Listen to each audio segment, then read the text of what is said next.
Alrighty. Yep. I believe that's True a happening story. scenario now. O'Reilly. Ah, dearie me. Auto Oh, yeah. parts. Meow. Yeah, Robert's gone Hoi. to Facebook and YouTube, and History's gone Facebook, Twitch. Yep. I hope she rests her legs up quick. Let's smash it. Smashing. Alrighty. Yeah, there's a Connie in June. I think they have a cow pie throwing contest. They actually do. Up there toward the river, Mississippi. I'm not kidding. We joined it too, and we failed. Trying to throw them like a frisbee does not work. Do they just fall apart? Oh, Yeah, God. kind of. Get me out. Junior threw it the farthest because it's got a little bit of lip. Yeah, we do have. You can get large marshmallows.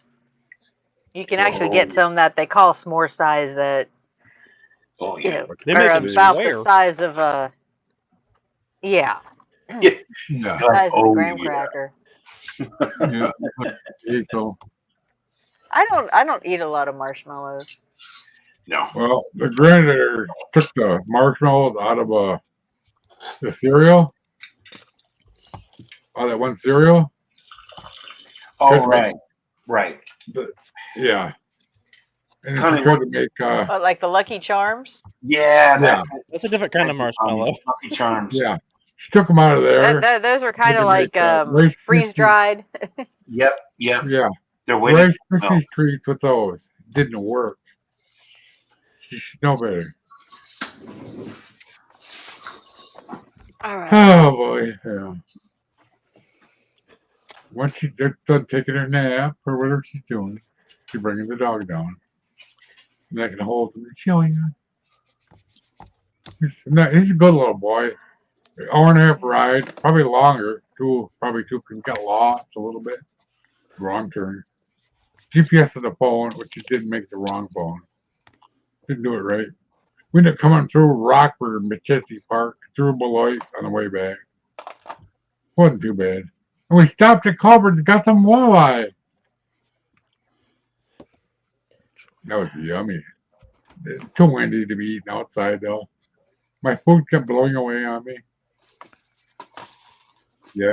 Okay. Have a good one, Graham. Thanks for stopping in. Bye. Bye, Graham. Yeah. Yeah. Oh, boy. My fingers got so cold eating my walleye sitting outside on the little stool.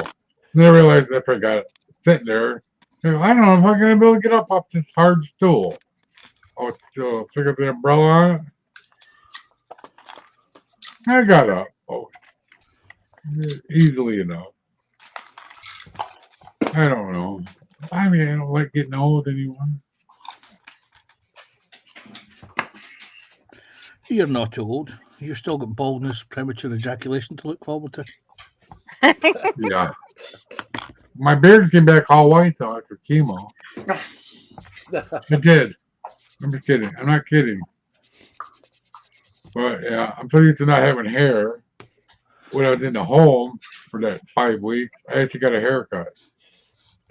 When am I supposed to pay for this? You'll get a bill. Okay. Tell sending the money. Hey, if you're in the bathroom, turn your headphones off. What? Sounds like someone's in the Yeah, turn bathroom. the microphone off. Yeah. Well, What? the microphone's in my mic. In my camera, I mean. I assume someone's washing their paintbrush or something, but it sounds like they're in the bathroom. Yeah. Nothing going on here. Because I'm not looking at the screen. I'm sitting here cutting stuff, and I'm like, what do I hear? Not me this time. It's not me. I'm Not washing clothes or anything. It does that a lot. Every time I decide to go to the basement just to wash clothes. Yeah. The dead giveaway that it's someone in the bathroom is the at the end of it. Yeah. Yeah. You're like, God, yes. And I'm sitting in the car waiting for her to come back to get the I was going to dog. make it. Yeah, I'm waiting for her and waiting for her. And then when she got back, I go, what took so long? It's because I had the diarrhea. Ah, Okay, thanks. I didn't have my phone with me, or you could have called me, bro.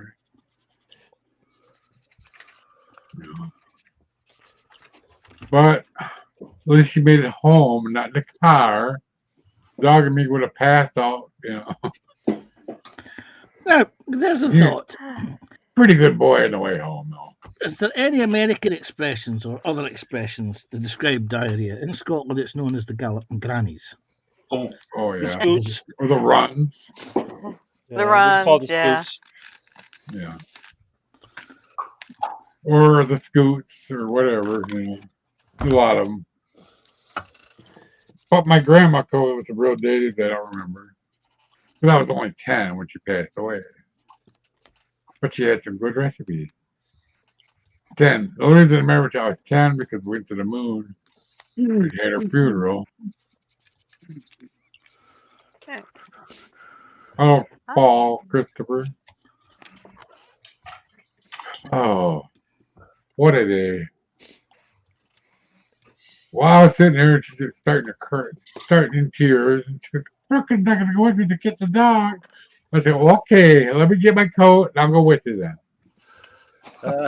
Don't leave the house. But, But I did okay. I need to get a stripper tool. This is a pain in the butt trying to do this by hand. Yeah.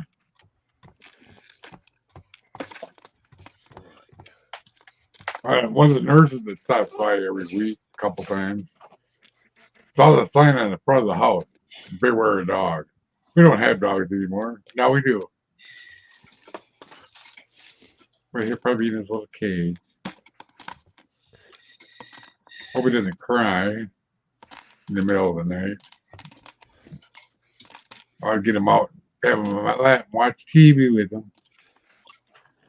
I told him, we're going to watch TV tonight. Oh, He's a good dang. little guy. They do not make this kid easy whatsoever. He's cute, too.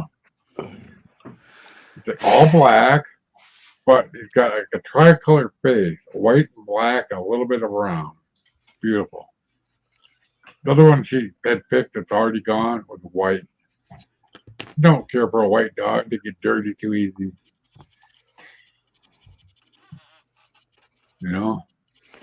Oh, we got Paul Christopher in. Yeah. Hello, I Paul. hey, Paul. Oh, Let's see. I'm not sure who he's. I got too many up to try and keep track of where they're He's coming in- from. So I guess I He's will do my it way, this way. so it's jump in. Okay. Yep. Well, Paul, that's cool. Paul Christopher is a good guy. He's Yeah. Yeah. A-okay. Cool. Oh boy. And, Gotta reach for my well, water. that's the doggy batch you don't want. It can be worse than a banana split. Ooh. Connie, you probably Yeah. already know, but in the top right of the screen on StreamYard, there's a thing where it tells you how many's watching. If you hover over it, it'll tell you where they're watching from. Oh, okay. Hmm. Oh, cool. We stayed relatively calm in the car. That's a good thing. Well, I know Good who's for me. watching from Fenris. It's probably me. I keep him in the background. I got 14 on mine, 2 on Crafty Veggie Mama so far. And I appreciate everybody hanging with us. Yeah, I'm not sharing, so nobody's coming for me today. I'd like to state the obvious that it is absolutely criminal that Connie has 187 subs. I mean, criminal. I think we need to do a better job of the one thing I like about being small is I know most of my subscribers. Yeah, that's what I like. I look at it this way. I have 14 people watching on my channel. That's almost not quite just shy of 10%. Yeah. if you increase, say if I had 1,000 followers, to keep that ratio, I'd have to have 100 people watching, Yeah. which that's kind of hard. Then you kind of lose track of chat Me too. and, like I said, and I'm in this for this aspect. I'm working at my bench. I get to talk to people, hang out, laugh my ass off on more than one occasion. Yeah. Hmm. Better watch doing that and up look like Taylor Swift with no butt. Yeah. Well, my wife makes good lasagna. What she doesn't do right is Wait, how did we use get cottage cheese how did we Like get my from mom. Taylor Swift to lasagna? instead of She reminds him of lasagna? Oh, no. Oh. The wife makes lasagna just like my mom, but doesn't say to my mom. Uses cottage cheese instead of ricotta cheese in the recipe. It's pretty good that way. We need some Italian friends so they can tell us if we're making our food wrong. She's a Norwegian. I'm Irish. So it doesn't matter. Hey, I have a friend of mine when I make lasagna. He's third generation Italian. His grandparents Oh. didn't speak English. That's His how I know they good aunts, food. yeah. Well, if I mention lasagna and he's in the mood, he'll come down from Chicago for lasagna. Wow. And now his family cooks. Like his Yeah. aunts still make homemade tortellini. Oh boy, I love this. And he can tell which aunt made which one by the size of it because when they're twisting the pasta, they do it around their middle thumb. Yeah, right. Interesting. Oh. Yeah, tortellini is the little hat-like pasta, and they twist it around. I don't know how they do it, but Yeah. Interesting. I don't either. You just like What's to that eat 'em. little one? It's I'm like a considering tube, making but my own it's pasta. diagonally cut. So yeah, round the little Wow. finger, you reckon? Can't believe it's only 42 up. That's a heat wave. I got snow at my house. Well, we don't. When I was in the home, we got snow. I got to watch it because I had nothing else to do but watch TV. So I watched it come down. Period of 2 or 3 days, we got 24 inches. And then it got a little bit warmer. And watching ice floes form. That's really boring. But fun. They let me out before I was able to watch them break off and go to somebody's window. We're getting that big. Yeah.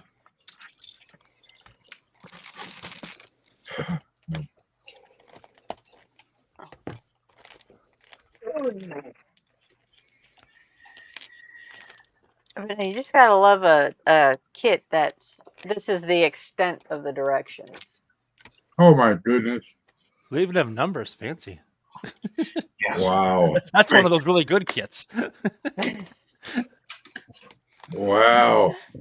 But they don't Good tell you deal. exactly which I mean, what's cool is they give you a real life photograph, but it's still kind of hard to see which direction do these things go in.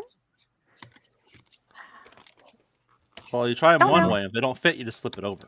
Yeah. Well, they'll fit either way, but it's just like Oh. which is going to work for the next step that they tell you, like 6 layer or 6 steps away. Well, maybe they're Australian directions. You have to hold them upside down. Yeah. Good one. If you really want seriously weird instructions, don't know if you'll get them now, but there used to be some really bad Russian kits that came out into the West at the collapse of the communism. Oh. And there were plastic models, and the instruction sheet just showed you the parts. There was no letters, no numbers. You literally had to think about what it was you were trying to glue and what you were making. there was some good models come out of the Soviet Union, and there were some dogs. And I know about the dogs because I've got half of them in my bloody stash. There you go. Speaking of dog kits, those other Atlantis kits, Ollie's has a whole bunch of those Atlantis kits out right now. I saw they had a tank and some other stuff, but I'm scared to buy them just because it's $12. But I was just, like I said, the pictures are real. It don't look very good, and I don't know. Atlantis kits date from the 1950s and 60s. Yeah, man. Yeah. So probably not very good kits then. No, They're like Not worth the $12. well, Yeah, they are for the 50s it might be nostalgia a little- value. Maybe a little better in the 60s, but 50s probably not. Well, because they had one that was a it's a 109 howitzer, the self-propelled gun. They have one of those at my local Ollie's. I was thinking about picking it up, but I don't want to waste my money on a kit because I can buy something else, same $12. Yeah. Like this one, I picked this one up at Ollie's the other day. Thing is, though, Corey, you're a scratch builder, so if there's any problem with the model, you can fix it. Godzilla? It's Godzilla and it's got a little army tank. Wow. It's from MPC. Yeah, they had it at Ollie's. There's two of them, so I grabbed it because there's only two. Because they have like a whole bunch of the other stuff, but that was only had two of. Yeah. It's something different I've never seen before. I was like, that's kind of cool because I like unique kits. I don't like when like everybody has the same car thing. Yeah. Right. Hence why I'm a for a scratch builder, kit. so I just make my own stuff. It was a James Bond kit. That's what it was. A little. Trying to get the car, that silver car he had. Oh, the Austin Martin. Austin BB5? Healy Martin. something. Austin Martin. BB5. Yeah. Is that the original? Yeah, Yeah, I think so. BB-8. indeed Yeah, it I is. love I it. Star Wars. speculated about building that one myself. I was like 10 when I got it. I didn't know what to do. I didn't know the proper way to do things yet. Yeah, I feel bad for all the kits I made when I was a kid because my Oh, skills man, have Joshy, definitely who's improved. that? I missed that. Hey, Joshy, how you doing, mate? Well, this guy that I know, legally blind, so he was getting money for being blind and being disabled. When the hobby shop went out of business, he bought, and mom and dad bought, and him bought all the models. He's a friend of my brother. Well, you got a lot of models. He still has them too. Some of them.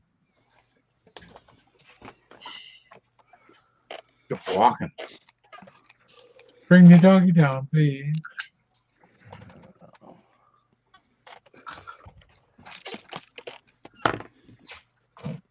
I don't know. This is back in the beginning of the James Bond when he was driving it. I don't know.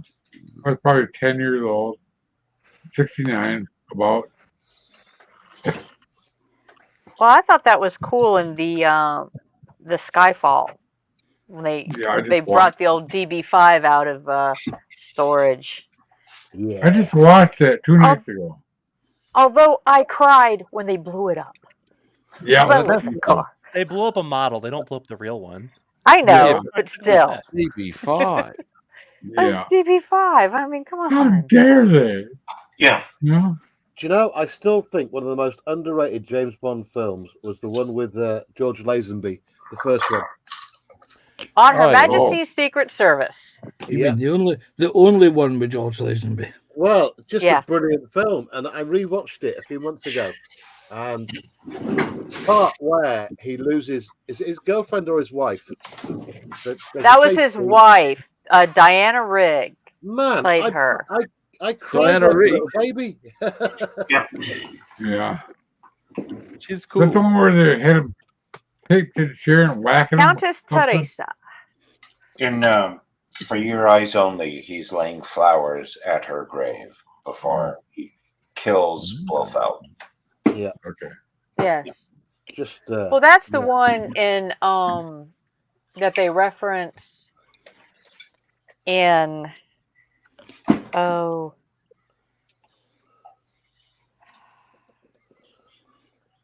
There's so many it was of Pierce Brosnan. Oh, yeah. When he played Felix Leiter, or not Felix Leiter, but Felix Leiter got married. Yes, and they get chewed up by the shark, right? Yes. No. You do.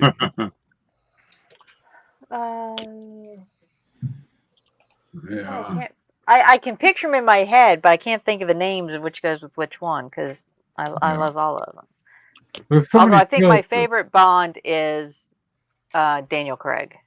Yeah. I think so too. I do like what's that guy? Scottish guy. Mm. Sean Connery. Yeah, I do like his kinda. Not as good as some of them, but yeah. Well, they're all watchable to a point, in my Yeah. opinion, except for Diamonds Are Forever. I didn't really like. The Yeah. World Is Not Enough. I didn't Oh like. God, that was the worst. That is the worst James Bond movie ever. Sorry. I don't watch enough James Bond to comment, but just some of the worst James Bond. Well, The World Is Not Enough. Yeah. one to avoid. Oh, You reckon? it's Timothy Dalton. I'm still traumatized from the video game. It was the hardest game Yeah. I've ever played. Oh my God, I remember that. I don't My think you son can, you used can to beat play it. that on his whatever it was game. He had it mastered. I couldn't get it. The video game was damn probably girl. better than the movie. Well, I'm saying Yeah, the damn girl. the movie was. I mean, the game was ridiculously hard. It's almost as bad as That's the the one Lion where he King. jumped off the dam. Yeah.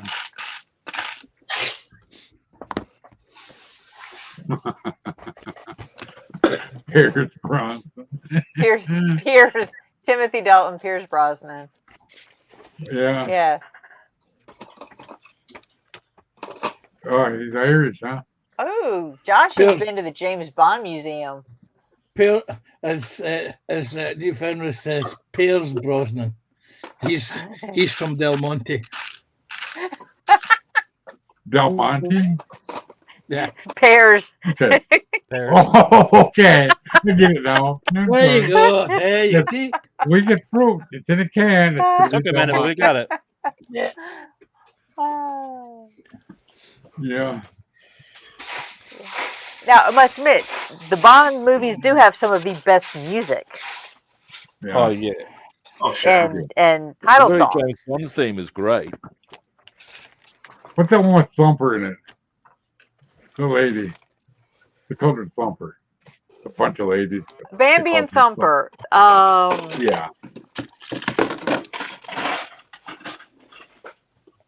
I'm a big fan of the actual theme music of James Bond, the original one done by John Barry. John Barry. Yep. I really, really like the way the brass kicks in to really create Yeah. the whole drama of the ba-da, ba-da, ba-da. It's got this very cool little Yeah. groove into it. I used to play trombone. So I heard it and I thought, that is fucking cool. Like it very much I did. Yeah, View to a Kill was good. Yeah, I like Yeah. that one. Yeah. William says his That was Duran Duran. type spelling sucks. Oh my gosh.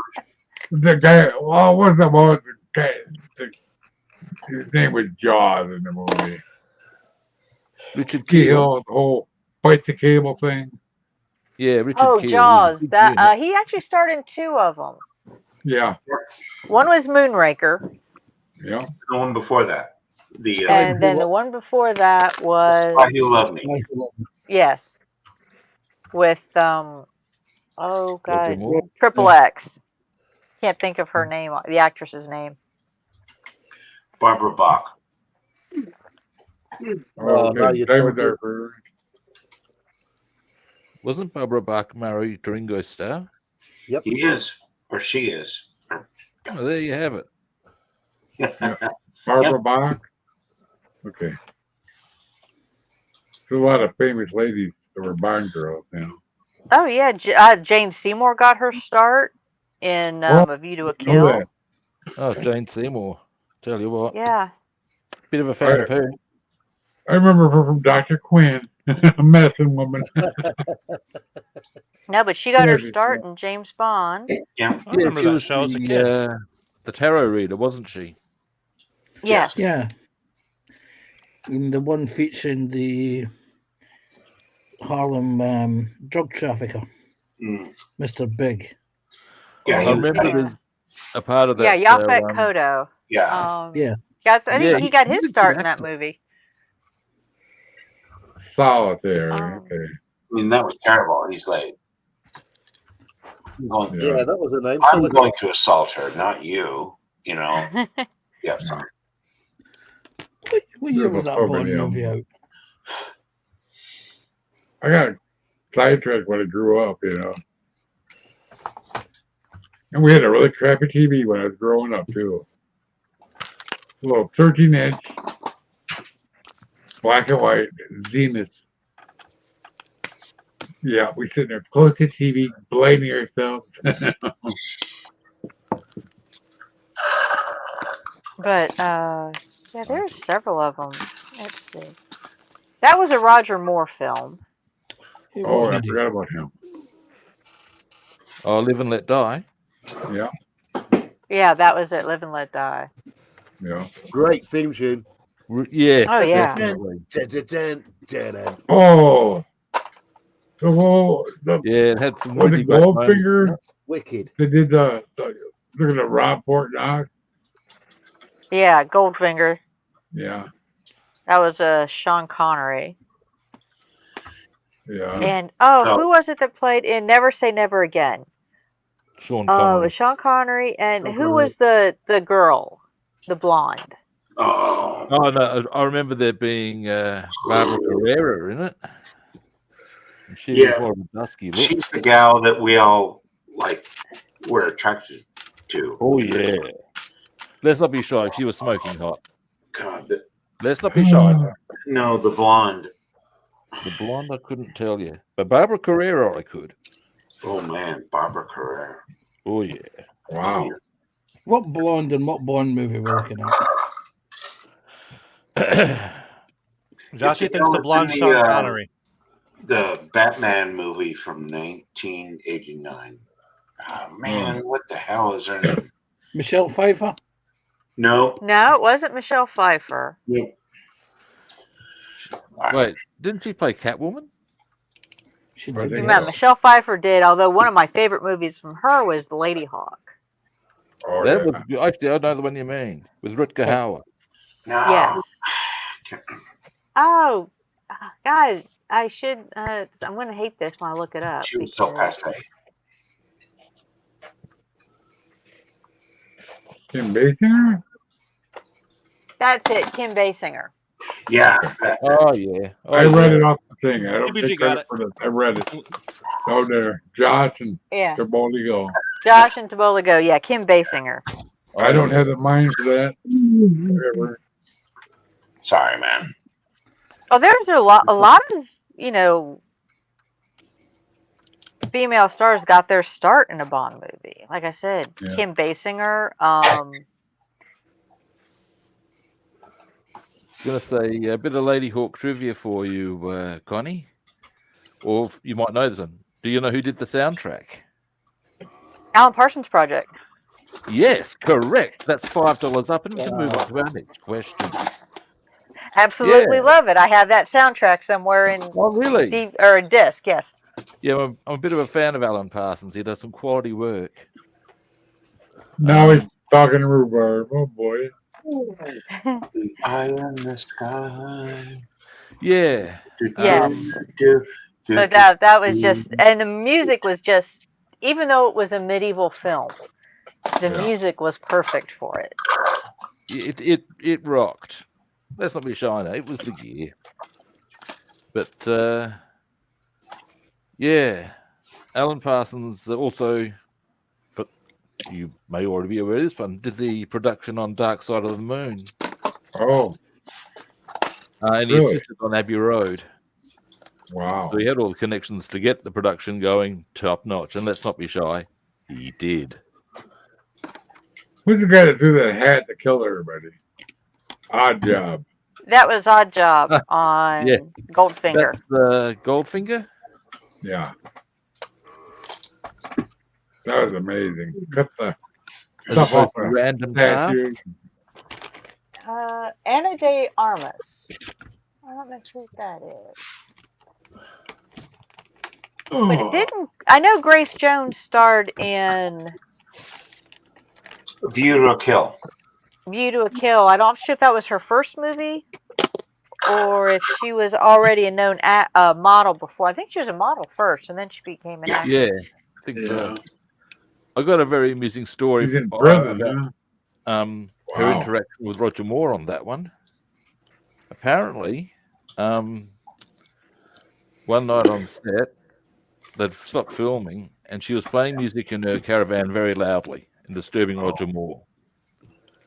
And he come over a couple of times and said, "Look, can you turn it down?" And she just ignored him.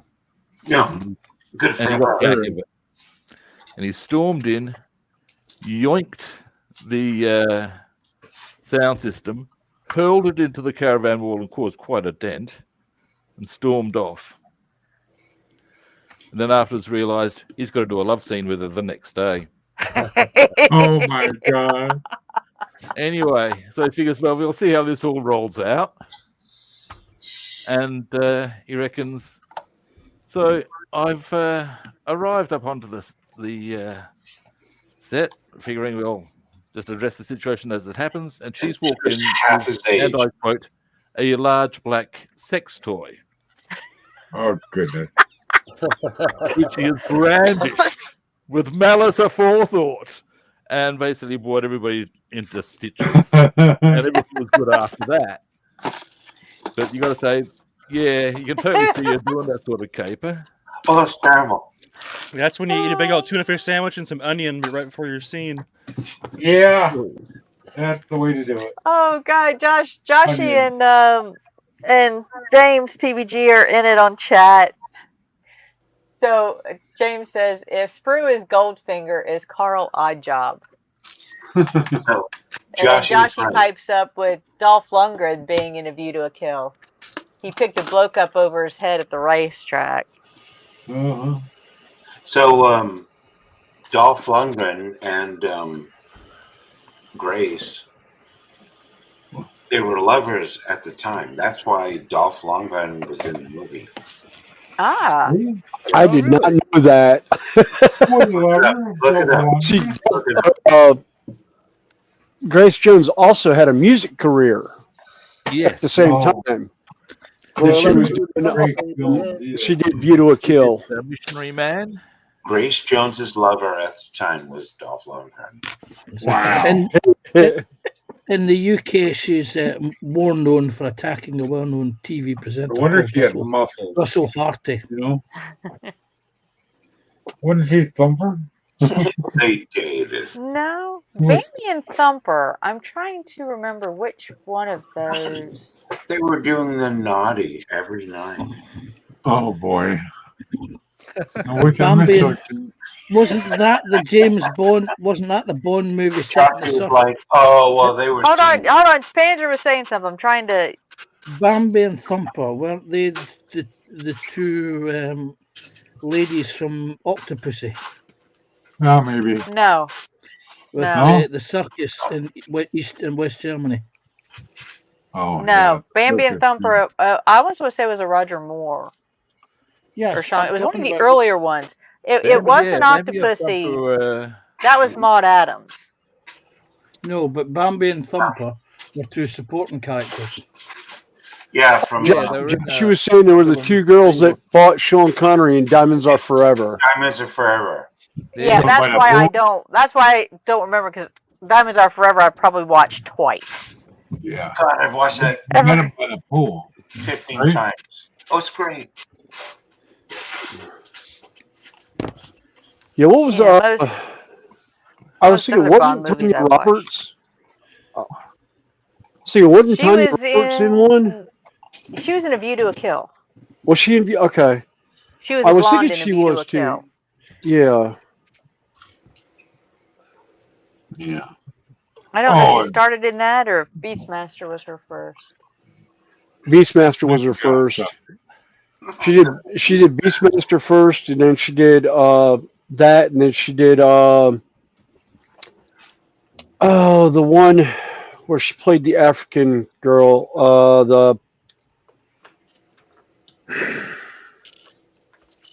Oh god, I can't remember the name. I can see the movie now, but I can't think of the. Sheena, that's it. Queen of the Jungle. Yeah. Oh, okay. That was like the first. That was the movie that actually set her off into her. That rocketed her career. Yeah. But she actually had, Beastmaster and View to a Kill before that. So I still love Tina Turner in two of her greatest roles as Acid Queen from Tommy, and then as Mad Max 3. Mad Max 3 Beyond Thunderdome. Love that one, man. Watched that one the other night too. Yeah. It's like every time aren't we a pair, Raggedy Man? Yeah. This line. And I love the chainmail dress. Oh my god, that was awesome. And somebody actually told pounds. Somebody told me that it actually was not chainmail, that it was actually some of the scenes it was actually a knit dress that she had. It was actually the shoulder pads were chainmail, but the dress itself was a knit. Yeah. To look like metal. Give you one guess why. Yeah. Yeah. Chainmail's super uncomfortable. Yeah. That'd be a bad thing too. Oh yeah, knick-knack. Paddy Whack, give a dog a bone. That's what I was going. Fantasy Island. 13 box egg done. Sorry. Oh, yeah, knick-knack. The French the guy. plane boss, the plane. Yes. Tattoo. He played Tattoo on Tattoo. Oh. I'm I can't. Huevos or something like that was his. I think he's still up in the. I think he's still up in there. Yeah. Yeah. Probably. Or hair of. Because Maude Adams actually played in 2 movies. Yeah. All right, my supper's done, and I'm waiting for my glue to dry. So. Oh. Come in. Hopefully, see you guys next weekend then. Okay. Well, thanks for coming in. Yeah. Scaramanga.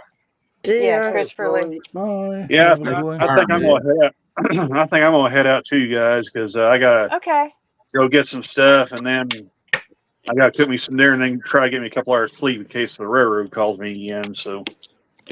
Yeah. No, thanks for hanging with us. Oh yeah, appreciate you guys. Let me come on. We'll catch you next weekend, hopefully. Yep. Yeah. Hopefully. See you guys. Next time. See ya. Bye. See you. Take my invisible pop now. See you, buddy. Yeah, she played Octopussy, the lead, and was the female Scaramanga's arm candy in View to a Kill.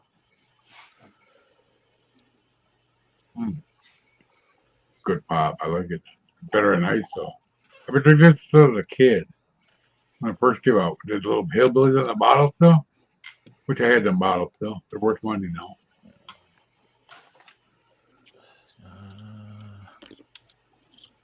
The decals on now. I'm trying to find where I put the rest of them. Deary me. I got them. I'm out marking up. Ice cream starting to hit a counter. If you want that. Here's some. Have some of this. It's good. I want more. That's what I said.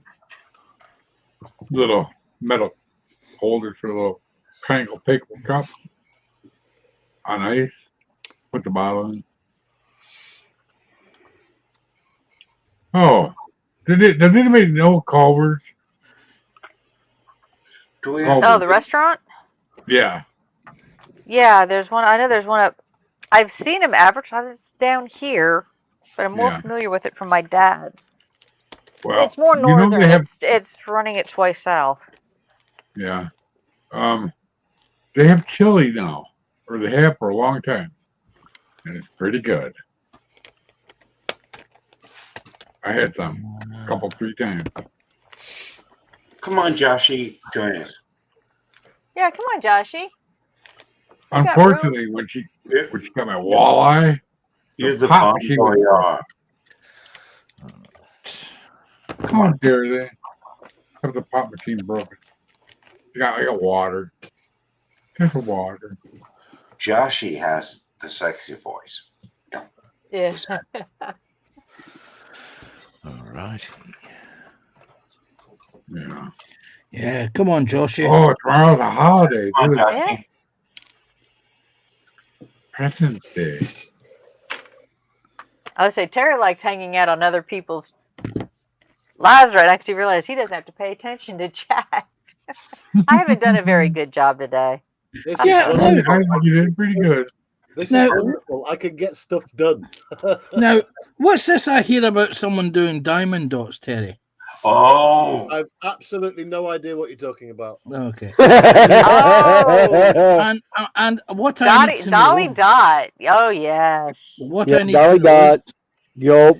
yeah, what I need to know is, did he wear the woman's frock? No. But if Panther, if you need a laugh,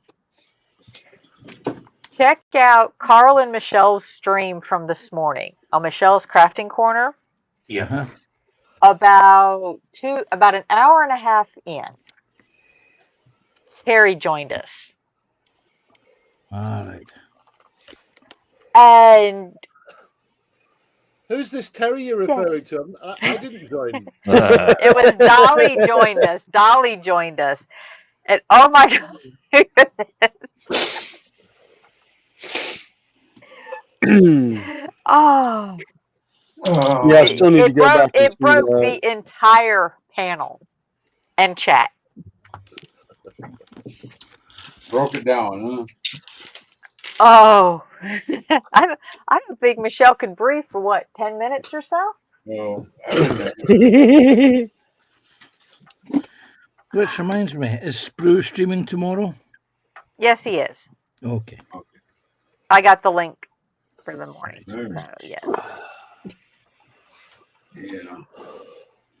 All right, I'll have to keep an eye out for that. That's what, 7 our o'clock? time. Yeah. 7 o'clock our time. Ouch. Yeah, all kinds of. I forgot to get a day off. President's Day. Work to the bank. No, we're actually doing night shift, so Oh. we'll probably be working. Or at least I haven't heard that we're off work. I'll find out when I show up and nobody shows up at 5 o'clock. That's usually a giveaway. You might be off. President's Day. I don't think that's not a standard. I don't think it's a standard. When I bank say holiday. standard holiday, Government holiday. I don't call it a postal holiday. Well, Yeah. yeah. Well, no, President's Day. The bank might be open, but I don't think the post office runs. I can't remember. My wife's Yeah. bank ain't open, and they're open for. I'm hoping for them to be open at Christmas. I really am. I just read Joshy's comment. Terry's new alter ego Dottie Doubtfire. Yeah, me too. I got my laughter in. I start to laugh inside. I don't want to crack up. Yeah.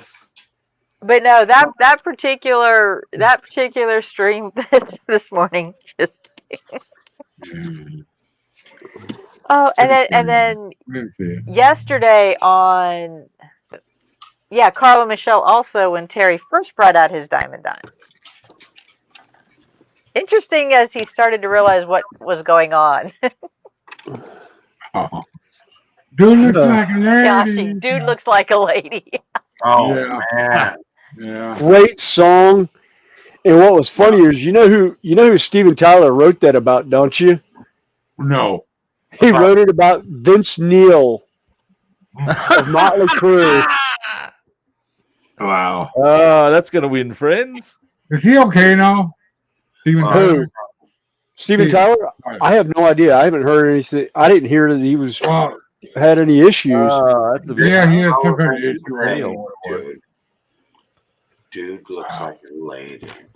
Yeah. When I first heard the song, I didn't hear the words right. Leah Thomas. I don't know. Yeah.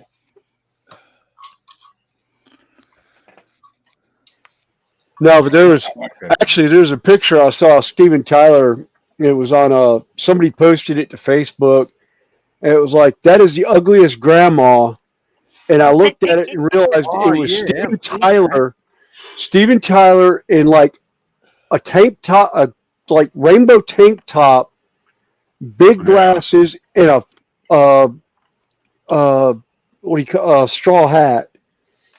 And I did a double take at it, and I was like, that's not a woman. That's Steven Tyler of Aerosmith dressing down to go out. And everyone's like, what? I was like, he did that in Charlotte, North Carolina for Love in an Elevator tour. I think it was Permanent Vacation.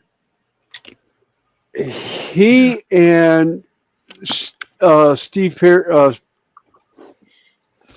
not Steve Perry, Joe Perry were walking through South Park Mall looking like two vagrants that just rolled out of a gutter. Oh my God. And I recognized him immediately. And what was so funny is one of the mall security was walking up and about to escort him out, and they walked into a posh jewelry store. Nice. And the girl behind the counter looked up and saw him, was like, yeah, we don't need security, it's all fine. And he's like, and I looked at him and I was like, dude, do you realize who those two are that are walking up to the counter right now? And he goes, no, I hadn't got a clue. I was like, the long-haired one on the left is Steven Tyler. I said, the other is Joe Perry. The girl is with a customer. She looks at the customer, says, hold on a minute, says, oh, good morning, Mr. Tyler. Going down and look back at the customer. Steven loses it. Yeah. And he goes, I thought I was dressed down. And it's like, I was like, no, mate, you're not, but good try. And the security guard's like, he goes, yeah, we don't need security. You can go away, dude. And I was like, yeah, he's probably got more money in his pocket than you make in like 2 years. Yeah. Yeah. He picked out like 20 rings for Liv Tyler and proceeded to pay in cash and pulled out like a 4-inch wad of $100 bills and just started laying them out on the counter for the woman. I was just like, I just saw Liv in the movie she was in, Armageddon. Yes. She's beautiful. Yes. Also in one of the can't think of who's she. She was also in Stealing Beauty, but I can't think of any. I can't think of any newer movies she's been Lord in. of the Rings. Lord of the Rings. Arwen. Yeah. Thank you. Yeah. Didn't look like her. That's why I couldn't place it. That's why I lost it on that one. Yeah. But I recognized her halfway through. And I'm like, oh my God, it's Liv! And my wife goes, what are you talking about? Yeah. Well, it always amazes me that, given the genetics on the father's side, how absolutely beautiful she is. Yeah. She got her mother's looks and her daddy's money, point blank. And she had no idea who her father was because her mom would not tell her until she was older. Yeah. Wasn't the mother much younger than Steve Tyler? Oh yeah. Oh, I can't remember now who the mother was, but yeah, she because that's why they had said they had such a strained relationship between them because Stephen had no idea he had a daughter for the longest time because she actually did not take his name until after they met, and he goes, "Oh, you're definitely my daughter. Yeah, you can take the Tyler name." Because originally she was going by her mom's name. Yeah, and then when she started acting, that's when she was known as Liv Tyler, and everyone's like, Liv Tyler, is that? And it's like if you put a picture up of her mom and her dad, of her mom and Steven Tyler, yeah, you can see the look of both of them in her. I mean, Yeah. she's got Steven Tyler's looks, but her mom's looks too. Yeah. Oh. Well, can she sing? He can. I don't know. I don't think I've ever heard her sing. He can sing it really good. To be fair, I'm not entirely convinced that what Steven Tyler does is sing. Well, yeah. Some of it. I like it. Some of it's singing. Some of it's just belting Screaming. out stuff. Screaming, yeah. Trading, yeah. We're making a lot of money. Yeah. Oh, actually, my favorite was when he did he did "Dream On" from Italy's Colosseum. Yeah. That was an absolute beautiful song because I never realized his father was Italian and grew up right near where the Colosseum was. And they always did concerts there. And he made a comment of he always wanted to tell his dad that he would sing one day at the Colosseum. Yeah. And his dad would probably tell him "Dream On," and he breaks into the piano part of the song "Dream On," and I was like, yeah, because it's a great song. Truly is an epic song. Yeah. Yeah. I say, as far as not recognizing people who were famous, whilst you probably wouldn't have heard of a band called Def FX, they were popular in Australia. And I was doing Def FX. Name sounds familiar. Oh, we're going back about 30 years now. I know too many people from Australia. Anyway, I was doing security at one of their concerts. I was on the front gate, and I'd been told, "Don't let anyone in. We're still doing sound checks. Just tell them to come back in half an hour." Yeah, no worries. So I'm doing that, and this blonde chick comes up to me, goes to walk in. I'm like, "Yeah, sorry, we're still doing sound checks." And she looks at me with a raised eyebrow. And all she said to me, and I've got to say she was absolutely calm and composed, was, "I'm with the band." And I looked at her. I thought a little bit, and she had some tats and piercings. I joined some dots from what I knew Fiona Horn, the lead vocalist, to look like, and I've just gone, and in you go. I don't think too many, I got to say again, took it with really good grace. A lot of people wouldn't have. Oh, yeah. About it. Oh, there's numerous bands that I've run into like that where I've run into the band either after the show or before a show or even outside of anything. They just happen to be in town. I remember going to see Kiss for Smashes, Thrashes, and Hits here in Charlotte. Well, right down the road from where the Coliseum was at the time where they were playing, there was a small hole in the wall club that a cover band called Strutter was playing at. Oh yeah, where they do all the makeup and everything. And I left the concert, went there, and I was talking to the owner of the club because I knew him because I used to bounce. And I'm standing there talking to him, and a limo pulls up out front. And I'm looking out the door, and we see this limo, and I was like, "Oh, who's coming to the limo this late in the night for the show?" And it's Gene Simmons and Paul Stanley step out, still in makeup, still in costume. Oh, fantastic. They come walking in. They look at the owner. The owner looks at him. He just gives them thumbs up. They both look at the band on stage, and they look at each other as like, "So should we or shouldn't we?" And Gene's like, "Let's do it." And they walk up and they tap the first person on on the shoulder at the back of the crowd because the crowd's packed. Yeah, right. Standing room only in his club, and the crowd parts like the Red Sea.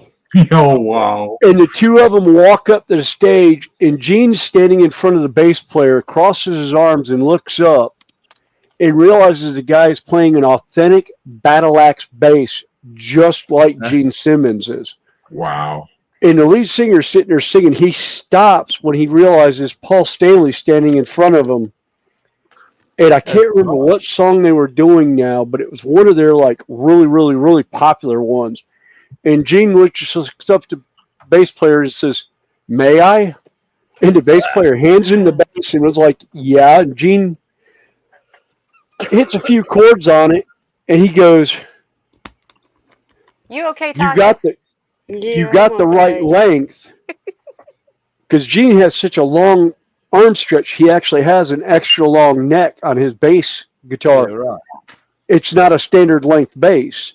And Gene went all the way to the end, and he didn't run. He was like stretched as far as his arm could go. And he's like, "It's my length. I like this." And he just starts playing out. And I was just like, sitting in the back just going, "Wow, that's cool." You don't sit down every day, do you?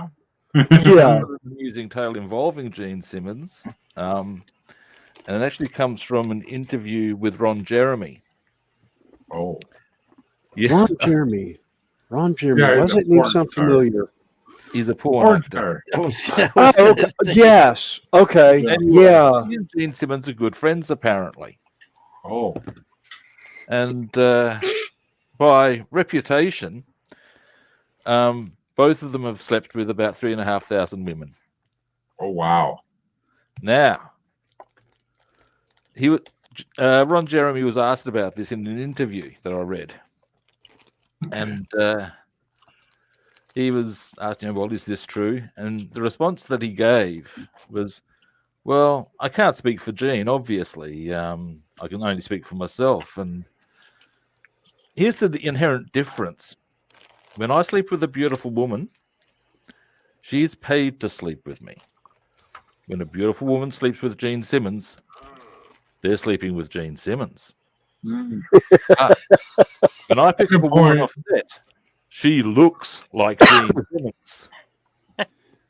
Yeah. So, yeah, keeping it real there. Yeah, the women he gets off set are ugly, and Gene Simmons, just because he's Gene Simmons. Oh, yeah.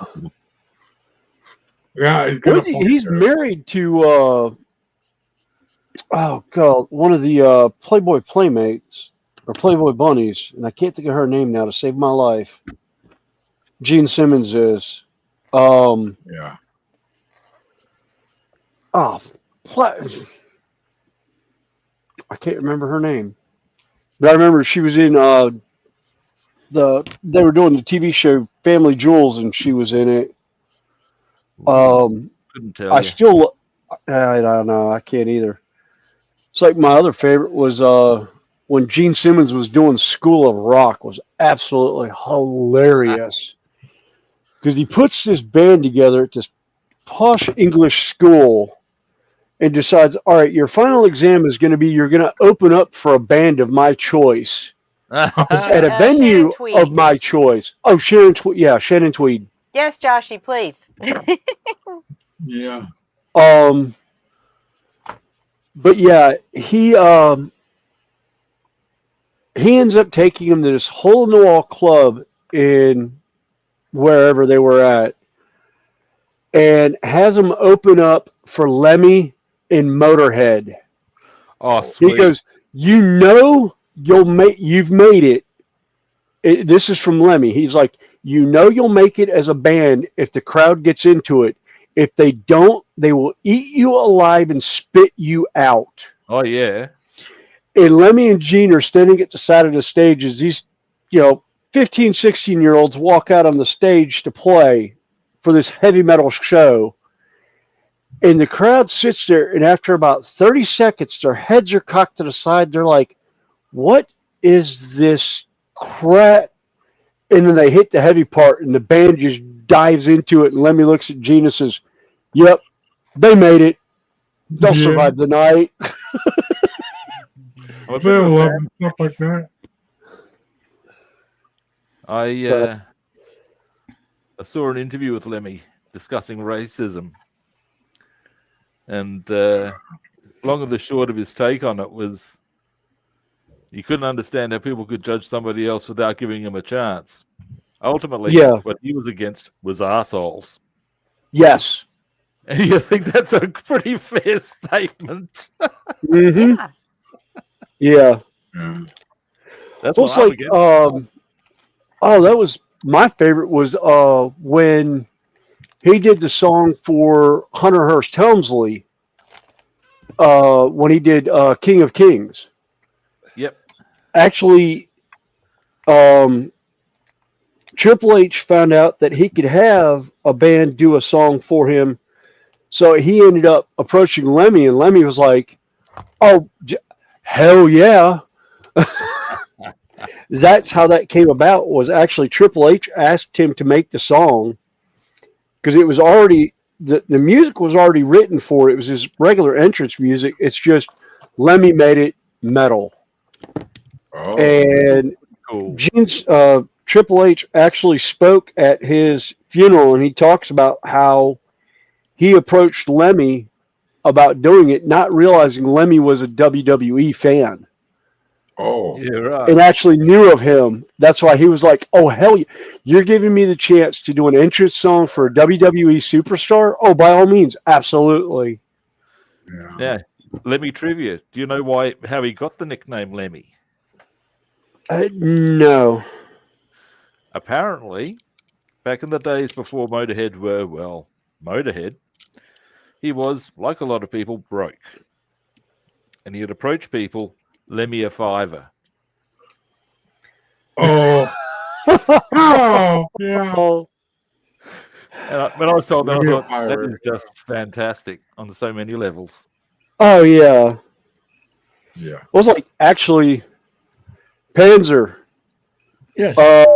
There's somebody playing in your neck of the woods here in May that I would so love to see at this place. Def Leppard is playing in Sheffield. Wow. At one of the bars that they actually started at before they even left Ireland. And I was just like, I would love to see that show. Sheffield band. Hmm? Hello? Didn't hear you, Terry. I thought Def Leppard were a Sheffield band. Yes. Yes, I'm Scotland. Nowhere near Sheffield. Yes. Sorry, wrong. My geography's foobarred. Excuse me. I know what we're going to send you, Snowy. We're going to send you some of these snowballs, and we're going to send you a map of the UK. Okay. My claim to fame. Are you ready for this? I don't know if you know the British actress or Scottish actress called Kate Dickie. Yeah. Her most famous noteworks was she played Lysa Arryn in Game of Thrones. I know who you mean. Yep. Well, my old boss Mark, he is Prometheus and Well, my old boss Mark the Prato is married to her sister. Wow. Oh, wow. Claim to fame. One day when I was at Courting Lane, we were up in Aberdeen, and we were at Pizza Hut. And I was looking over Elaine's shoulder at face, and I was thinking, I know that person's face. Who is this person? This is only my second time in Aberdeen in the last 20 years. I know that face. Who is that face? And Elaine turns around and looks and says, I've no bloody idea. It turns out that as I was going away, I was going up to pay. A little voice behind me said, "You're not saying hello today." And I thought it was to somebody else. This person was talking to somebody on the phone. And it wasn't until I was going back to the table to collect Elaine and the kids that I realised who it was that had said it. It was Kate Dickey. And Oh, she'd wow. remembered me. She'd remembered me from her sister's wedding. Oh, Awesome. Great. yeah.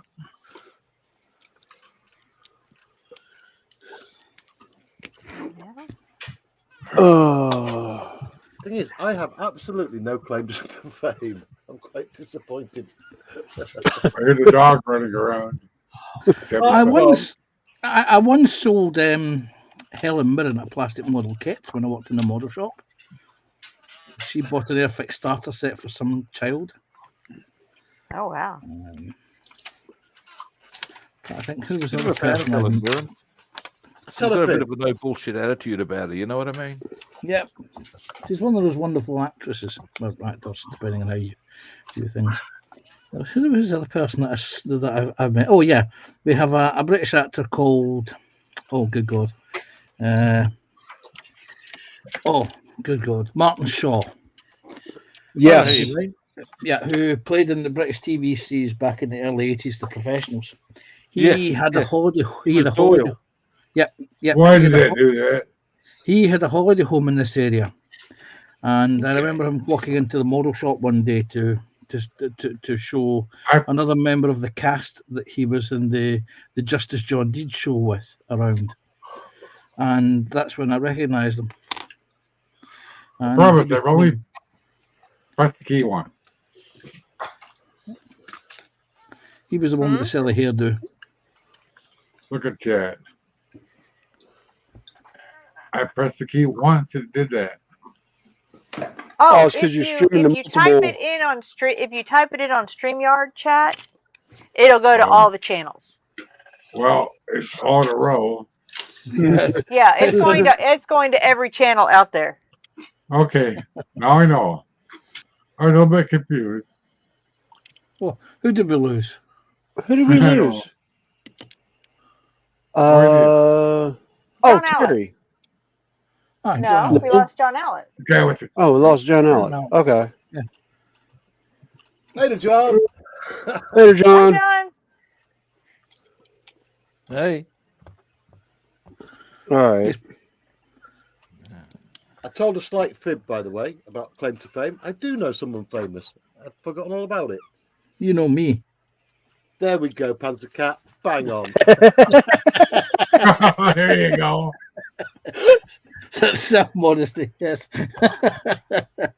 Yeah, I was talking to my nurses, because they had nothing to do.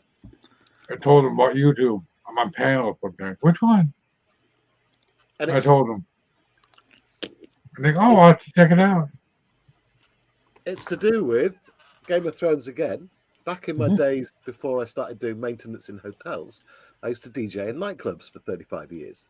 And I was a big fan of a series, and I watched it on a pirate internet channel, Game of Thrones, before it came out in the UK. Oh. Massive fan. And I used to tell everyone about it. And then one night, I was just leaving work, and outside was the lead singer from a local band called Loud. And he was with Robert Baratheon, believe it or not. The actor that plays him. I can't remember his name now. And the lead singer's from Loud said, "Oh, you're just closing up. Do you know anywhere else where I can get a drink?" And I says, "Damn right I do. By the way, they need to bring you back for season 2. They can't leave you dead." Yeah. I was saying to him what a great series it was. Wait till it gets, released all over the world. It's going to be massive. But really bullying him up. I mean, he's the only famous person I've ever met, really. And even then, he wasn't that famous in England or anything. So we ended up in a club called Voodoo till about 6 o'clock in the morning, getting absolutely smashed. Boy, oh boy, he can drink. I've got to tell you. But he lives local, apparently. So he lives near York somewhere. What was his name? I can't remember his name. That's terrible of me. I'll look it up now. Let's see. Joshy said he's had hello in a little chat with Honor Blackman, Pussy Galore from Goldfinger. Oh, nice. She was an interesting character. Yes. Yeah. Mark That's Addy, an interesting name. Very interesting name.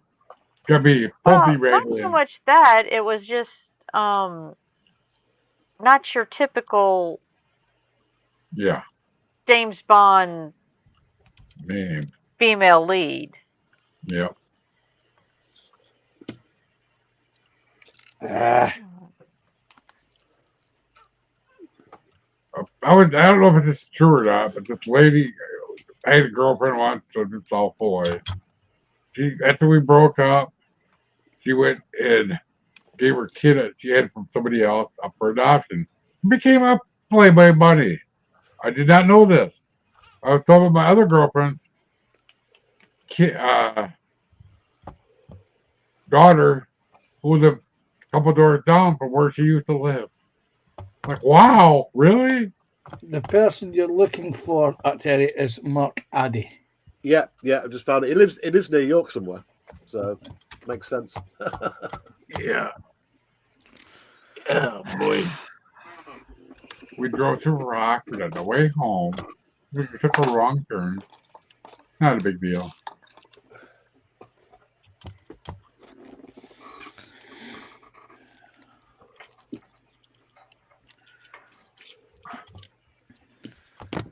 She was using the phone and didn't follow the directions on the phone because the dog would get a little squirmy. And the radio was too loud, like I told her.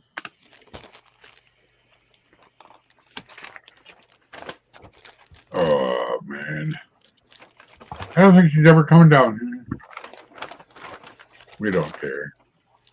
There's another day. Okay. He'll run up someday and put his head on my shoulder, step on me, and say hello that way. He's a little guy now, someday he'll be big. Don't know. Wouldn't it be weird if we get the offshoot? We get a giant dog with one of the different ones? A genetic mutation. He's already my best friend because I held him all the way home. I wonder where I went. See, Wayne says his mom met Christopher Baggins in Abergavenny. Am I pronouncing that right? I don't think so. Abergavenny. You got me saying Abergavenny. Abergavenny. Abergavenny. Yeah. Abergavenny. Okay. I had the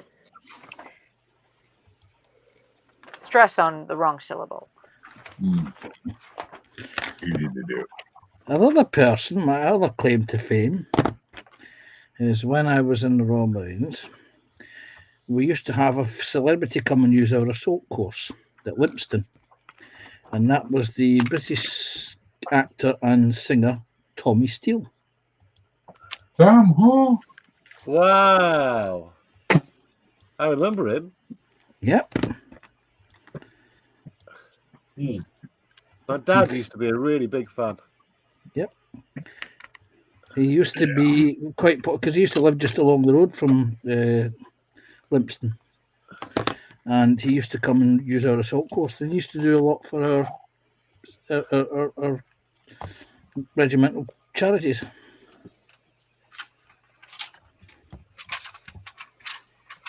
All right. Oh. Yeah, I think my one claim to fame is in high school. When I was a senior, we had basically athletes against drugs. This was back when the beginning of the anti-drug, DARE programs and everything. Yep.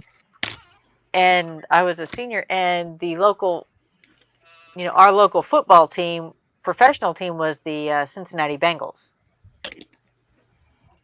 Well, they had some of their players come up and compete against, our seniors in various, like a little 3-on-3 basketball game or stuff like that. Well, we played volleyball against some of the Cincinnati Bengals. And I don't know if you ever remember a player by the name of Refrigerator Perry. Yes. Yeah. Yeah, how good for He that him? played for Chicago Bears. Yeah. Well, I actually managed. Short little me managed to spike a ball through his arms one day, Oh boy. and yes, that was my Yeah. claim to fame. Was anybody else Fred. thinking? Back. Oh, Fred. Was anybody else thinking that was going to go somewhere else, or was that just Yeah. me and my No. thick sense of No. humour? No. When he first started Yeah, becoming right famous, And then, you got to you know, realize, and you have to realize that I, at the time, particularly then, was probably about 110 pounds and all of like 5'1" tall. oh wow. So You get up I'm over sitting the here net? looking up at this guy, and he's like 4 times, or probably a good 3.5 times my size. Yeah. Hey, Tasha. Hello, sorry. when he It's okay. Thank you for cleaning up the spiders. Hi, Sally. when the fridge was Yeah. first starting to become famous, I was starting to play rugby, and I was talking to some guys saying, "I've got this guy over there who's just a fridge as wide as a fridge and over 300 pounds," and they just looked at me and said, "Have you looked in the fucking mirror?" And they're what? And Oh. yeah, there I was as wide as the fridge, and the scales told the story, and all I could say was, "Yeah, okay," and yeah, it was. He was a big unit though, for sure. Yeah. Actually, when he played for the Chicago Bears, I was up in Chicago visiting one of my cousins in Elmhurst, and actually ran into Refrigerator Perry in a McDonald's.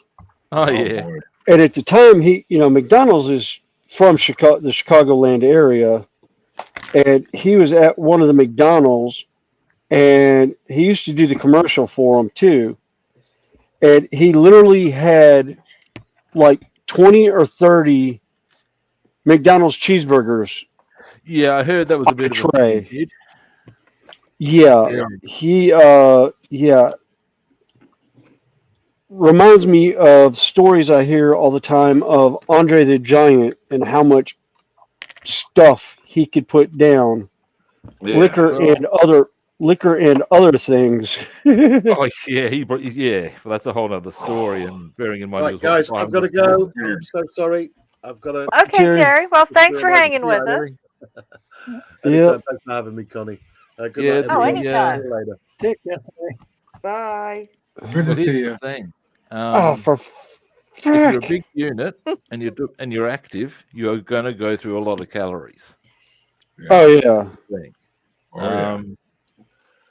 Best way I can put it to you is this: when I was training heavily, I was going through 6,000 calories a day. Yeah. And bear in mind, the guys you're talking about are way bigger than me, and probably Yeah. more active than I was. So God alone knows how much they're packing away. Yeah. You know. Oh yeah. So if I was packing away 6, some of those guys would be packing 10,000 calories a day, man. Easy. Oh yeah. So Yeah, my regular work weight was 280. Out of school, because I was a swimmer, 195. At my height, 6'4". I was skinny and muscular. I didn't know it though. And then when my mom passed away, and I ended up here, and I'm still eating the same amount or more. I was about 240 when I got here. She cooks real good. Ended up being almost 400. Didn't even know. I literally thought my clothes had shrunk. That's my claim to fame. And now I'm down to 250. The hard way. Oh crap! I put that one in the wrong way. Oh no. Sorry, Sarah Jane Sorry, messaged. man. Sorry, Sarah Jane messaged me a little while ago, and I've all just twigged to what she was saying. Hey, Jesse. Hi, guys. Hello. Hello. Hello. Hey, Joshie. Yeah. How are you? I'm good. I'm alive. I'm pushing up daisies. I'm pushing them down now. still above That's the good, ground. man. Yeah, you got to fight those flowers off, man. You got a couple scares over the years. Yeah. Yeah. So were you at the paintball field yesterday, Joshy? The list I is so long. was. Cool. Hi, Mr. Deeds, Mr. Smith. I don't know how to say anything anymore. Oh.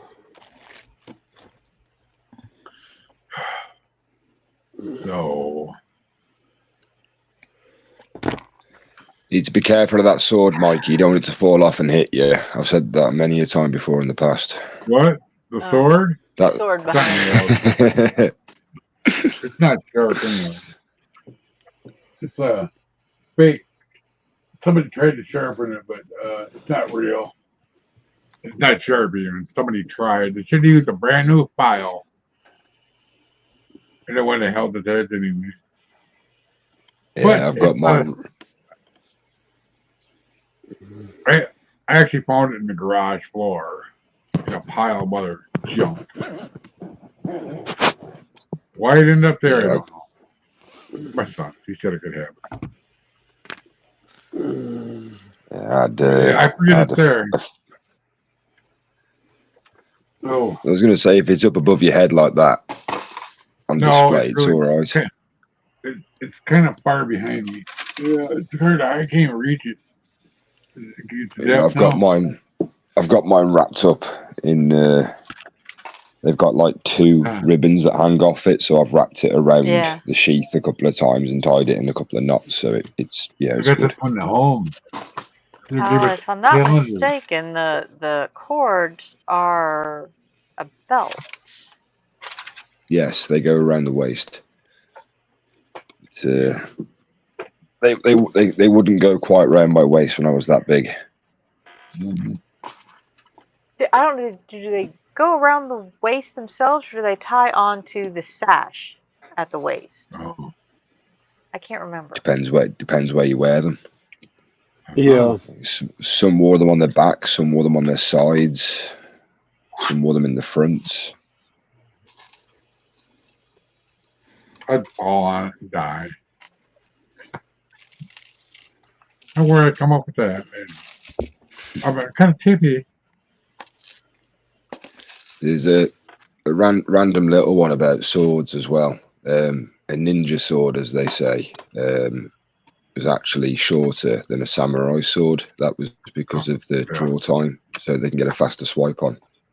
Yeah, they use. Yes. Well, they also use more of the wakizashi, if I remember right. The middle sword. They didn't use the full katana. See, I thought I was like shining a bit of an intelligence, but then Connie throws down the proper word for it. I'm like, right, okay, I'm just going to stop talking about swords now. No. The reason I know that is my one. I've always been fascinated by ninjas and the samurai, and one of my now ex's personas at a Renaissance festival, he wore 15th century Japanese armor. Oh. Nice. Which was a replica, yes, but it was very well done. Yeah. Yes, it was by spot on. a company. Yeah, even down to the waraji, the grass sandals. Oh. Nice. So at one point, I knew all the pieces, and I also have a set of dragon swords that have all three: the katana, the wakizashi, and the tanto. Wakizashi, isn't that a spicy condiment itself with sushi? That's wasabi. Yeah. Wasabi. Come on. It's like it took me 5 paste. minutes to get that joke in there, you know. As soon as he heard it. So sorry, Joshy. It's just that's how I knew that particular. Not too much, but what did you do? If you had the second one below it, Mikey, as well, that'd look smart. Sorry. Yeah, I want to paint before I die and go away. I want to paint the heath again. Yeah. I was there. I don't know what color to paint it though. Right now, it was Any color maroon. you want. Okay. It was maroon, and it's just rusty now. Sand it. I already got sandpaper. Little 180. Sand it to it, and then paint with car paint. Yeah. Well, speaking of Okay. movies, do you remember the what was it? Was it Enter the Ninja? Who was in it? Do you remember? No, Enter the Dragon. No, Enter the Ninja was the Bruce one. Lee. Yeah, Enter the Dragon was Bruce Lee, but there was Bruce another Lee in one. it. Enter the Dragon. Enter the Dragon. There was Fist of Fury. Display.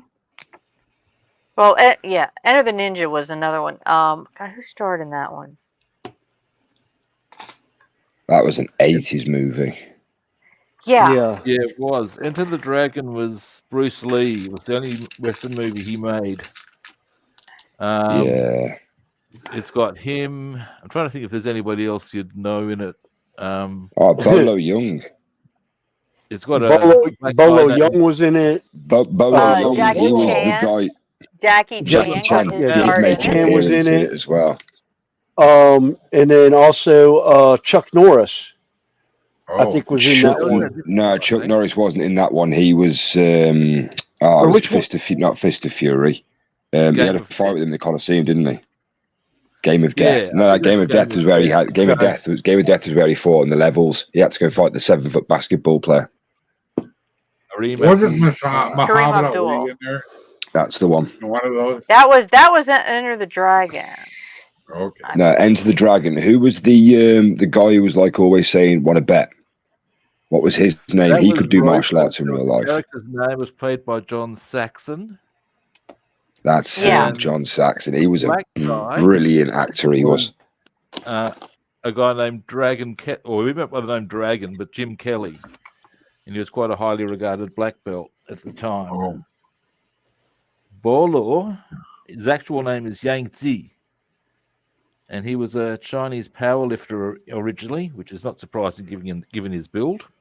Yeah. Yeah. But And what's he amazing escaped about from him is mainland if you look at him in the Bruce Lee movie, and then turn around and look at him in Bloodsport. Double Impact. Oh yeah, he's a whole lot more ripped, isn't he? Well, he looked very similar. I mean, he almost like he didn't age. Yeah, Musashi. Oh yeah, but that if you was... look at the actual physique on him, he's a whole lot more ripped. Yeah. But he didn't look aged. More ripped. No, he didn't age at all in that from those two movies. No, he didn't age when I met him in California at a martial arts competition that I went to. He happened to be one of the judges that was there. He was in. Sorry, Fenris, go on. It's the delay, dude. Sorry. No, I was just saying he. We all looked at him and it was like, oh, it's Tong Po. And he would giggled because it was the one part everyone knew him as was from that movie. And he loved it at that point. He was just like, oh, that's great. You know, that's Rich. Y'all know me as that. It's like, well, we're too young to know. You know, I looked at him and I was like, well, most of them are too young to remember you in Bruce Lee's movie. Yeah. And he looked at me and that's when he was like, oh. So I think one of the first films that I saw him in was Double Impact. Was it with Jean-Claude Van Damme, where it was his twin brother? Yeah. Yeah. He had a fight with him on the boat, didn't he? And he picked up that oil drum above his head and he just launched it at him like it was nothing. I think that was one of the first films I'd ever seen him in. Well, see, he had before Double Impact, he did Bloodsport with him. Yeah, Bloodsport was Jean-Claude Van Damme's first. I believe it was one of the first of his movies. And yeah, it was one of the first martial arts. I think the first one he was in was Kickboxer. Yeah. Well, it was Back then Kickboxer he and had some chops. Bloodsport. He had some goods. He did. Yeah, Kickboxer was the one where he was, because that was the one where he was. It was the first introduction scene where it was him in the gym and he does the splits. Yeah. He said he wants that to be like the main thing of what he can be known for in films. And yeah, he does get known for that in films. Yeah. I think after that it was Bloodsport. Yeah. There's Universal Soldier as well with Dolph Lundgren. Yeah. Dolph Lundgren, and Apparently, he was also in. No, go ahead, Terry. To be the Predator in Predator, but he couldn't. Yeah, fit he in the was. suit. He was originally set. Yeah, there's even photos of him in the suit. The suit wasn't originally designed to look like the Predator either. It got the bloke who actually designed it on a plane flight when he was going to the set that day. Interesting. Yeah. Yeah, Well, it's Sarah like Jane. he was also in the Expendables movies later on. One of them. He was the bad guy in the second one. Yeah. I remember This is the the 80s. Sarah Jane was talking about Musashi and the Book of Five Rings. I watched Read it a many times. It's a really, great text. really interesting documentary on that, where it was only the actor / martial artist Mark Dacascos. Yes. He actually went through and traced Musashi's journeys. If you like the Book of Five Rings, I also heartily recommend you read The Art of War by Sun Tzu. Yes. I've read both of them, and because if you're going to do your martial arts properly, you've got to know that shit. Yeah. And, yeah, there's a lot Well, of if I'm not wisdom in those books. I say, if I'm not mistaken, I believe they also use one or both of those books in corporate training. Yes. For high-end CEOs and stuff like that. And I think you'll find in places like West Point and most military academies. Mike, Burmese mountain dog. How do you get a mini? Well, the cross out of with the Burmese. The cross it with the King Charles. You crop them off the legs. I mean, because I know. A Newfoundland that crossed with a little Heinz 57 below my knee mutt dog. Yeah. And her daughter weighs 95 pounds. Yeah. Well, according to the lady, they crossed it with a King Charles Spaniel. Okay, Wayne, thanks for coming in. The guarantee would only be 35 pounds max. Sorry. So, yeah. So, a Newfoundland with a small Heinz mongrel dog. That would be one doggy porn movie to watch. See, the thing when he wrote in chat earlier on about it being a mini, I wrote back to you, Mikey, and said, you do realise if that's a puppy, it is mini, and by the sounds of that dog, it's going to get a lot bigger. Yeah. It's tiny now. It's like, well, this is the thing. It's like when people went out and pretty little right now. Oh, he guarantees it's going to get 35 pounds max. So we'll see. I don't know. We'll see. But it's going to be funny to watch her walk that big dog if that's the case. It gets big. It's a beautiful dog. Welcome back, Sarah Jane.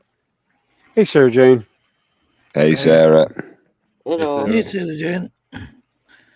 Yeah. It's when people went out and brought all these micro pigs as pets, but then didn't actually realise that what they were buying was actually just a piglet. Oh, Jesus. Oh, gosh, particularly if they're the runts. What did you do? I yeeted one of the roofing pieces to the floor. At least I found it right away. Let's make it 250. That'd be hilarious. It's going to be about 400 pounds when it's done.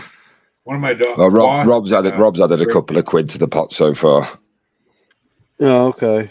Yeah. Wayne, yeah, it all depends on which direction it goes. I mean, I I I would pity the poor Chihuahua if it was the female. But watching Yeah. a male female cover a Yeah, but watching the Great but, Dane, A male chihuahua. but watching a male chihuahua go I He's did a have tough lad. a male Jack Russell Terrier Little successfully breeding Oh, with that's whatever another breed. image I've got in my head I need to try and remove today. And the first one involves again yet another animal, and that's a hedgehog. Ah! Good I heard of a little. Jack Russell oh, Terrier breeding with a Oh, for Rottweiler. fuck! Jack Russell are pretty persistent, I tell you. You know, I'm going to There you offend a go. lot of That animal. was one. I'm going to offend a lot of animal lovers here. What do you put sellotape around a hamster for? Oh, so they don't explode when you screw them, man. That's it. What? What do you call a hamster that carries its own sellotape? You Optimistic. dirty strumpet.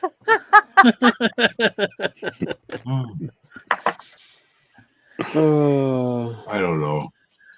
It's kind of funny though. I'll just let her figure it out on her own. Because she likes me. I held him all the way home. He's pretty chill the way home. He likes me. He's smiling. He's licking my hand. Get a little antsy there about halfway through. But then took him for a little walk while I was eating my walleye at Culver's halfway home. And he would go so far. He's not leash trained yet. He would go so far to sit down and wouldn't go any further. We're out in the middle of the parking lot. I go, what if cars were coming? He's not bend down and pick him up quick and get him out of there. But yeah. Oh, God. I'm glad you got him. We spent like 2 weeks looking on the internet for a dog.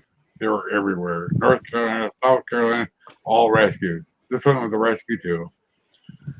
Nice. The mom was pregnant when they got her. It wasn't just. Yeah. So, yeah.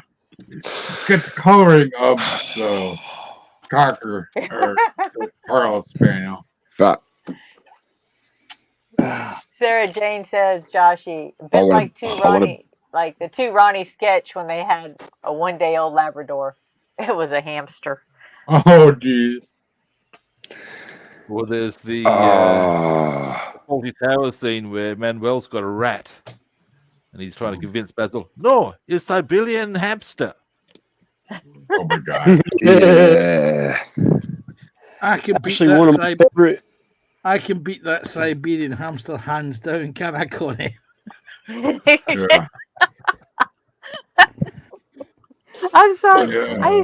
Whenever you remind me of that, I just laugh because as I said, we were on stream when he realized that what he thought was he had a mouse downstairs. He thought he had its cousin upstairs. No, it was a squirrel that made his presence known during a stream. Oh, That geez. was funny. As you do. A squirrel. There was a loud crash. Connie actually heard the crash on the stream. And she said, what was that? I said, I don't know. And then all you hear of is the next one, it's a fucking squirrel. There was this grey squirrel. And it's sitting looking at me. Before it Hey, jokes aside, it must have been driving you nuts. Mm.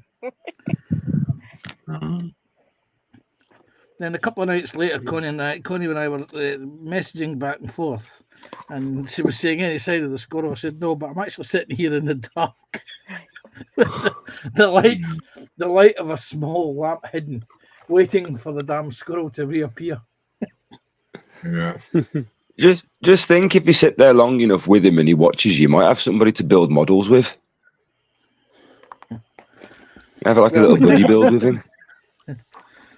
Yeah, I'm expecting squirrels to be arriving in the bloody post now. Oh, geez. Stuffed squirrels. Yeah, back when we had a rat terriers, the dogs were looking out the window and whining, looking at the swing, you know. And I went out and peeked out the window. There's a mother squirrel with all her babies showing them to the dog. Isn't that something? Oh yeah. She used to bark at the dog, at squirrels all the time. She brought them up to see them, and we're friends now.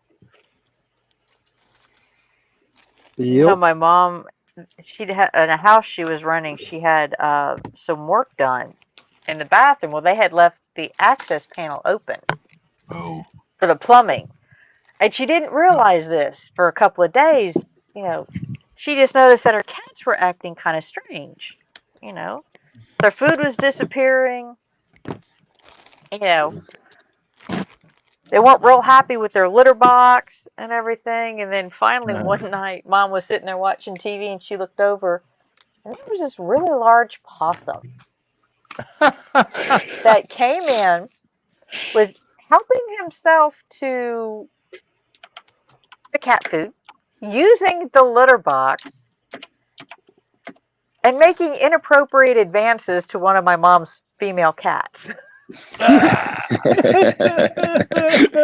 though the cat was fixed. That's funny. The poor little cat was being harassed by this possum.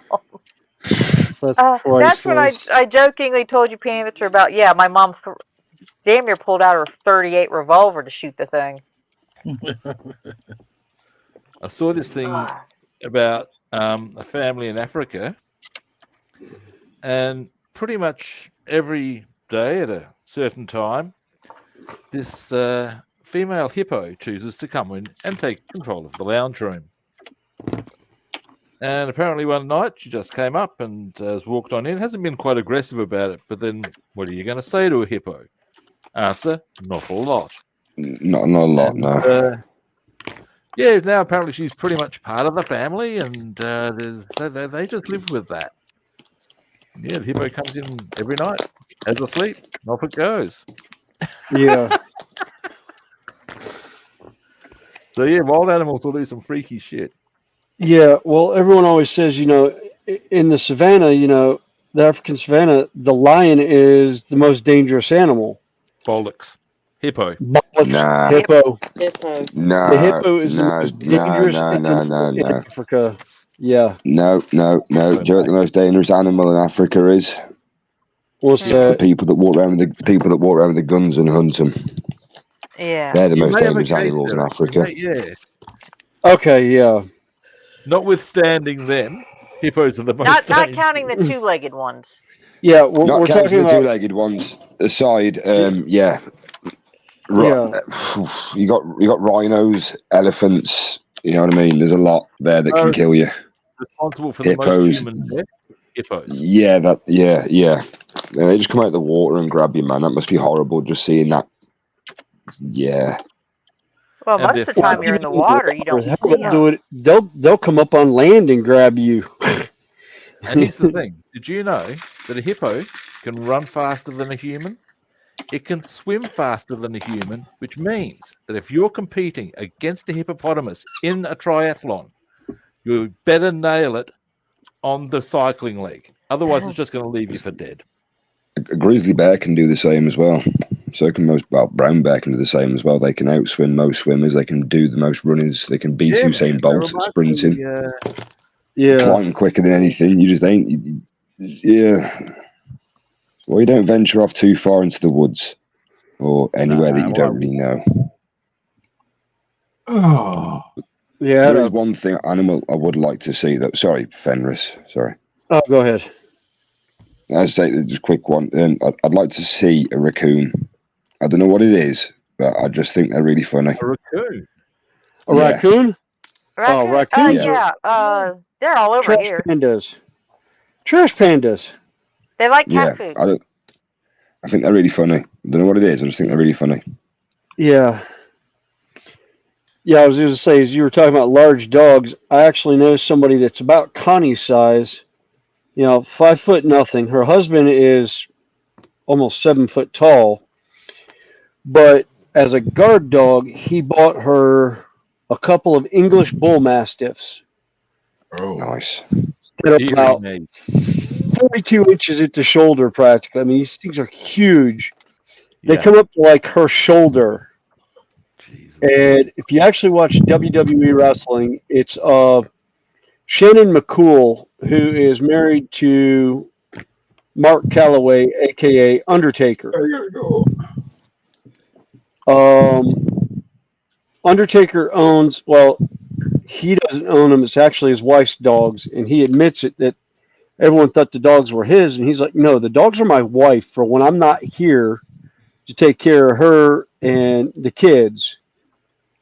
And I'm like, yeah, I don't know of anyone that's coming in that yard without those dogs destroying them for it, because they are just, yeah, they are berserk. You ever heard of a cane corso? Yes, I want one. Yeah, there's a lad who I go with for a walk and talk on a Sunday, and he's got one, and he's called Blue. He is blue. He's a blue dog. He has got, like, I can't even describe the colour of his eyes. It's like a pale white yellowy sort of colour, but they're just he's just absolutely beautiful. And he's just, at the moment, he's just droopy because he's a puppy. But when I say he's a puppy, he's up to my knees, and I'm 6'2", and he's a puppy. So he's going to be a big dog, but he's absolutely beautiful. Like, he walks off without his lead and stuff, man. He's gorgeous. He's called Blue. Yeah. One of my favorite memories from going to England originally with my parents at one point was I went to the Tower of London. Oh, no. Yes. And I actually got the chance to watch Beefeater walk. Wait a second. You went to the Tower of London. Yes. And they let you go? He was a young lad by then. He was prior to Panzer would have stopped you at the border of Scotland, mate. You know that one for a fact. I'm barred from up there as well. No, but I watched a Beefeater walk a person to one of the doors, knock on the door, and when he knocked on the door started to open, and he took 2 steps back very, very quickly. I couldn't figure out why at first until I saw the head come out the door. Almost as wide as the freaking door. Yeah. And it was an English Bull Mastiff. And the Beefeater standing next to me was giggling. I was like, what's so funny, mate? And he's like, well, that dog can trace its lineage to the guard dogs from the Tower of London. Wow. And I was like, okay, so what's so funny about it? And he goes, well, the mate standing there, that's the Beefeater, had family members who were incarcerated in the Tower of London. So the dog knows that he is not supposed to be on that side, and will let him know almost every day that he comes around that he is not wanted at that household. I'm like, gosh, so why does he get sent there? And he goes, because we love to torment the dog and him. It's like we torment him with it because we can. And I was like, oh, God, that sounds, yeah. Do you know we've lost Mikey's dropped? Oh. No, I didn't realize he had dropped. Yeah, Mikey's dropped. Oh, I'm gonna cruise as well, guys. Okay. Well, thanks for having me on. hanging with us. I got a lot done on the deckling of the car now. It's starting to come together. Oh, nice. So yeah, now this will probably continue to stream to your channel. Yeah, well, I can always leave it open. Hey, so that's nice and easy. So I may as well. Looking smart, dude. Kenny, that doesn't surprise me. And Randall, you know us. It's only 7 o'clock. It's still early. We got a good crew up here to keep us company. Wait a second. I might even be back later on. You never know. You're lucky if you're still going. So yeah, one thing I was going to say on the topic of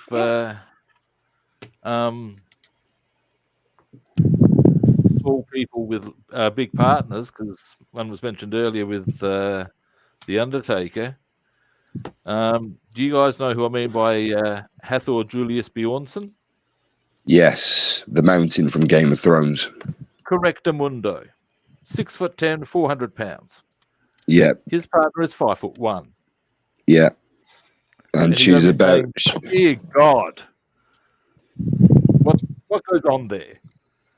You know, it's just a bit of a mismatch on dimensions, you'd think. That'll be another good porn movie. So there we have it. All right, and I'll see you later, guys. Okay. Well, on I'll that leave it till note, open day. Cheers. Take care, Rob. Yeah. Take it easy, Rob. See you in a bit. and my daughter has stated this on her streams that she likes her partners tall. And I've met several of them. They're over 6 foot tall. My daughter is barely 5 foot tall. And the comment she makes about it is she climbs them like a squirrel. Mm-hmm. Josh, Wow. Joshy, behave. Joshy, behave. Sorry, Josh. Joshua was getting all excited there. You can tell because he's very quiet. No, it's all right, Panzer. You can, if anybody comes round and sees the wet mess on the bed, it's nothing that's happened excitable. It's just a lot of tea came out the side of my mouth there when that was said. just happens to be. It happens to be the last swig of my tea. Happens to be the last swig of my tea, and that gets said. And it's like, right, do I laugh? And then you carry on. And it's like, right, okay, this is starting to leak out the side of my mouth now. I can't keep this down anymore. So yeah, I lose a bit of tea. Joshy, did you spew? No.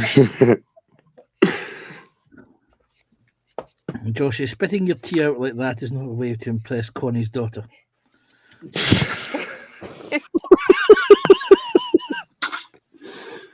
Red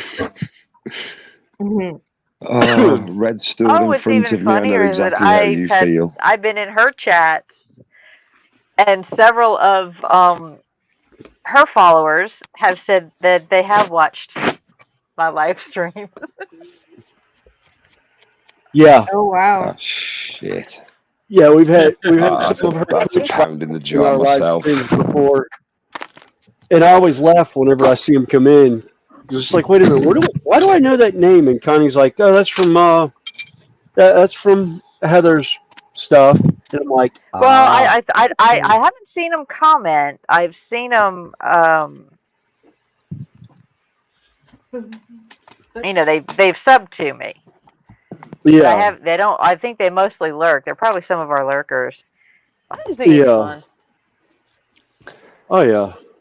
Anyway, it's been I'm not lovely surprised being at on the that, panel Terry. tonight, 3 minutes. folks. Hey ho, it's at the time already. Okay. Yes, Joshy, it's midnight. You got to. Are you getting up for work, or are you just exiting No, the stream?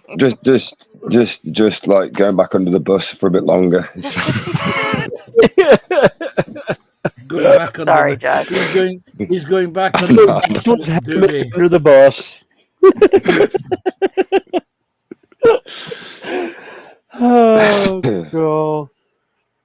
All right. So I thought we were doing okay. It's only been 37 minutes until the name got mentioned earlier on. I thought we were going for a record of at least an hour.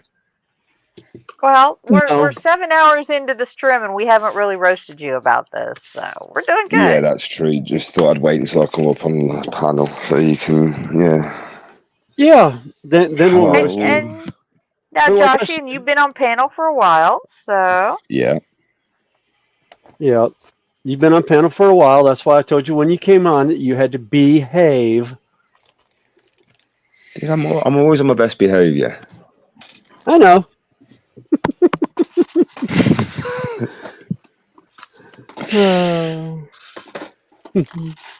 I'm just looking at the red stool in there's a front hammock of me under the now, bus knowing how it feels. There's Sorry, a what, hammock under the bus, and it's kind of one size fits all because it'll handle whoever decides to get, or whoever gets thrown under the bus. The hammock is there. Yeah, Josh, you put the hammock under the bus. I've been known to sleep on said hammock on Monday mornings when I was on break at work, and I actually remembered there was a stream going, and I turned it on.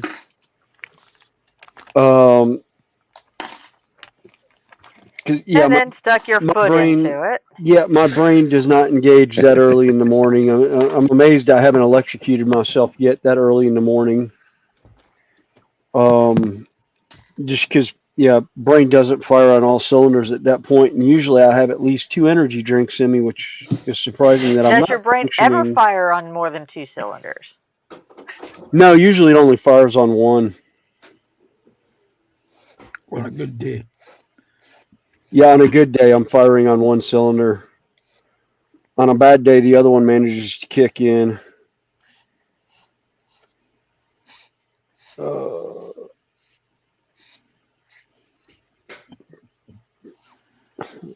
God, this is so small.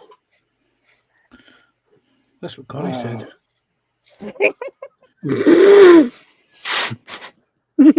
I'm building the same kit so that I can actually say yes, I did. Other than that, no comment. No, because I know his wife. We are rather good friends, and like I said, yeah, if I suddenly poof and nobody knows where I went, don't bother asking her because she ain't gonna tell. So no, you don't mess with Judy. Yeah. Although the funniest thing is half the people at our Renaissance Festival were convinced that William and I were a couple, including people who've known that William and Judy have been married for years. Yeah, we've been married for be 23 years this year that we've been married. And there are people that my wife works for that have known me for 30 years that did not realize I was Judy's William that she always talks about. And there was people from Fair that knew my wife that did not realize that she and I were married and that Connie and I were great friends. They thought Connie and I were a couple. And it's mostly the vendors. Yeah, then you've got some of them that run to his wife saying, "Do you realize that William is hanging all over this person?" And then he gets questioned about it. And it's like, "Oh, you mean Connie?" And his wife says, "Is that who you're talking about?" Right. Yeah. Oh, shoot. All right. I got it. What are you building now? Parts full. I'm building the castle part or the house part, but I keep knocking. I've got pieces falling off as I'm putting them on, and they're not holding in place.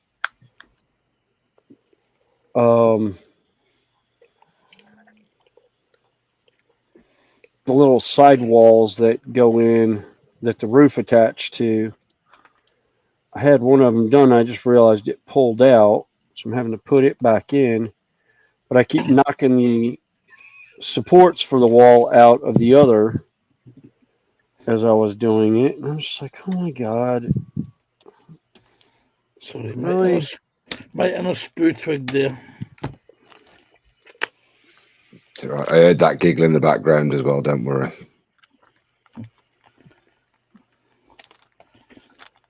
All right.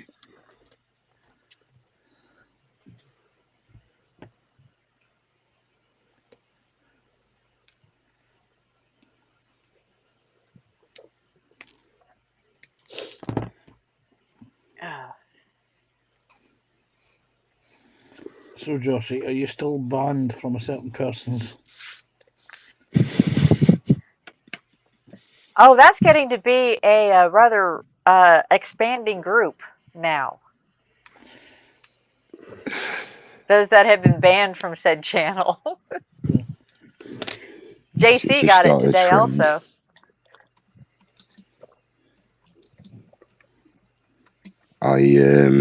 I can neither confirm or deny such accusations.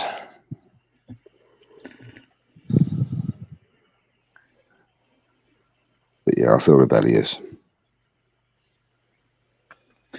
Create a fake profile Nah, not worth it. on another device. Because I've got a cracker. That means I have to stop doing what I'm doing to focus time onto something that's not really relevantly worth it. That's how I look at it. But thou shalt, time will come. Okay. Yeah. I just The hope weather to was be nice around today, for though. It was the sunny. karmic back slap that goes on.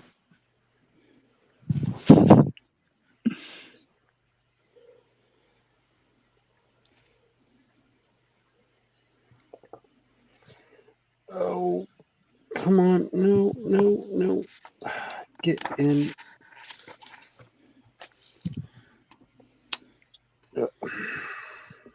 As Heather didn't say to Joshy.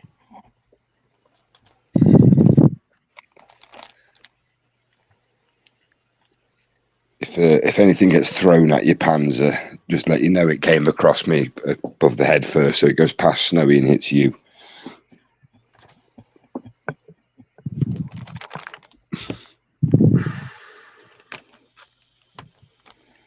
So I've got to think of a new name now, thanks to you. Joshy. I've got to think of a new name now, thanks to Panzer. Why? Is it Joshy B or Joshy the landmine device clearer, whatever it was called that he dubbed it? The tall, long. This thing. The what? Sorry. I've got it here. This thing. This is a Joshy B. Ah.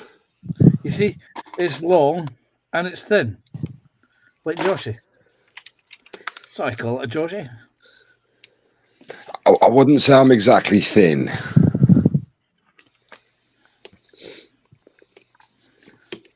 I mean, depictions of what my profile picture looks like, that's just a shadow on my face. It was a bad angle.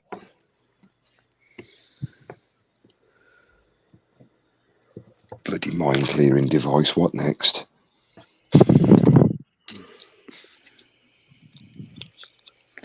I named it after you in honour of you. I know, actually, that's quite cool. I've never been called a landmine clearer before. I've been called many other things, but never a landmine clearer. I do like that. I'll take that one to work with me when I'm down there at Christmas and I'm running in the way of people getting shot all the time. Now, is the field a paintball field or is it an airsoft field? It's woods ball. So it's fundamentally just a giant woodland, but every first Sunday of the month they do airsoft down there. Okay. And they pretty much take over half of each side of the site. So in one side of in the morning they could do the top half or the bottom half, and we've got either other side to work from. In the afternoon they'll swap over and we'll do the same. It just all depends on numbers, because some days they can have loads and we can have hardly any, or it can be vice versa. So we work around each other. Oh, okay. Because that's one thing I've never done was airsoft. I've done paintball for years, but can I give you one big piece of advice for whenever you do play airsoft? Was that? Don't play paintball playing airsoft. Huh? Don't play paintball. Don't play airsoft like you're playing paintball. They don't really appreciate it too much when you run at them and shoot them from 2 foot away in the face. Oh no, believe me. At my age, they won't see me because I'll be the sniper camped out about a half a mile away taking pot shots at them.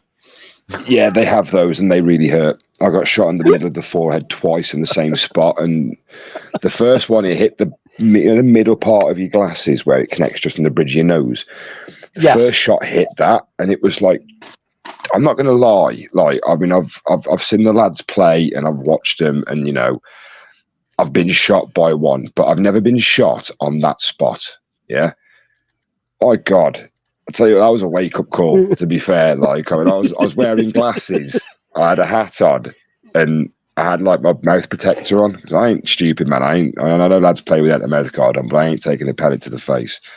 Yeah. So I was just lying there in the grass. I got an AR with me because I don't use anything else. If I had the chance to get a pistol, maybe, or an SMG, or, like, submachine gun or something like that, I would do. But primarily, I'd rather go with an AR. So I went in with this gun, lying in the grass, and I was trying to shoot the guys behind this bunker, and all I felt, like I said, was this pellet just hit me in the middle of the glasses, and I was like, whoa, okay. Yeah, I because I'm playing paintball in my head, headshots don't count in normal games. I was playing a normal game that day in my head. If I was playing tournament rules, every shot counts. Yeah. So I sat there, and you know what I mean? I didn't move. And then the next thing I know, I get shot just above the eyebrow. And then the next one about, what, a millimetre or two above that. And it was like getting kicked in the face, mate. I'm not joking. It was like, yeah, okay, I'm out. Okay, that really hurt. Yeah. But no, apparently the rules on airsoft is you can't go full auto. Well, say that to, again, somebody who plays paintball and fires a gun at 30 balls a second, you're ramping that trigger. So when you have the chance to go full auto, it's like holding your trigger down. You just run. And yeah, I kind of did that and shot about 8 people behind a bunker, and they were very, very unhappy about it when I saw them in the base camp. I was like, well, you sat there, you know, I got shot out by the one guy in the background who hit me, but, you know, I shot all of you fair and square. It's like, you can't use full auto, it's not allowed. I'm like, I'm sorry, I don't play airsoft. It's like, well, you shouldn't play here. And it's like, I'm okay, I'll just go over there and talk. Yeah. I'll send you a video on Messenger later on of my mate just literally proving a point. But yeah, I'll send you a video later on. All right. So I've just seen that comment pop up on my TV. I don't like the no headshot rule, and it doesn't count. Yeah. Actually, it's 2 plays though. We actually headshots count, and most times you'll hear somebody go blind man walking, and it means they've gotten a paintball to the face and they can't see a bloody thing, or you'll hear dead man walking, wiping, and it's like they're wiping so they can see. Because I've had people say, well, why is that? What why is he saying, you know, what's the wiping about? And I was like, he's wiping his mask so he can see where the hell he's going, guys. You just shot him in the face with 4 paintballs. He's got 4 ounces of paint for each paintball. He can't see a bloody thing. Yeah. And he wants to be able to walk out of the field in the woods without killing himself. I was like, that is a rule that we put in place at the field that I played at and refereed at. And most people know it's like, yeah, we have a surrender rule. You don't shoot anyone inside of 15 feet. You call surrender. But the thing about the surrender rule is the person that you call the surrender on has the option to take said surrender and get up and say, nice going.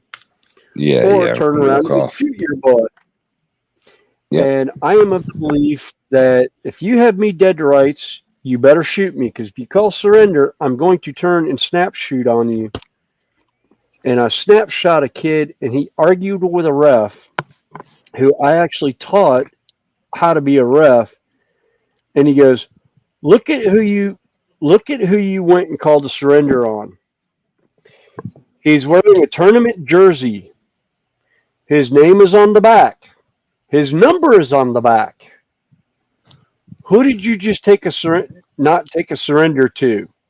And he goes, oh, that's William, isn't it? And he goes, yeah. Because on the back of my jersey it said Taz, Tazz. Yeah. My number was 911. Emergency services. That's funny. Yes, because when I play, it's like, yes, you're going to want to call. It's like Ghostbusters. Who are you going to call when you have a situation? And you're going to call safety services when I come around, because you're going to be crying too much from it.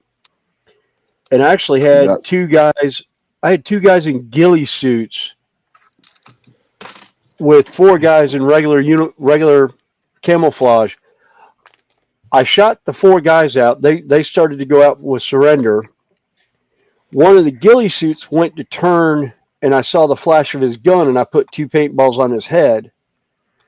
There was another one in a ghillie suit about 5 feet from him on the other side of the bunker that they were at. I never saw him. I turned to leave, and I happened to watch what I thought was a bush start to roll over so he could get an angle on me. And I put two in his chest, and I was like, dude, if you had waited about another 30 seconds, you could have shot me in the back. I go, I would not have known you were there. And he goes, really? I thought you looked dead at me. I was like, I looked at what I thought was a bush, because I remember there used to be a bush at that bunker. But I'd forgotten we took it out the month before. We'd actually taken a bush out from where he was laying, and I thought it was the bush still there, because I hadn't been on the field in so long. I was like, dude, that's the closest I've ever come to being shot. And I mean, I was like 20 feet from him. It was just like, yeah. But that was one of my favorite tournaments, because it was an all-day scenario. I was the only team captain of 4 teams that never got shot out the entire day. And there was 4 times they had me dead to rights, and they missed the shots. And I was just like, oh, I was so happy about that. As Sarah Jane's saying, site she marshaled at, they went with headshots count. Basically, it's difficult to hit the head anyway, and there were scenarios of people hunkered down getting numerous headshots, so for safety allowed. Yeah. Yeah, that's that is primarily one of the reasons why they say that headshots don't count. It does make kind of sense, because if headshots don't count, they're not going to get you out of the game. And in the game, the primarily objective is to eliminate the team. Yeah. It gives you an incentive to aim for the chest. But like, as you say in tournament rules, it's completely different. You're eliminating the whole team as pretty much aggressively as you can. Well, the other thing is with tournament ball, that's usually all you see is, and gunshots count in tournament ball. Yeah, any shot counts, mate. Yeah, any shot counts. I've had arguments with referees about wiping stuff. Like, you know, when you like stuff on the side of the inflatables and everything. Yeah. Yeah, I've had arguments that, like, not on inflatables, but I've had arguments with referees about wiping everything. Like when I've been leaning up against barricades and stuff, or up against walls or anything, it's smeared on my shoulder. I'm like, no, mate, that's rub. It's off the side here. I haven't wiped anything. It's rub. Like, there's nothing on me. There's no clear shot. There's no broken shell. It's, look at the smear. And he's like, no, you're eliminated. And I was like, dude, if I've been shot, I'd have called myself out. Simple. Yeah. Yeah, I've gotten in arguments with refs, but thankfully, most of them, there's at least, when I was playing, there was at least 2 to 3 refs that would eyeball me, because they knew I was that good half the time. And one of them actually was a CFOA referee that was watching me, because one of the teams wanted to bring me on. Yeah. And but the team captain and I did not get along. Are you doing good, Tasha? I'm doing okay. Okay. But yeah, they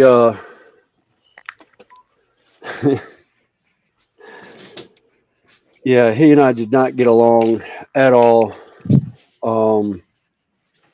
Mainly because he didn't like my attitude. Yeah. Back then, I was out for myself more than anything. It was like, yeah, I could do team play, but team play for me was I put as much paint down range before the team even got to like a quarter of the field. And usually there was nobody on the other team for them to go after by the time I got done firing my first hopper of paint. And I had a semi-automatic Bob Long Intimidator. Nice.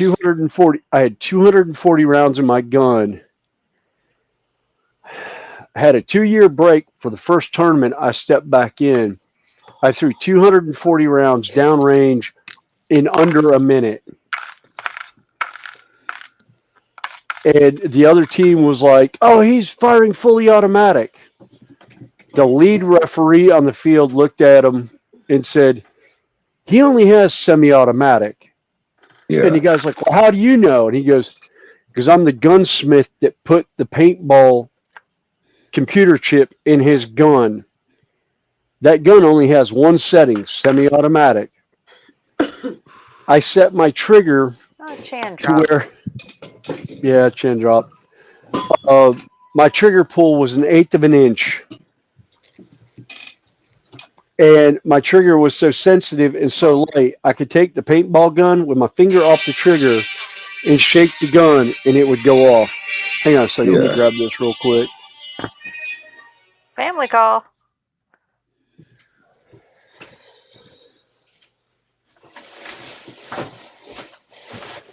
So how is everybody's build going?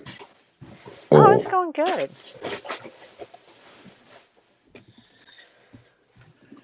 Like I said, I don't think he's realized just how far ahead of him I am.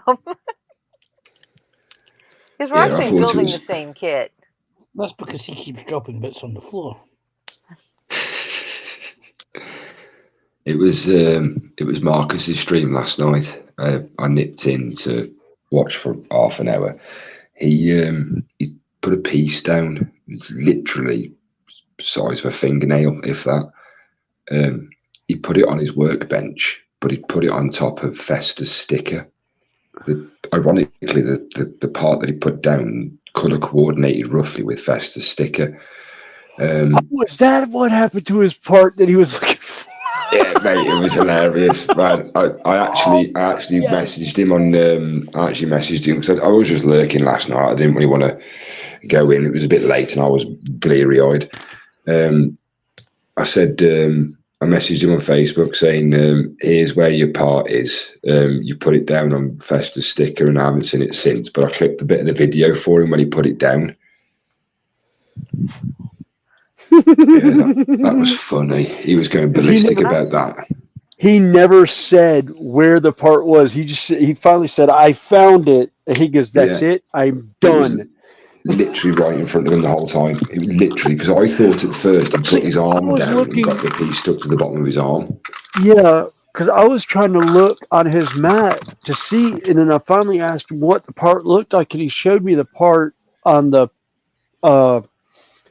pamphlet on his instructions, and I'm like, okay. I was like, yeah, mate, I'm sorry, I don't see it.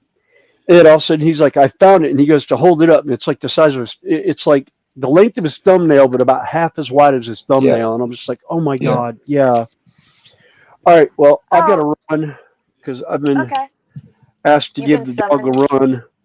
Well, Belva evidently got the zoomies on hardwood floor.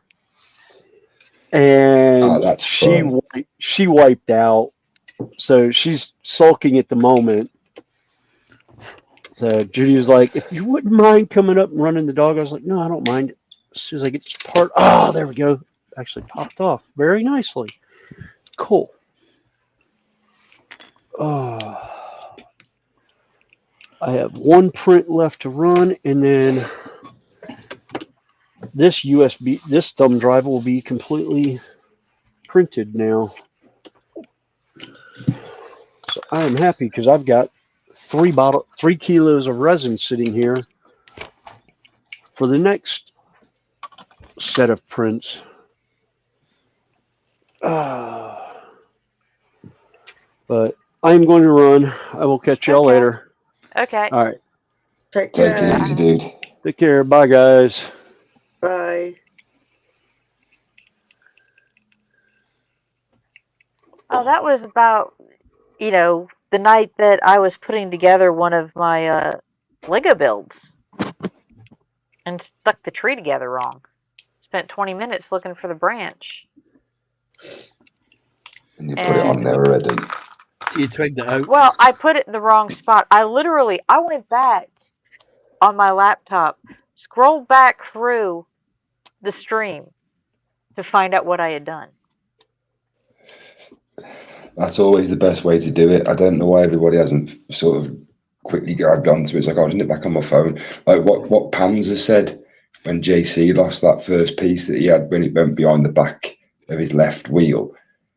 Anytime anybody loses a piece now on stream, I'm like, just check behind the back wheel or back leg on the left-hand side of your chair. Actually, that's the second time he did that. The first That time was he it. said It's it the was first in the time. drawer behind him. That was it. The second time was when he said behind and everybody thought Panzer may have had a camera in there or something watching him. There's 2 things that James doesn't realise. Is that the earphones that I use have incredible reception. That's why when people have domestic conversations or they talk over each other, it's very distracting, because each ear is allocated a number of people. And if Mikey was talking away and somebody else was talking, they were coming through in 2 separate ears. Oh, I remember this. Right? But the thing is that because of what I do, I have to listen, because you can be hearing things going on in the background. Yeah. That's important. So I learned to listen to the background noise, so I can tell where something has landed, because the headphones are that sensitive. The earpieces I use are that sensitive. Remember on your prime time one when you got Phil in the one ear and Dan in the other. Yeah.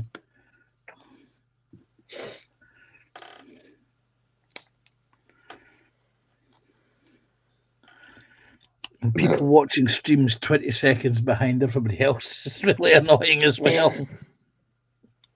Yeah, mine's like that when I'm watching. When Mikey was showing the sword earlier on, he told me about it. I could hear him turn around, but he hadn't done it on the TV yet. Tash, Teresa saying that's looking really good so far.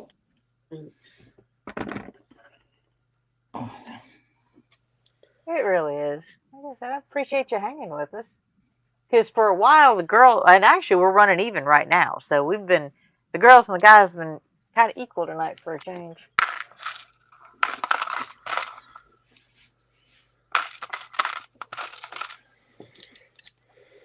And Tasha, don't feel bad about ever having to take something apart. No, I'm having to keep doing that at the moment. Well, it's driving me up the wall. I started one last night at work. Yeah, because like I said, I get downtime at work. I started this thing. Yeah. For the little one that I work with. And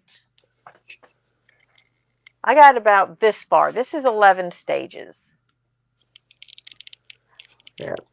I got this far and had to take it all apart because I kept popping pieces off. You go to put in one layer because they're offset. Yeah. I said, I like building structures so much better because for the most part, they're solid. This bugger, I kept, like I said, I actually took it all the way apart last night. So we all do it. So don't get frustrated. No. It's just annoying. Yeah, Tash, I lost a piece for mine and I couldn't find it for ages. Like literally ages. But Josh, your kit only had 4 parts. That was different. Yeah, Tash wasn't around for that, was she? They jokingly brought me a 7-piece duck Lego kit, and to say that like I was ripped apart that day is an understatement. There's no instructions with it, so I just built random models with this duck. A couple of them were quite funny. I built a rocket. Yeah. And I will say it looked like a rocket, apart from what a few people in the chat said it looked like. But it looked like a rocket. But yeah, after about half an hour, 40 minutes, I finally built this duck. I was quite proud of it. Nice. It was driving them quackers. Sorry, I had to go there. Yeah, sorry. And we all roast each other, so Yeah. you've been around this group long enough to know that yes. Yep. And we still got 14 people watching, so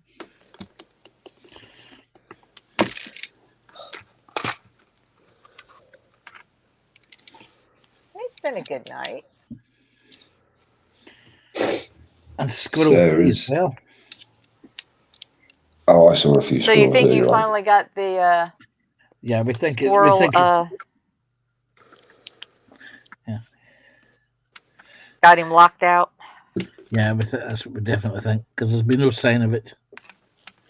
Oh, Which that's is a good. shame, because I made that special shotgun cartridge for it.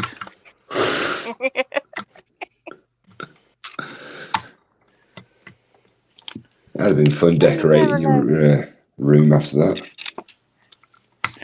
Well, it was low velocity. And it was 6mm caliber balls. So it would have hit the target. It would have hit with quite a bit of violence. Yeah. Yeah, he was quacked up. he's Fenris is probably on his phone with his earbud in, throwing the bone for the dog. Better than I'm giving the dog a bone. Sorry, that came out wrong. It's a bit like the Taylor Swift comment a few weeks last weekend. I was going to say the jokes like that, it's just water off a duck's back to me. Oh, that was a bad joke. I'll get me code. Well, I spent several years as a forklift driver. So did I. And working in warehouse with truck drivers and all that, yeah, you tend not to any shyness you have tends to disappear rather quickly. Yeah, I used to work nights doing it, and I've worked as well. I've worked a lot of shifts doing it. To be fair, drove all types of forklift trucks. Had quite a close few calls on a few trucks as well. To be fair, I won't lie.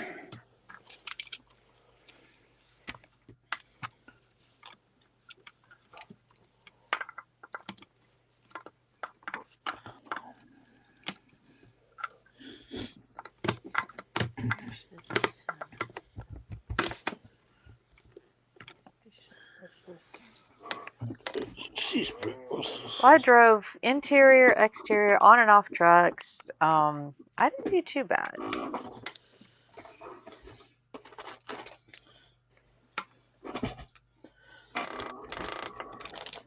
One of the most interesting was on a motorized pallet jack that you could actually ride.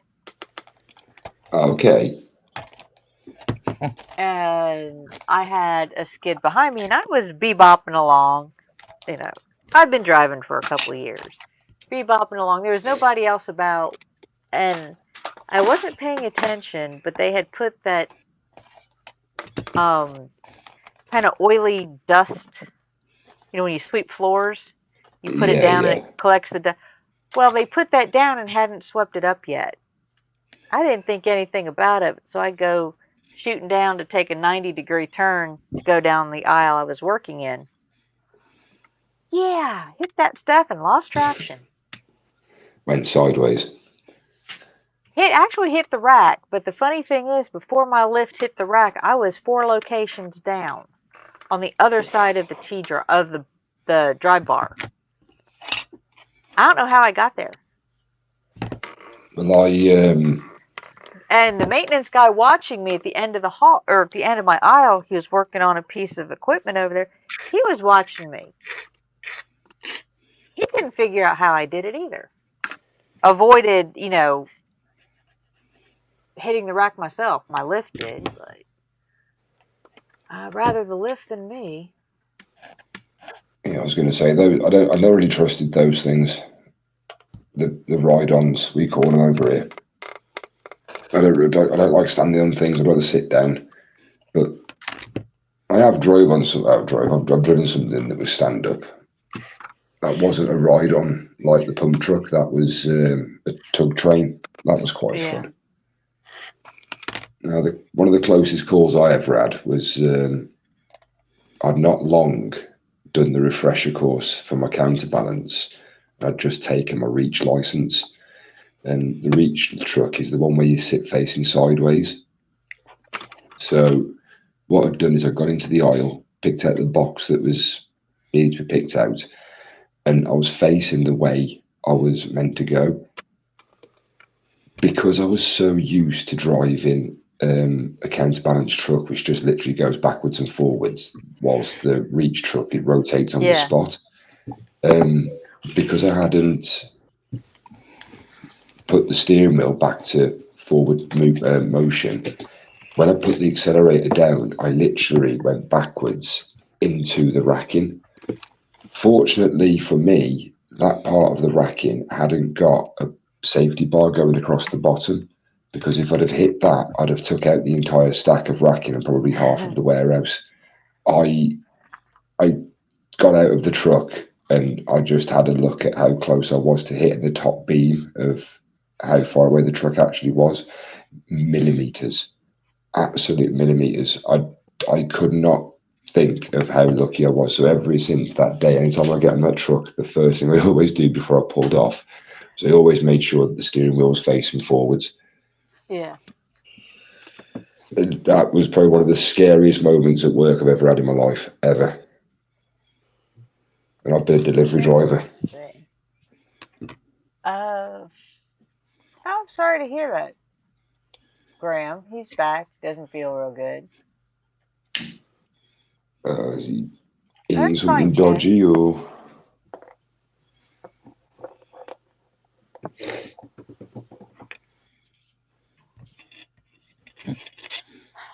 He has some health issues right now. I think he had a hospital trip earlier. Oh, okay. Not positive, but I'm sorry to hear that. Hope we can lighten your evening up a little bit.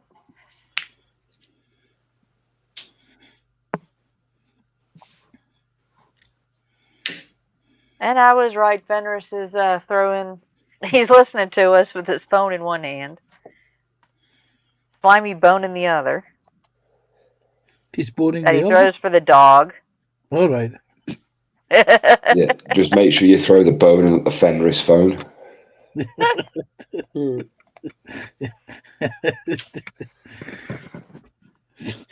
Gets distracted. I'm going to hear about that one. Yeah.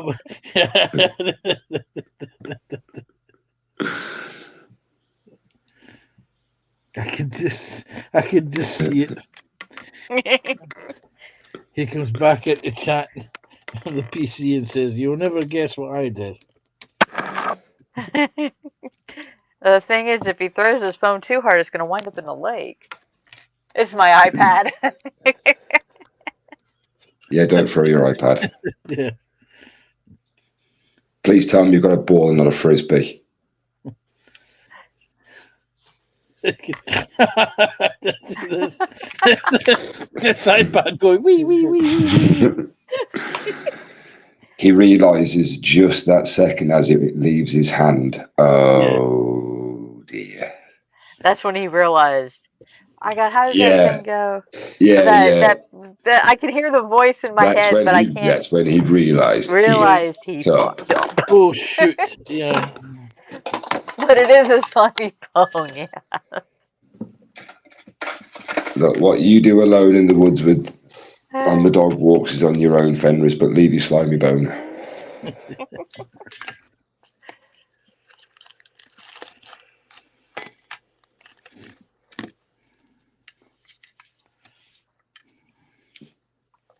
Just a thought, are iPads waterproof?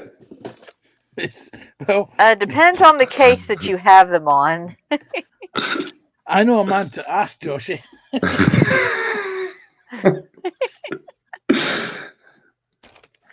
If it goes quiet for half an hour, you know why.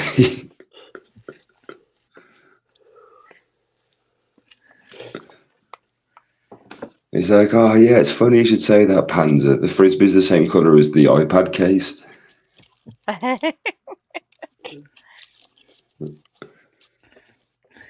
Yeah, but you've got to remember the Frisbee's slimy. In which case, I've got to ask myself, what's he been doing with the iPad? Do I want to know what he's been doing with the iPad?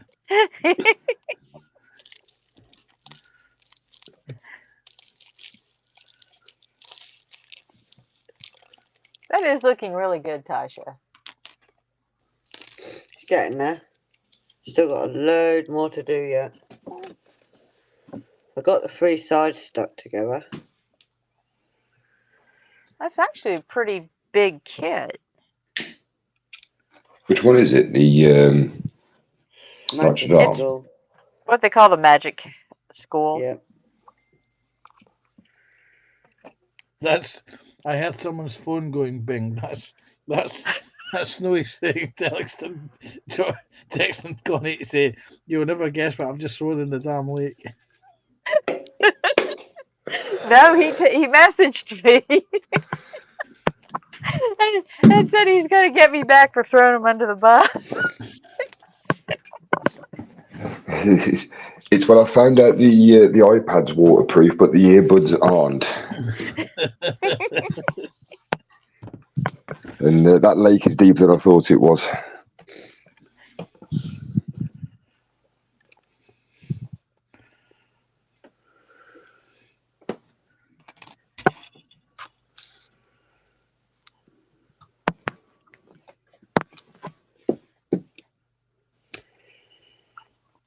Now I can see it all together now. So I've just seen what Tasha's building. I can see it all properly now on TV. Yeah. You see it? So let's bring her up full screen.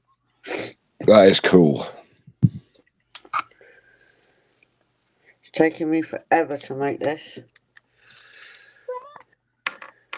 It's all right. It took me best part of 3 hours to build a 7-piece duck, so don't worry. There you go. Still got a bit more to do. Yeah, I look at him like, this is a hobby. It's meant to fill time, not a race to see how much you can get done. Yeah. You know, unless you're in a, 24-hour or what was it, that 2-hour competition build that Terry and Sprue and I can't remember who all else was in on that one. It was Sprue, Scott, Terry, Carl. Was Ron and Lindsay involved as well? I can't remember. It was a speed build. Mark. I think it was Mark. Well, I'm thinking Mark as well.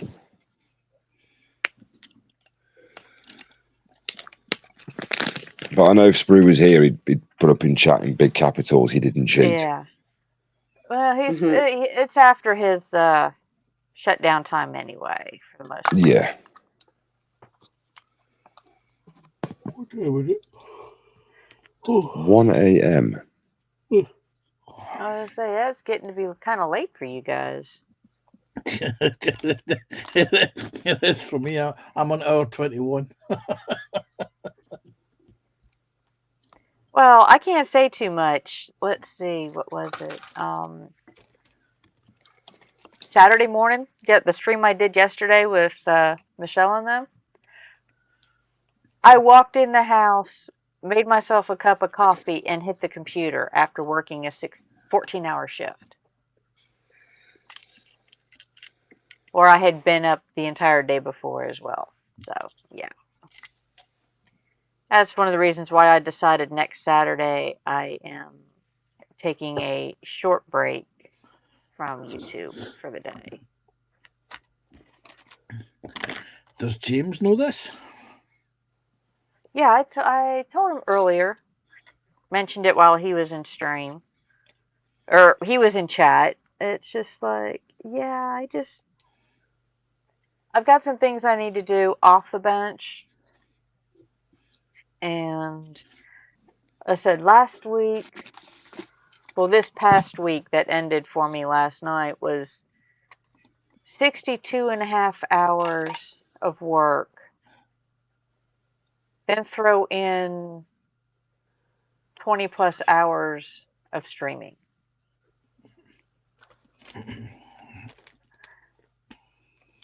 That's a lot of stream time. Because, mine goes, well, last week was 7 hours for me, but I had Michelle in the morning. And then I had Sprue, JC, Carl. Yeah. Sprue. Then Michelle again. It's just like, I enjoy it. I thoroughly do. But I'm just like, 24 hours is the longest I've done on streams. let's see. I think the longest I've done has been 12 hours at a shot. But then I look back, I said, I'm doing this 7 days a week. Not my stream, but I'm on others. Now, they're not as long.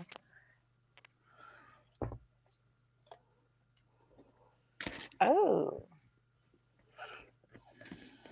I heard R2D2. Oh, that was a notification that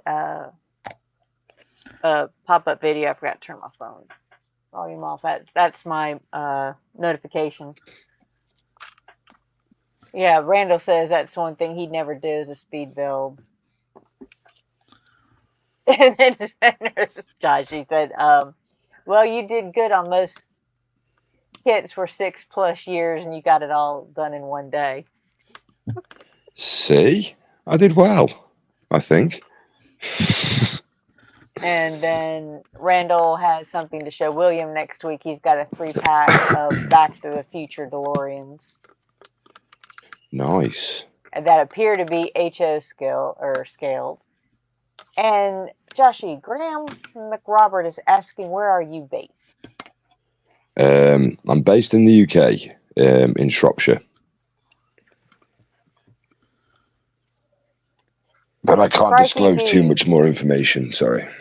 Yeah, that's fine. Yes, Scott, we are still, like I said, I've had people who are here early in the stream, then they leave, they come back, in other words, they've gone to sleep, and we're still rolling. And Fenris took part of a 24-hour New Year's stream a couple of years ago. Yeah, I remember him saying. And Randall, yeah, it's like you can find interesting things, in a lot of, He said he found the DeLoreans at Target, which is a slightly upgraded version of Walmart. Only slightly. A little more expensive, but pretty much based, on the same stuff. So.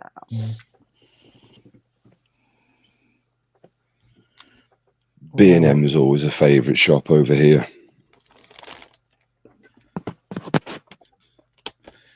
Where I live, any shop's a favourite kind of shop. Yeah, but where you live, dude, there's one building, and that's yours. Yeah. The problem is, of course, is that the internet and having shopping delivered has killed small traders, small retailers. It was last week we were talking about the Isle of Whithorn, and there used to be 3 grocery shops in the Isle of Whithorn. Now there's none. So somebody somebody living in the Isle of Whithorn, if they run out of milk, they've got to go to Whithorn to buy milk.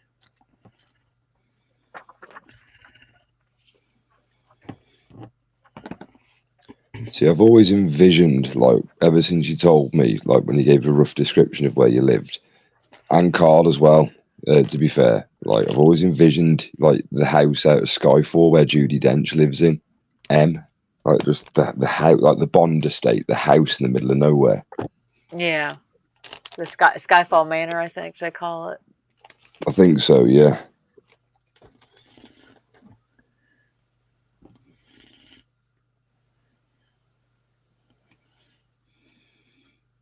I say the one that she lives in. It's the one that he takes her to look after her.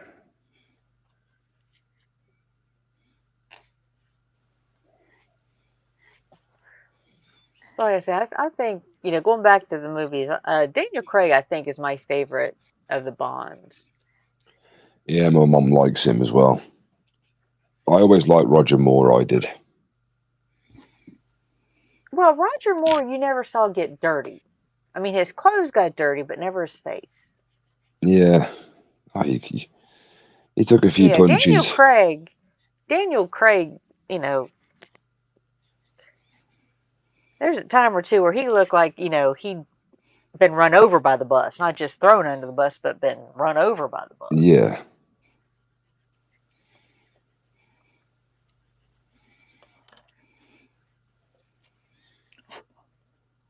Yeah, there was what was I got confused earlier on when I said Pierce Brosnan was Welsh. It's Timothy Dalton. Is it not Timothy Dalton's Welsh? I think Brosnan, I think somebody said was Irish. Yeah, he's Southern Irish, yeah. Pierce Brosnan's Irish. Sean Connery was Scottish. George Lazenby was Australian. Thought they were good. They all played British actors, though. British spies.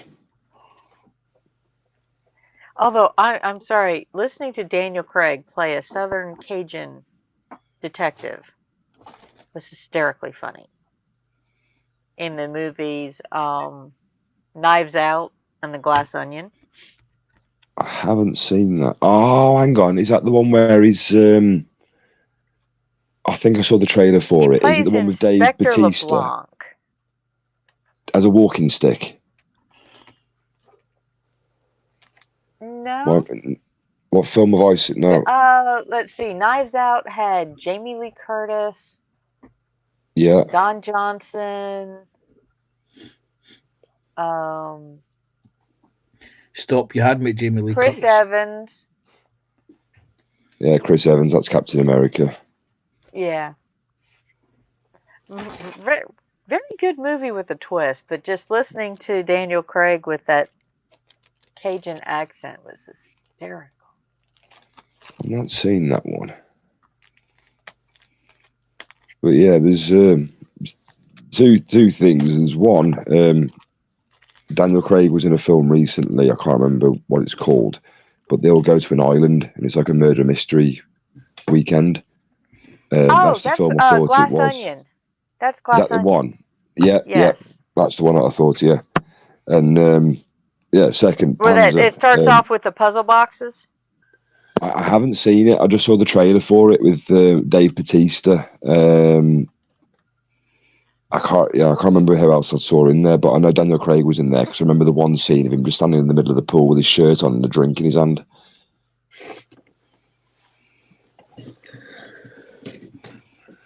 But I haven't seen the film yet. No.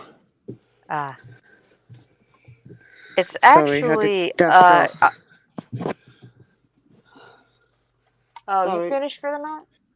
No, I had to dash off because Mickey was having a night fright. Oh. But she's Is you alright? Down again now.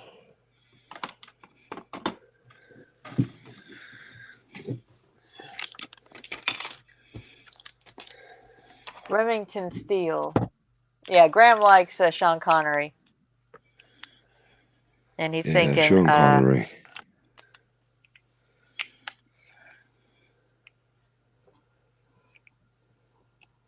Oh, sorry, what were you saying, Connie? He was thinking... Oh, I was just reading Graham. He was Remington Steele. That was early Timothy Well, I Dalton, I think believe. Pierce Brosnan. Pierce Brosnan.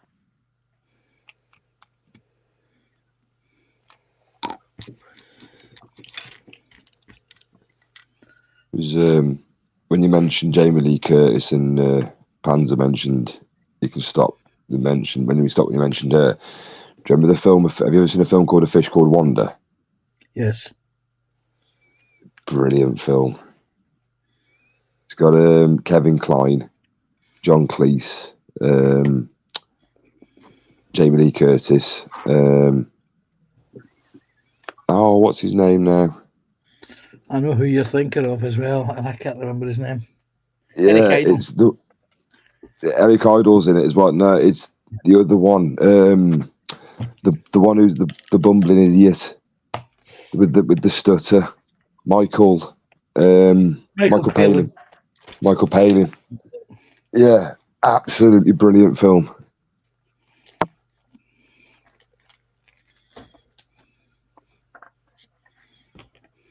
I was thinking, here's another one, Connie, as well. One of Daniel Craig's first films was a film called Layer Cake. Yeah. And I if you don't ever see, remember that one. no, the front of the film cover is a yellow Range Rover with like a burnt iron print on the front of the bonnet. And is it? Oh, what was his name? The guy who was married to, was it Guy Pearce? Guy Ritchie. Was it a Guy Ritchie film, Tasha? I think it was, yeah.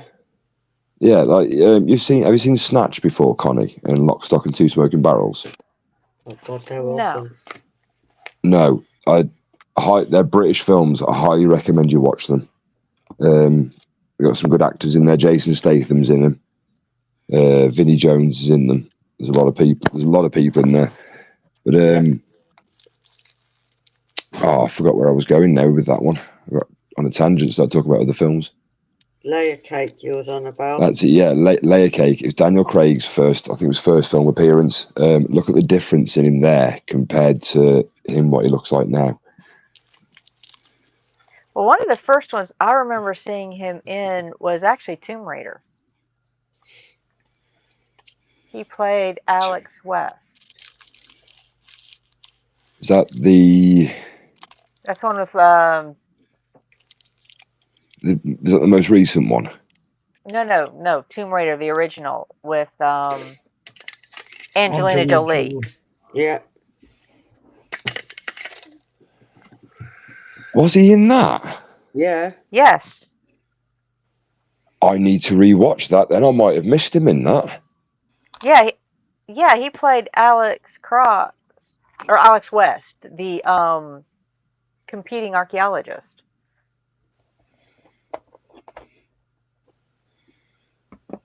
I need to rewatch that. Very interesting shower scene. Do I need to watch that? Well, there's two of them, depending on which one you prefer to watch. I can watch one of them. I'm not going to disclose which ones I'm watching, but you know.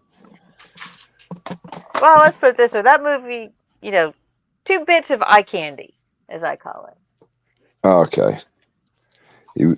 There's another film he was in as well, which I'm guessing Tasha would have heard of. Bronson.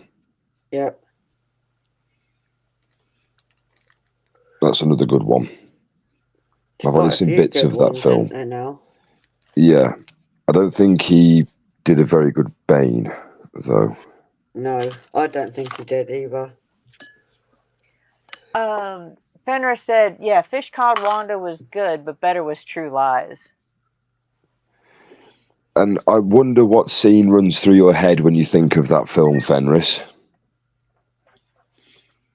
The one I think of is her hanging from the helicopter. Fenris would be better off with Trading Places. I mean, if he says Basic Instinct, I give up.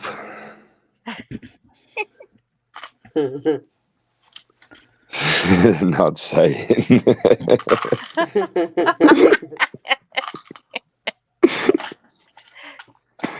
Would it Now be? you must admit, she did rock that scene. Very much so.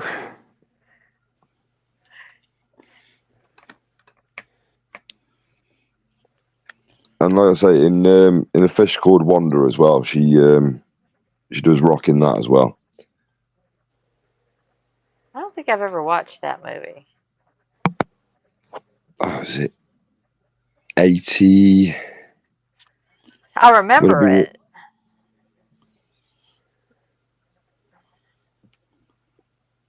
I want to say 89, 90. Something like that. Another good film. I don't know if anybody's like. I'll go on a rant about films and random ones. Stop me if I do bore you. But another one that I do know with Sean Connery, if anyone knows, is Time Bandits. Yeah, that's the one I know. Oh, that was good. There's quite a few in that one. 1988 was A Fish Called Wanda. Right. Then there was another movie Sean Connery was in. He played a role. Was it The Green Knight or was it no Prince Valiant? Was the name of the movie? Oh, that was in what's his name now? Richard Gere. First Night. No, this wasn't. It wasn't First Night. Because he played the king in that one. No, this was where he played. God, it was a really off the wall movie. But no, First Night was good. I liked the training platform they had. The only bad film I've ever seen Sean Connery in, and probably many of you will agree with this, is Highlander 2. Highlander 1 was absolutely fantastic. Highlander 3, yeah, absolutely fantastic. Highlander 2, yeah. That was the one with Michael Ironside, wasn't it? Yes. And for again, a person, John Alec, I'm sorry, but for a person who can top your voice, is that man. Because he was it the sheriff's? Oh, what was his name now? He was in Robin Hood, Prince of Thieves, and I can't think of. Are you talking Michael Wincott? He played the bad guy in The Crow. Yes, I'm getting confused. In Three Musketeers, he played the captain of the guard. Yeah, that's the one. I'm getting confused there. Sorry. The one with Charlie Sheen, Emilio Estevez, Chris O'Donnell. Yeah. Yeah, that's Michael Wincott. He also played. Can't think of his character's name, but he also played in Alien 4. Yes. Ah, Resurrection. Yes. Yeah. Yeah. Is it Michael Ironside? Right. Okay. Let me try and see if I can butcher this film. Is he in Starship Troopers? Yes. And yeah. Okay. Yeah, I know what you mean then. What a fantastic film that was.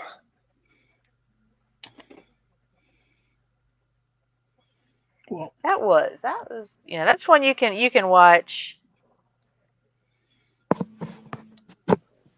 and just sit there and laugh your ass off. Although I will admit, Jake Busey looks just like his dad in that movie. All teeth. Yes, he does. I'm back. Yeah. Hello. And I missed. I actually was resetting my mic my headset when you were talking about Sean Connery in a movie, and I did not hear what movie you were talking about that you said was the worst movie you'd ever seen Sean Connery in. Oh, okay. Highlander 2. Highlander 2, yeah. And the other film I was going to mention to Connie, because I'm guessing she would have seen it being as he's got dragons in there, he's Dragonheart. where Sean Connery voices the dragon, because they even nailed the CGI with his lip movement perfectly. Yes. Oh God, yes. Yeah, I did not like him in Highlander 2. I did like him in Highlander. Scottish yeah. Peacock. Yeah, for a Or no, I'm sorry, Spanish-born Scottish Spanish. accent Yeah, person. Spanish Peacock. Spanish Peacock. That's the one. The Spanish peacock with a Scottish accent. Yeah. Yes. And then it,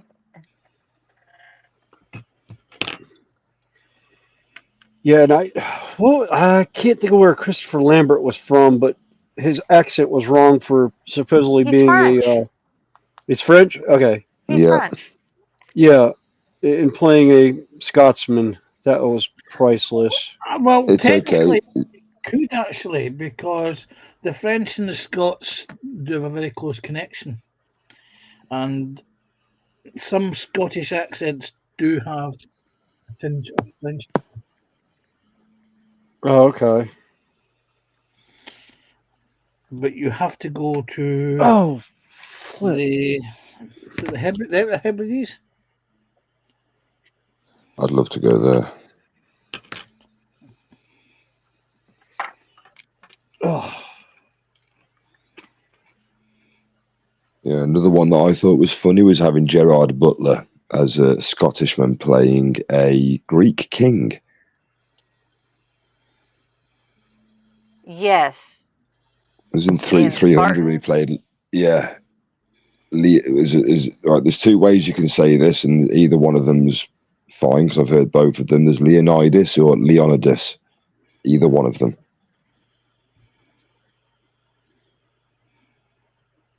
I think they were going more for the ab count in that one.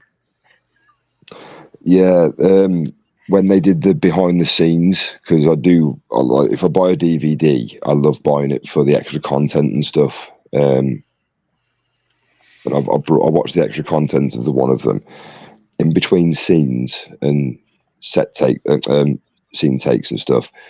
When they were sat around doing nothing, they used to sit there and do curls just to get the pump on, as they call it, so they can like puff themselves up a bit more. But yeah, Gerard Butler said he's never had to do so many sit-ups in his life. Even Michael Fassbender looks good in that film.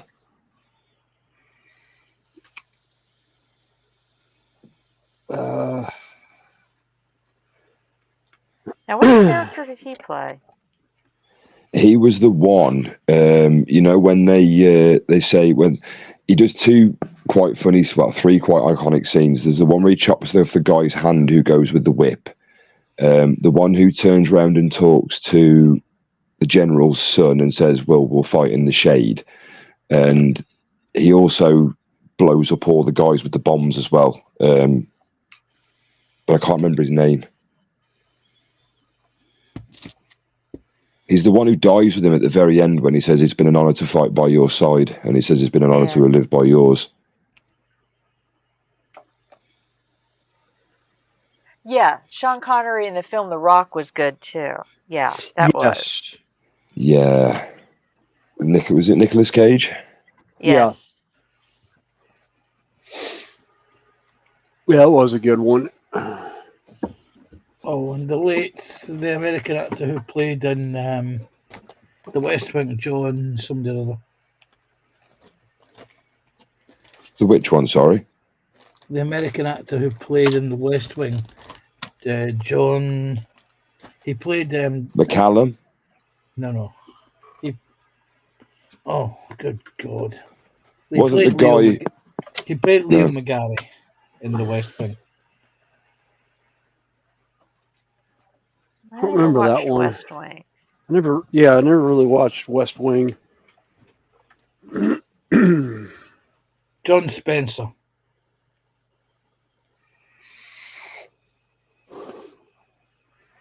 Name doesn't sound familiar. Can't say I've heard of him. Yeah. He played the FBI agent in The Rock.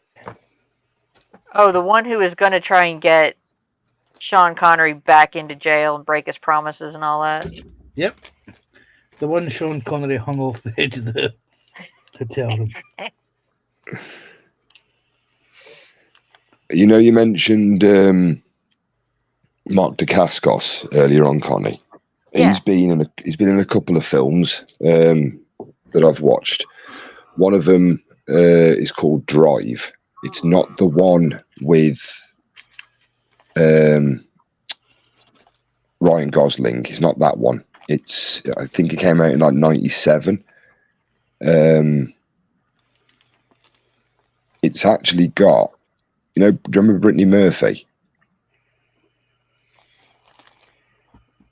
She was she was the girl that was in 8 Mile. She was the blonde girl in 8 Mile. Yeah, she was. Yeah. She died quite a few years ago, to be honest, if I remember rightly. I can't remember exactly when, but it was her very first film. And I actually watched that not so long ago, and I forgot how cheesy that film actually is, but it's actually quite a good film. And the other one I think he did was, what was it called? I know it's got DMX in there and Jet Li, but I can't. The film slipped my mind now. I can't remember what it's called. It'll come to me. Jet Li and DMX. It's got Jet Li, DMX, all the other crew that normally goes with them. Anthony Anderson, the white guy with the glasses and the Tom A something. Oh. But yeah, they're good films. They're martial arts films. So they're pretty good. And he did Forged in Fire as well.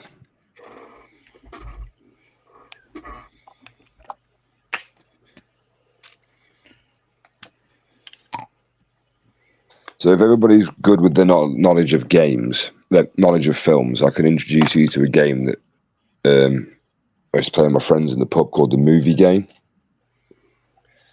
What I do is I give you the name of 2 films. And in those 2 films, you have to name one specific actor. Now, those 2 actors both starred in the same film together, and that's the film that I'm thinking of, if that makes any sense. Okay. Shall I give you an easy one? Yeah. Right, okay. The Blues Brothers. Dan Aykroyd, John Belushi. Yep, you've got one. Dan Aykroyd. Okay. Your second film, Groundhog Day. Bill Murray. Yep. Okay. So I've given you the names of 2 actors. Okay. You've got those 2 actors. Now you have to think of the film that I'm thinking of in my head that they were starred in together. That would be Ghostbusters. Yeah. That's it. And that in a nutshell is called the Movie Game. Me and my friends got to the stage in the pubs. John Belushi wasn't in. Oh no, right? Yeah, Dan Aykroyd. Yeah, no, sorry. but Dan Aykroyd was. Yeah. Sorry, I'd focused on John Belushi. One of my greatest. John Belushi was in K9. Yeah. John Belushi was in Animal House. Yes. John Belushi was an animal. Kevin Bacon. But yeah, that in a nutshell is the Movie Game. Oh, okay. Still like John Belushi in 1941. That was a great movie. Cheesy as all get out. That hasn't been seen. It's been shown once on British television, and only once. Yeah. It's quite scary that movies like that. Oh, pigs dropped it on the floor. I have done a Snowy. What? Is it behind your back left wheel or foot on the chair? No. It's not, because it bounced off my knee, so it's in front of me. No. Has you it dropped the bounced into part? the front of your drawer? No, because my drawers are closed. That's good then.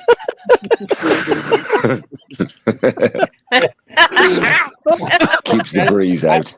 I see where he was going with that one.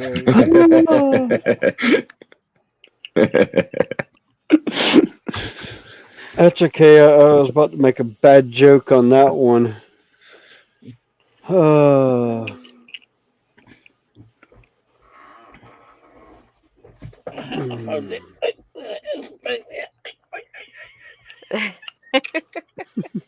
See, this is where you see all of Panzer's tools levitate off the floor, followed by a sudden ouch bang, and then yeah. Now that would be my luck. That would so be my luck, because I'd end up. I almost got my head on the bottom of my table earlier when I was looking for that part when I dropped the one underneath the bench. So I had to remind myself that I needed to get all the way back. Okay, I'll bite Joshua. What was your really funny thought? You've dispatched that squirrel, haven't you, Panzer? It's outside, yes. Right, yeah, I was going to say, you could have trained that to fetch your parts that you've dropped, mate. Yeah, actually, I actually hunted out, believe it or not, a Southern American recipe for squirrel chili. Well, the one thing about squirrel is there's not a whole lot of meat on them. Yeah, I know. It was only a taster. It was an appetizer. Yeah. Actually, I did that to the Boy Scouts one time when I was in Boy Scouts. We had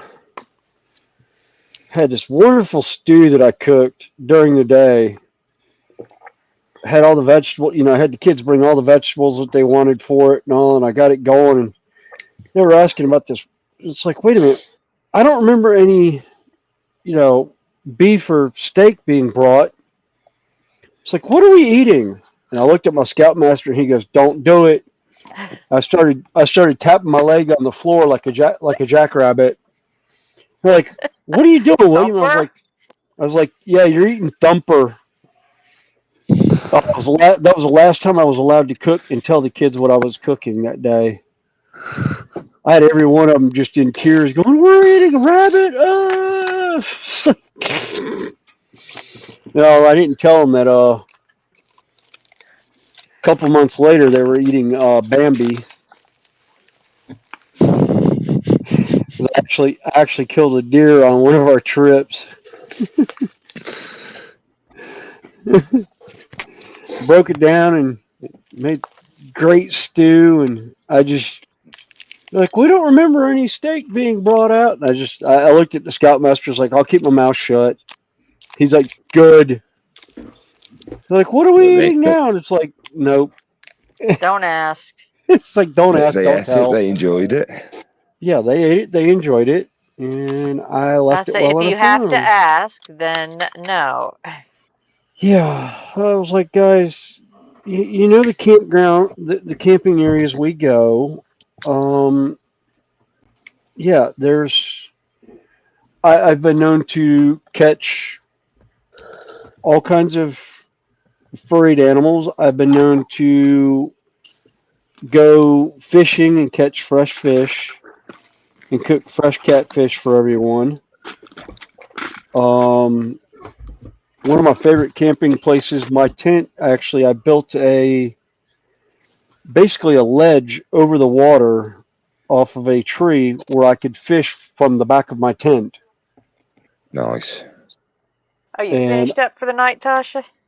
Yeah, I'm still going to stay here and chat though. Oh, okay. Oh, okay. Yeah, the one thing I'd love to try is caging catfish.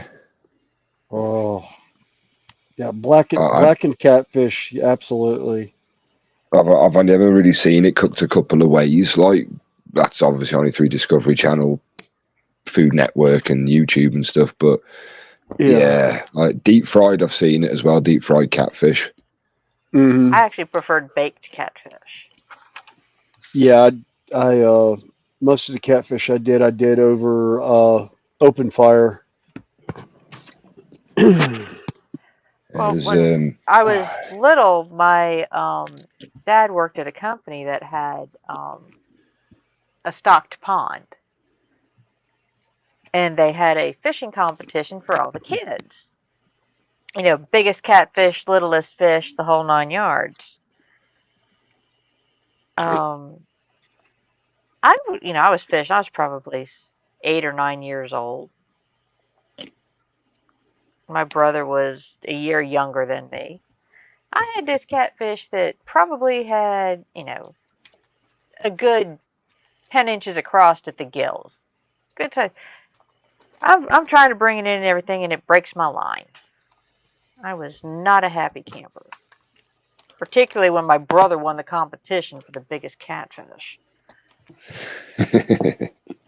But my mom did bake it up that night for dinner, and oh, it was tasty.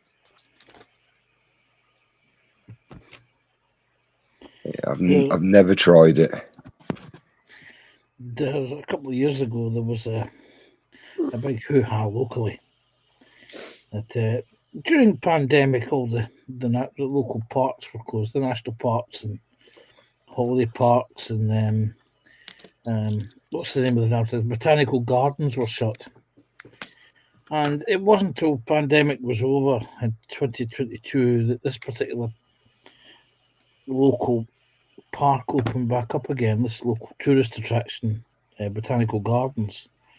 And they went to do their annual stock take of fish in the lake. And they discovered that there was no koi carp in the fish in the lake. And they reckoned somebody who had run a fish and chip shop had not been buying fish, had been harvesting the koi carp. And selling that off as fish and chips. Oh. The world's most expensive fish and chips, sold at a decent price. And yeah. Wow. Yeah, because some of those koi, depending on their coloration, can go for a pretty penny. Oh, yes. Yeah. £8 complete with chips. That's a bargain, that is nowadays, Panzer. It is. It's normally £8 for just a fish. You're lucky. I think that's about what we pay for a bag of chips in here now. Jeez, you're definitely getting robbed up there, mate. Yeah. Well, we know that's why the fish and chip shop, when it first opened back right at the start of 2020, was doing very well. And then slowly but surely over the last couple of years, the number of people standing outside waiting, because you couldn't get into it to get your fish, you had to put your order in, and you would wait at least an hour before you could collect it, because they were that mobbed. Now you can go there, and you can put your order in 5 minutes. You can collect it because nobody's buying the damn things because it's that expensive. Yeah. And of course, every couple of months they put the prices up, and their excuse is because they can't sell enough. The last time I bought one was £12 odd. I thought, yeah, that's why you can't sell it. I would say if the lower the price, you'd actually sell more. Yeah. Yeah. And you get you get more by volume as opposed to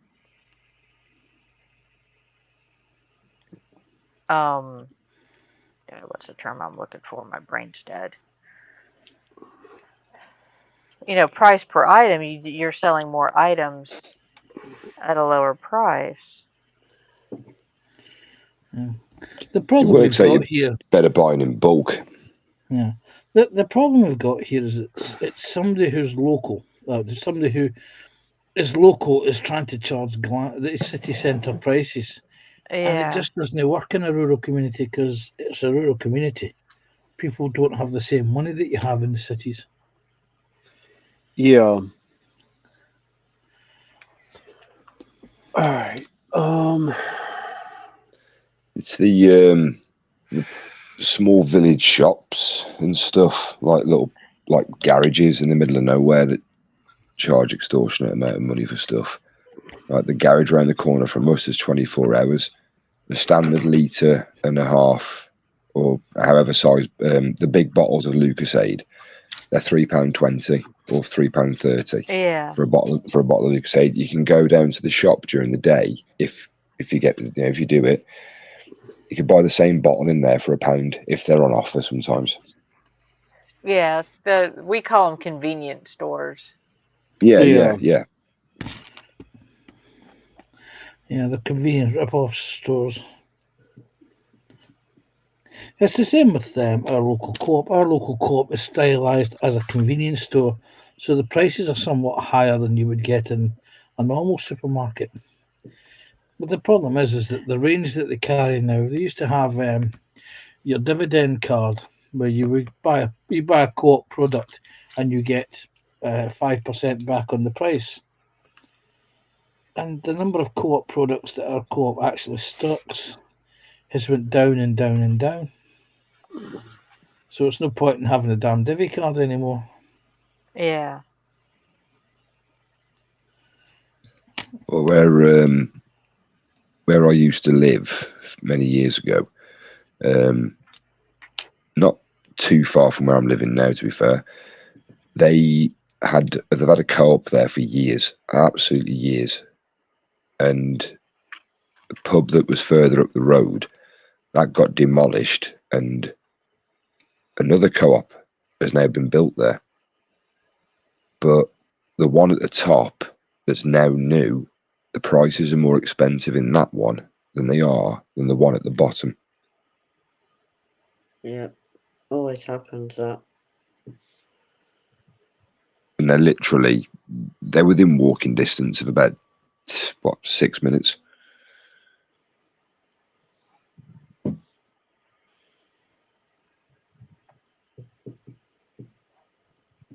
And sometimes it also depends on, which direction is closest to the larger group of people. Yeah. Because let's face it, if you're going to walk, are you going to stop at the first store, or are you going to walk 5 more minutes and go to the second store, if you even know the second store is there? Oh, Panzer's just dropped. Huh. Whoop. Yeah, but we got He's down in the Randall. basement, I think. Hey guys. No. Hey Randall. I was gonna wait until next week to show William this, but since he's on there now, and I got my food cooking for tomorrow, I figured I'd go ahead and show him this. So right there is that 3-pack of Back to the Future DeLoreans in HO scale. Oh, okay. And I found these at Target of all places. Yeah, I'll have to go check that out. So yeah, I thought that was pretty cool. I thought that'd be good to put it like on the club layout. Just randomly have a Back to the Future DeLorean sitting on the layout. So I know they've got over here. I know they've got one on the O scale layout. And they've got a couple others too. I know the S scale layout did have a General Lee on it. And it had the A-Team van on it. It had a couple of interesting vehicles on there. I know this past year the Ecto 1 was on that layout. So, and then I also got some. A lot of you guys probably know, other than trains, I'm into anime, so I got some anime figures. They had these on clearance. So got some Demon Slayer figurines, but yeah, they have big clearance on them. I think there's like $3 a figure. So yeah, I was like, you can't beat that. I'm not sure what happened to Panzer. No, he's not in chat either. Yeah, I was thinking if Randall likes toys and stuff and collectible figurines and everything like that, he'd love what is it, that Cosmic? Cosmic Toys. Cosmic Toys. Yeah. Except he doesn't ship to. We doesn't ship to the United States. Oh yeah, I remember him saying. Yep. Yeah, he can't afford to ship to the United States. Ignore me. Smith Beads. I was reading in chat. You were talking about What were the armor ones you were referring to? I don't know if that was to me or not. No, I think he and Jeff are talking about. I think Jeff is looking for some military type diamond dot kits. Oh, okay. I believe so. Okay. Yeah, Jeff. Ooh. I said He we just looked up suddenly and Pansy disappeared. was gone. Yeah. Not sure if he had issues or just decided to bugger out or. Yeah. I'm going to say goodnight, guys. All right. Okay. You off as well? Yeah, I don't know if I can stay awake long enough. Yeah, because it's pushing 2 a.m. your time. Yeah. 1:45. All right. What Yeah, is? I was right. I do try to at least keep half an eye on chat. If y'all are talking amongst yourselves, then I'm not going Yeah. to interrupt. Yeah. No, I saw a reference to armor in Festa's stream, and I thought he was asking about the stuff I was showing that I had put up on Festa's stream. We'll see. I've got some Games Workshop stuff that I had. It was 8mm or 1/160th, 1/44th scale. Well, I that I was know working on. they had talked earlier on this morning on Michelle's stream about getting some military-esque dot kits for some of the guys. Oh, okay. That'd be cool. Because there's a couple of them like, oh, that's fine, Teresa. I said, we've got 9-10 people watching. I mean, it's been a good evening. Yeah. And then we got an NASCAR diecast right there, a Todd Gilliland car. So. Oh yeah. But I've had that one for a while. So. Yeah, I made a boss of mine very happy one year. My father passed away. We had done the electrical company he and I worked for at one point had done Roush Fenway's racing shop here in Charlotte, or actually up in Concord, and I had a poster of all the Roush. Oh shit! I just dropped the wall. Of all the Roush Fenway drivers, and it was actually signed by all the drivers that were that were running for Roush Fenway that year. And I gave it to him right after my dad passed away because I knew he was a fan and would like it. And I have lost that wall now. Oh, that sucks. Uh-oh, did you drop? Yeah, I dropped another part. I thought it landed in the chair, but it didn't. Oh, no, that's not it.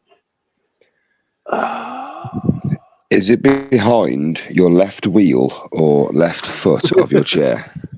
No. I got a feeling it took a bounce like the... Oh, there it is. By the cord of my old compressor. I say it's not in the front of your drawers, no? No, I'm wearing a kilt, mate. Okay. I was going to make that joke to Panzer, but I was like, no, I better not. So, yeah, Panzer. So you lose more than a part up there. Yeah. Yeah. There we go. I was going to say you'd lose more than a part up there. You'd lose the model. Yeah. Not quite sure yeah, what happened there. I think my mobile phone signal just went boom. Ah. Oh, like I said, I just appreciate people watching. I mean, yeah, looks like I dropped another subscriber tonight. Oh well. Yeah. I ain't worried about it. It goes up and down. Yeah. Yeah, YouTube's doing that thing as well, aren't they? Where they're taking people off subscription list. Like it took me ages last night to find Scott's channel. I thought it had done the same to that. I noticed. Well, actually, I said I noticed. My niece actually noticed that they took some of my old videos down that me and Cheyenne had done back a They few may years have done ago. that with music because Well, of music. there shouldn't have been any music at all in those videos. Oh, okay. Yeah, it's Jeff. I said I enjoy doing the dots. I've done it for several years. And they can be as simple and as small as, 30 by 30 centimeters, or actually smaller. I've seen 20 by 20, but I find them too small. All the way up to, I've seen some on the Smith site that, yeah, they're like 180 centimeters by 240 centimeters. I'm just like, ugh. Where do you lay out something like that to work on it? Take up over your carpet. Yeah, I gotta clean this. I gotta clean this off probably tomorrow sometime because this not only is my workbench, this doubles as my kitchen table. So,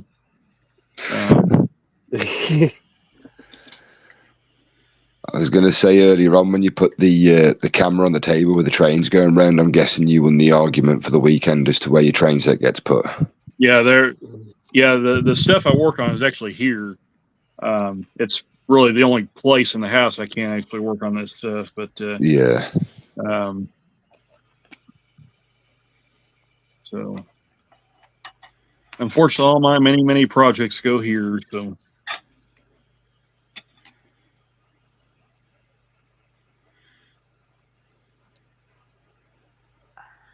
Now fit in there. You can do it. Going back to Diamond Dots again. Have you seen the one that Carl and Michelle's lads got? The Guardians of the Galaxy one. Yes. Oh, the one my with God. all of the characters? Yeah.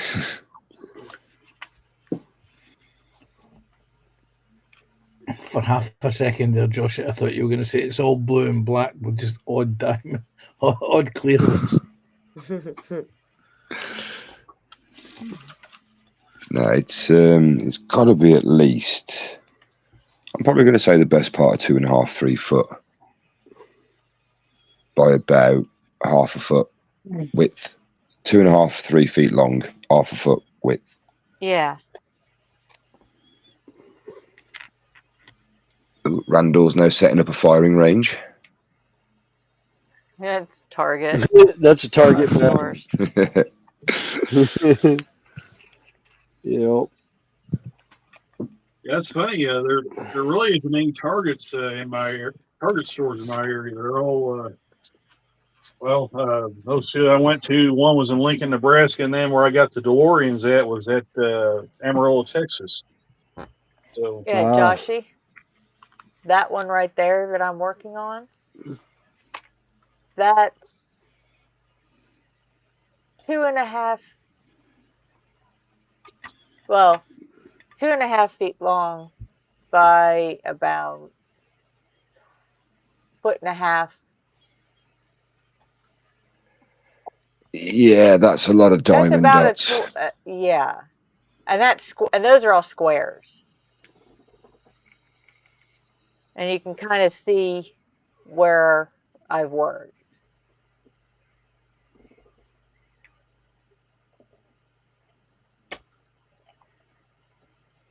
That's cool.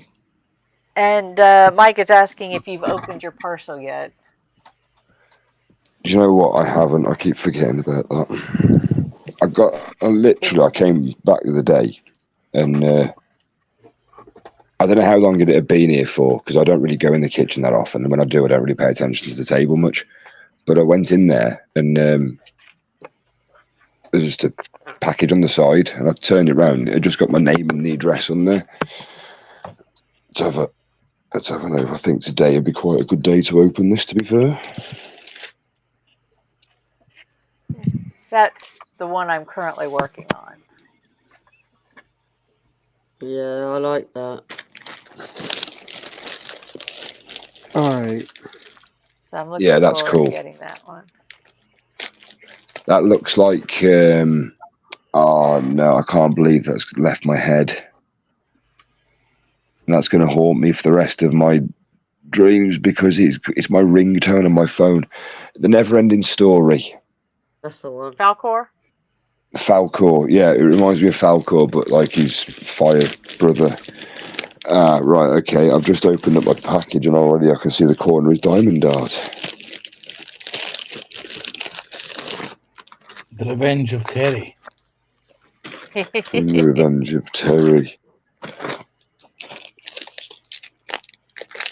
Right.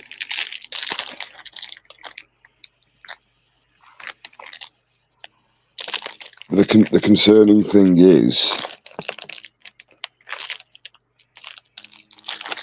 there is no note. Not that I can see. There is a load of individual baggies and there is a diamond dot.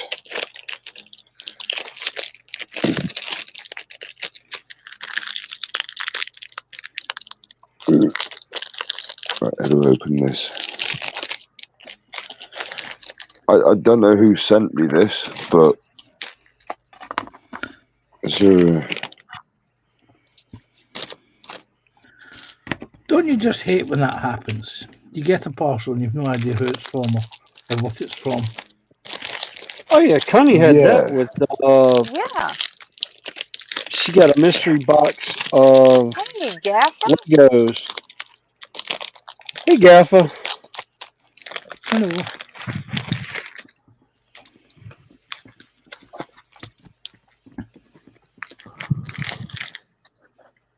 I say it's been a while. Yeah, it has been a while. Oh, Hope you're this doing well, mate. Ow. That's Ace. I think I have the same They one as sent Terry. it via Peter Webster. Ha ha.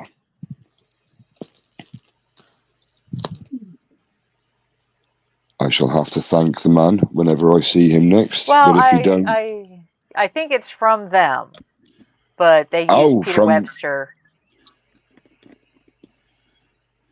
Oh, thank you. That's Ace. I got myself a little baby tiger.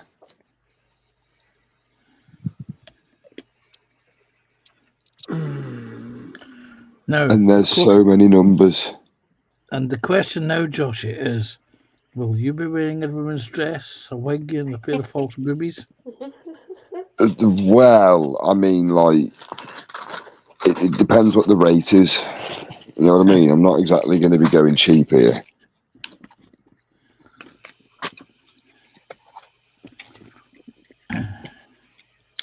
And I got myself a very small vacuum cleaner nozzle attachment. Yes, I've read the graffiti about that, Jess. Yeah. What is that? It's very relaxed. Like I said, I like working on a lap board, as I call it. You know, a big clipboard, because I can kick back and have it in my lap, as long as I have a good light source. I tried a light board. It just wasn't for me.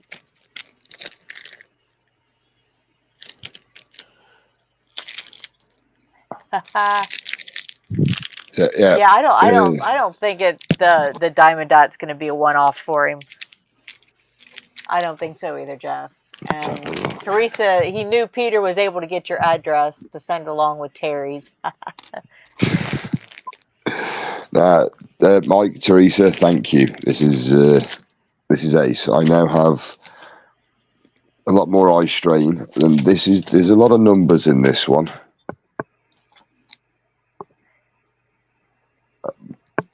And I also have no idea what that thing is inside there. I now know that red piece of chewing gum is not chewing gum, it's wax.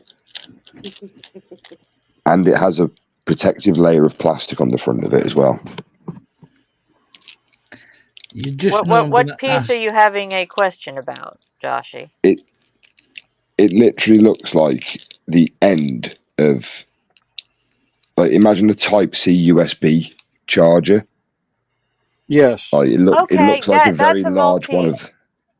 That can be for.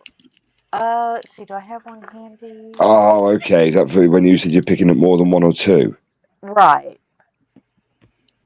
Yeah, I don't think I'll be tackling that. I Looks said really. I don't like using those. I've tried again. I just like the rhythm of one at a time. Because again, I'm not doing this for, how fast can I get one done? Yeah. And I can see logic into where it would come in use, but knowing my luck, I'd put one in the wrong spot and end up picking it off, and then I'd keep doing it in wrong spots. Wait, I'm well too clumsy for stuff like that. But no, this is ace. So going back to the thread thing that isn't chewing gum, how do you know this? Oh, we warned him about it. Well, they tried to convince him of it last week.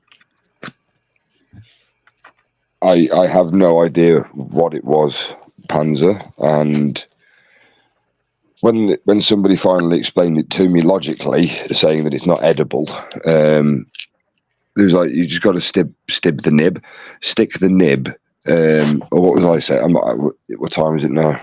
2:00. Waxing the tip, I was saying.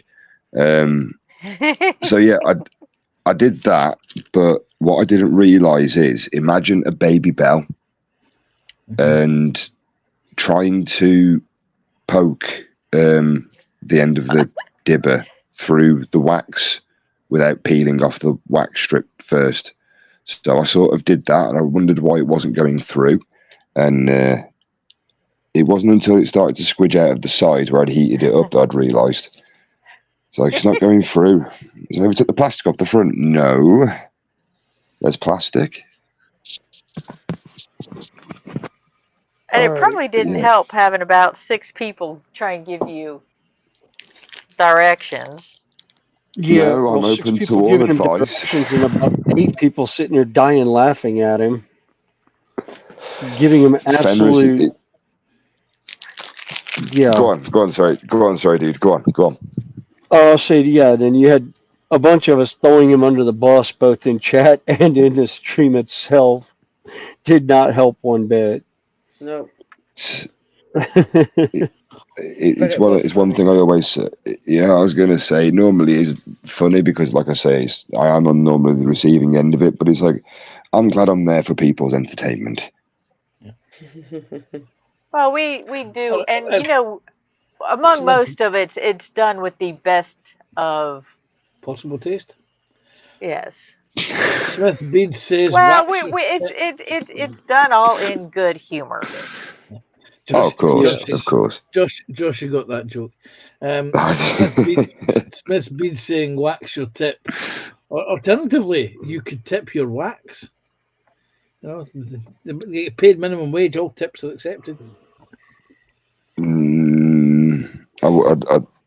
mean, theoretically, if I'd held onto the strip long enough, I probably would have dripped, not tipped. But you don't want to hold onto your tip that long, especially on the nib.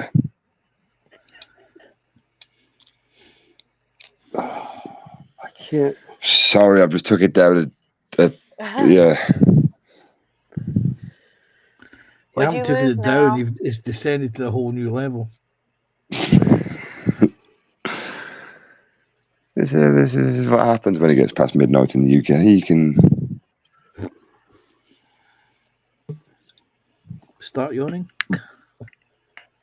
To be fair, no, I'm actually drinking a can of raw Rubicon Energy pineapple and passion fruit just because I sheerly love the flavour of it. It is beautiful. I'm drinking a very cold mug of bloody coffee. I can't even get. PJ's coming, Connie. Hey PJ, how you doing? Hey PJ. Hello PJ. Long time no see. If you want to join us up in here, I think the link is still pinned, or now it'd probably be easier just drop it Yeah, I in. can't do it. Sorry. Oh, that's fine. I think I still got it. I think it's still pinned at the top of your channel. Yeah, but I've also got it on my copy button. Uh, So all I got to do I is can't get it paste in. to fit. Which piece? That piece. The base to the base to the house. Make pieces sure just- that you're going the right. Make sure you've got it lined up right. If I remember right, there's 2 pegs and 2 slots. Yeah, there's 4. I've got. Oh, is there 4 of them? Then Yeah, make there's sure 4. your Yeah, make sure 2 to your each side. make sure your pegs are straight up and down. Yeah. Right. And I line can't up tell one which way the side. house. You off, Yeah, 'cause- Tasha? Yeah. Don't know about Yeah, I flesh, can't get it. but I'll It's try. like the walls, the railings keep running into the walls. Stay out for a bit. Spots. Okie dokie. It doesn't quite.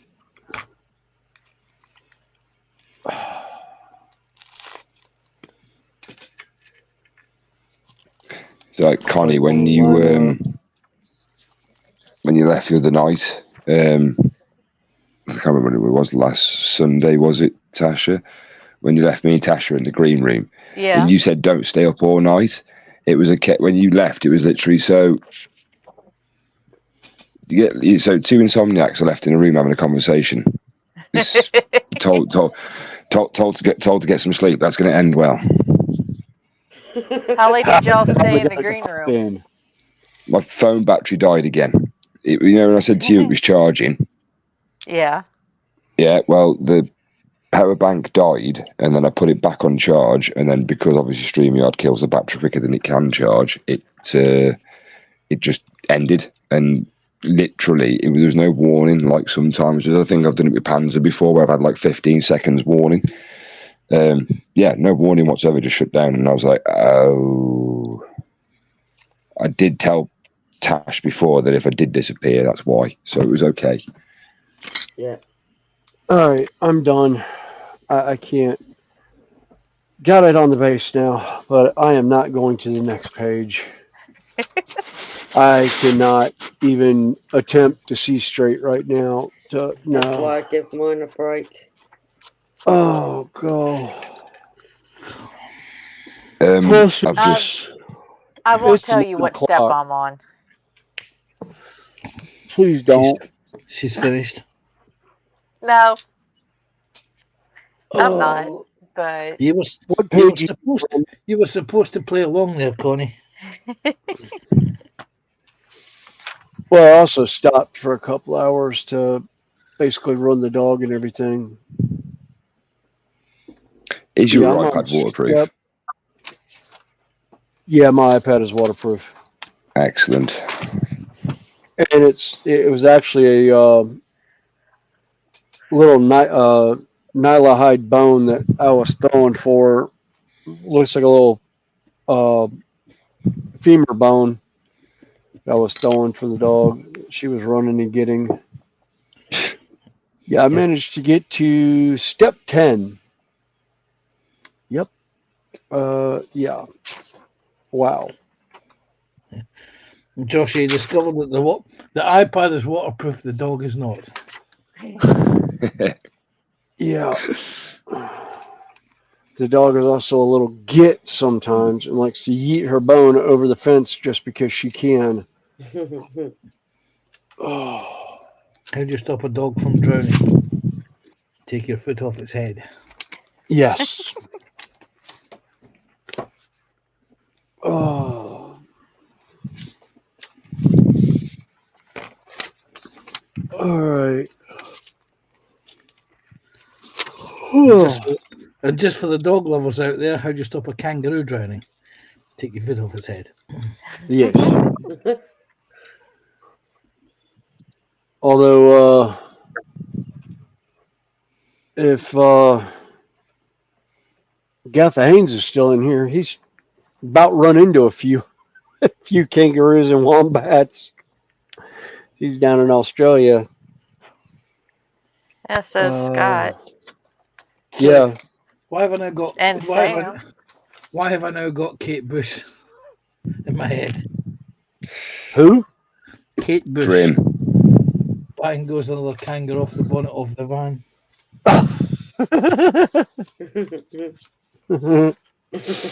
Yeah. All right. I gotta put that down. Oh god. So I've just seen Mike stream in the comments. Reverse the words round, and yeah, that's what I mean. I didn't actually finish The Wolf. I actually haven't been on it this week. I had a few things I had to do over the weekend, and yeah, I've been quite preoccupied with a few things this week. But I will get onto it because I want to see it finished. I like the colours.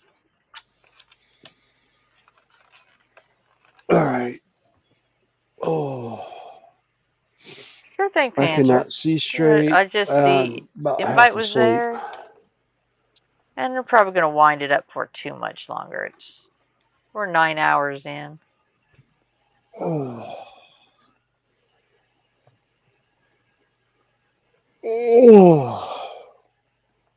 Oh. Somebody's sleepy. Yeah, I've been up 12 hours now. I got woke up at 9 o'clock this morning. I'm always trying to keep I've been up since 2:30. Yeah. I was up granted I was supposed to have woke up at 7, but I woke up late. But yeah, I woke up at like 7:30.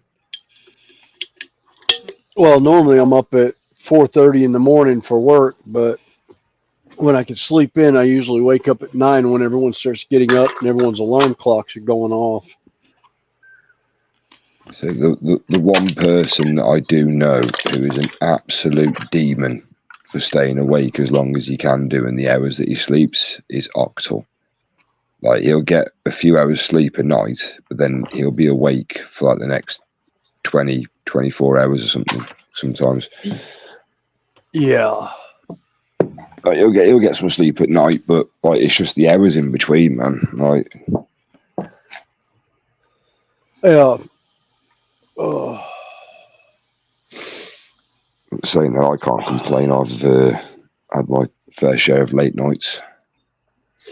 Yeah, when I was bouncing, I'd been known to end up, going to the bar or the club at like 4 o'clock in the afternoon and leave said bar or club at like 10 or 11 the next day, in the morning. It's like, yeah, like do a long shift and then hang out and either driving people home from the club or hanging out with people waiting on their rides to come in or whatnot, or sometimes just hanging out in the club and just talking with people because they didn't want to leave. They didn't want to go home or whatever. Did you get to roadhouse anybody though? Sorry, Connie. Oh no, PJ was just saying maybe next week. I said, not a problem. I didn't even notice Terry had dropped out earlier on. No, not did I. Yeah. Yeah, Terry just blipped out at one point, but I know he was talking about having to work tomorrow, so. Yeah. And we were all rambling so much at that point. We all know the truth. He snuck off an hour early so he can get half an hour diamond dots in before bed. So I've got to get this finished. I need to get myself more. Yeah. Yeah, he did say that he was really surprised how therapeutic and relaxing it actually was. Oh, And he was embraced sorry it for all very the- well. Oh yeah, and he was like, and Very I'm well. sorry for all the crap that I gave everybody over it. It's like, That's the funniest, is how he's done like a complete 180. oh Mm, yeah, it's not for me. So this when are still we got getting him on the 2.5 hours. crochet? Oh God, I think that that's would up be for. yeah. Yeah, good. No wonder why I couldn't find it. I could try Robert. Oh, That must have been Robert, really we could out work of it. Robert on him. Say, oh. Robert, just keep asking Terry if you wouldn't mind if you do crochet with him, or just to see if you give it a try. Then we get Julie. I can crochet a basic. You know, when I say basic, it's like variations on a granny square. I wasn't even able to do that. The bad thing is my grandmother used to crochet all kinds of stuff. I think we've still got some of the blankets that my grandmother made for the family. At one point, she was getting older. She knew she probably wouldn't be around to see grandkids, so she made blankets for all the grandkids for great grandkids, and had them in a box that my mom had at one point running around, and it had everybody's names pinned to it as to who it went to. Nice. And if they ever had kids, it was they were basically baby blankets is what she had done, but they were crocheted. And as far as I know, all of them went out to everybody, but I don't know of anyone besides me and one of my cousins that had kids. I lost touch with most of my other cousins on my mom's side. My mom's side of the family, I've completely lost touch with. Just about lost touch with most of my dad's family up in Chicago. But I did see that one of them moved just down the road a piece from here in Hilton Head, South Carolina. And one of these days, I'm gonna manage to get a hold of that woman and say hi. Tell her to come up and see what I've done with Dad's house.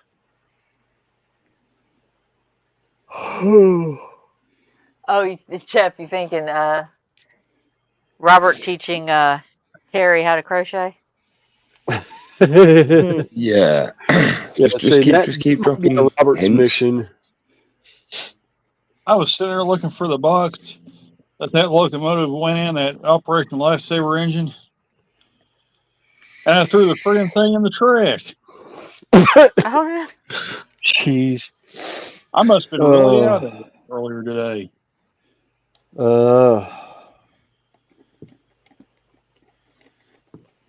Yeah, we'll just keep working on him. We'll just keep saying to him, it's like, you want to try this one now, Terry. Come on, you've done that. Just have a go at this. Oh yeah. Yeah, but you do know he's going to try and rope you in, Joshy. That's perfectly fine as long as nobody else tells him and he doesn't rewatch the stream back. I'll just tell him I'm a crochet expert. And I will quite happily jump on the stream with him. I'm actually quite impressed with him. He did it without even me. He did say he was going to do it with me, but when I saw him today, I was like, no way, that can't be Terry. No chance. yeah. Yeah. Fair play. Well, he saw that you had already done it. Right. He'd Let's seen get a my stream hands where on a you had crochet already kit. done it. I don't proclaim myself to be an expert in anything. Oh no, I don't either. No. That's No. I'm an expert at eating chocolate biscuits. Oh yeah, that I can tackle. Be right back. Yeah. I'm going to get some food. Oh yeah, I'm an expert at eating food. Yeah. I'm on a seafood diet. I see food, I eat it. Yeah.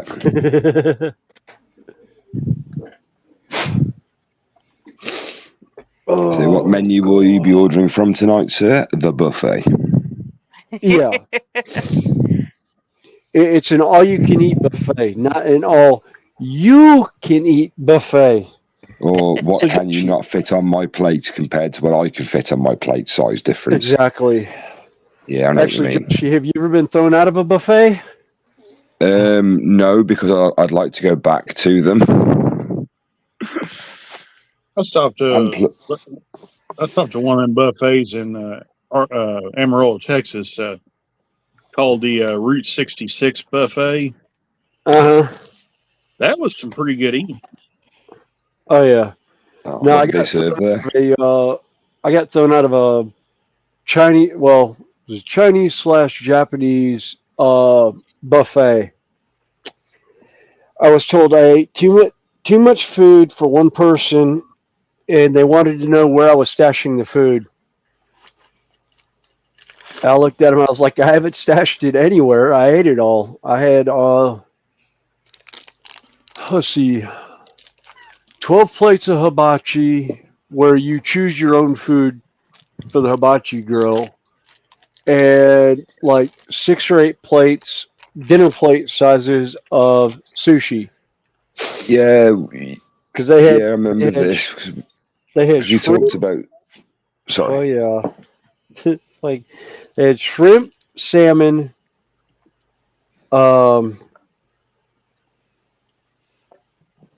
trout, or not trout, tuna, Spanish mackerel, and then California rolls with actual crab meat, avocado, and celery. And I absolutely decimated them. No, you didn't. Oh, you blankety blank blank blank blank blank blank blank blank. Go on, Connie, make it to a fiver. Blankety blank blank blank. What'd you do? Did you eat itty bitty parts?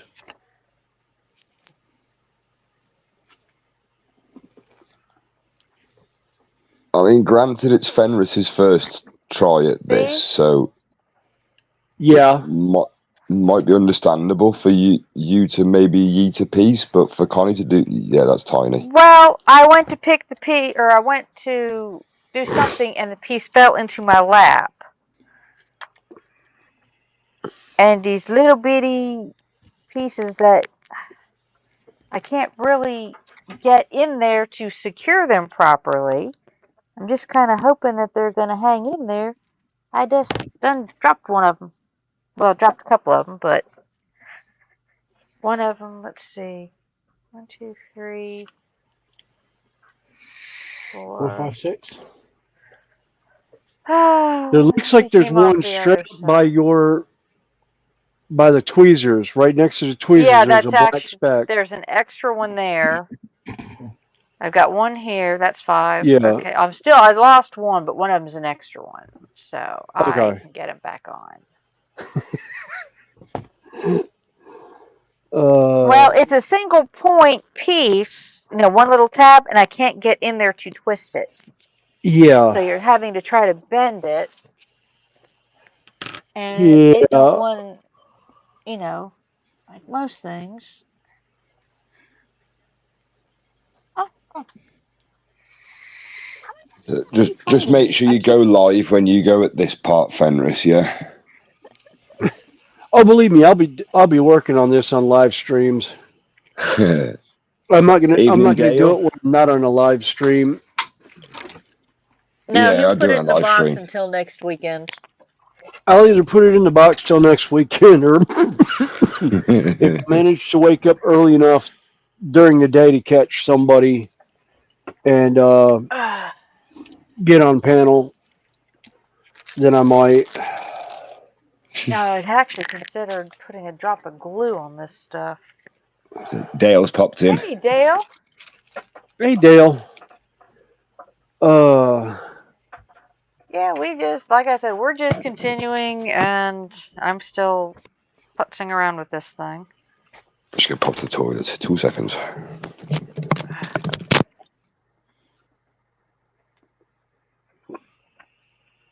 Yeah, pretty much. I'm done. I can't Yeah, see straight. I'm starting to lose it.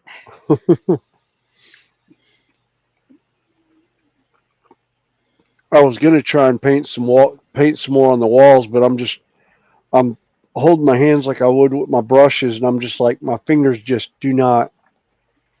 My hands are cramping up too much to do much of anything.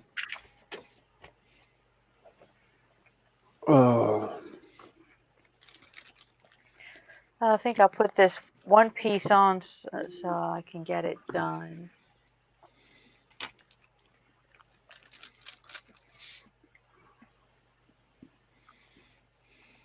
So I think, where's my shirt on stuff?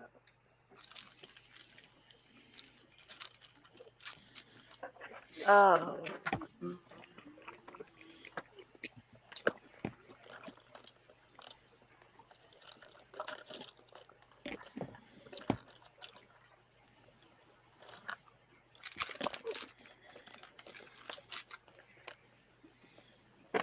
Great little thing when you need just a little bit of glue.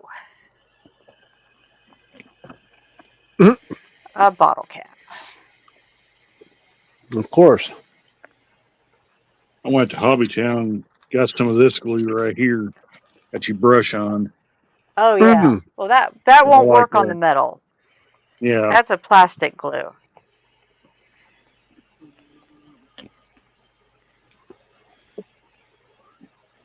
Of course, I like this stuff too. This canopy glue.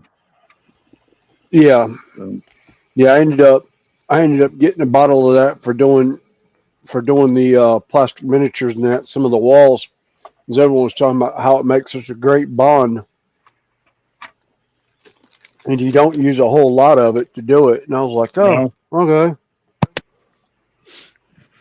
Well, the parts I attached on these freight cars, I use canopy glue on them. Yeah. Well, actually, those two pieces are different. So I won't be able to.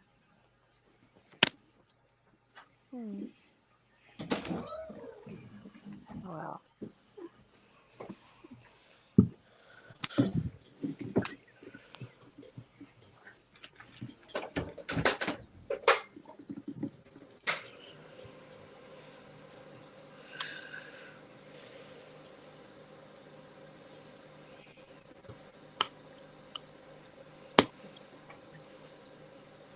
And my dad sends me his good evening text.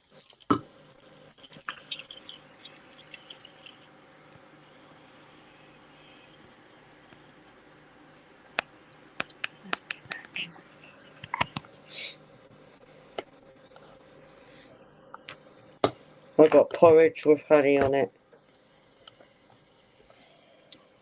I love porridge with honey. Yes, that is good, especially this time of the night as well. It's proper warming. Yes, it is. And it's better than putting 20,000 spoonfuls of sugar on it. Which would probably be followed after half a gallon of honey. If it was mine. Yep. You can put the two as a combination. It's fine.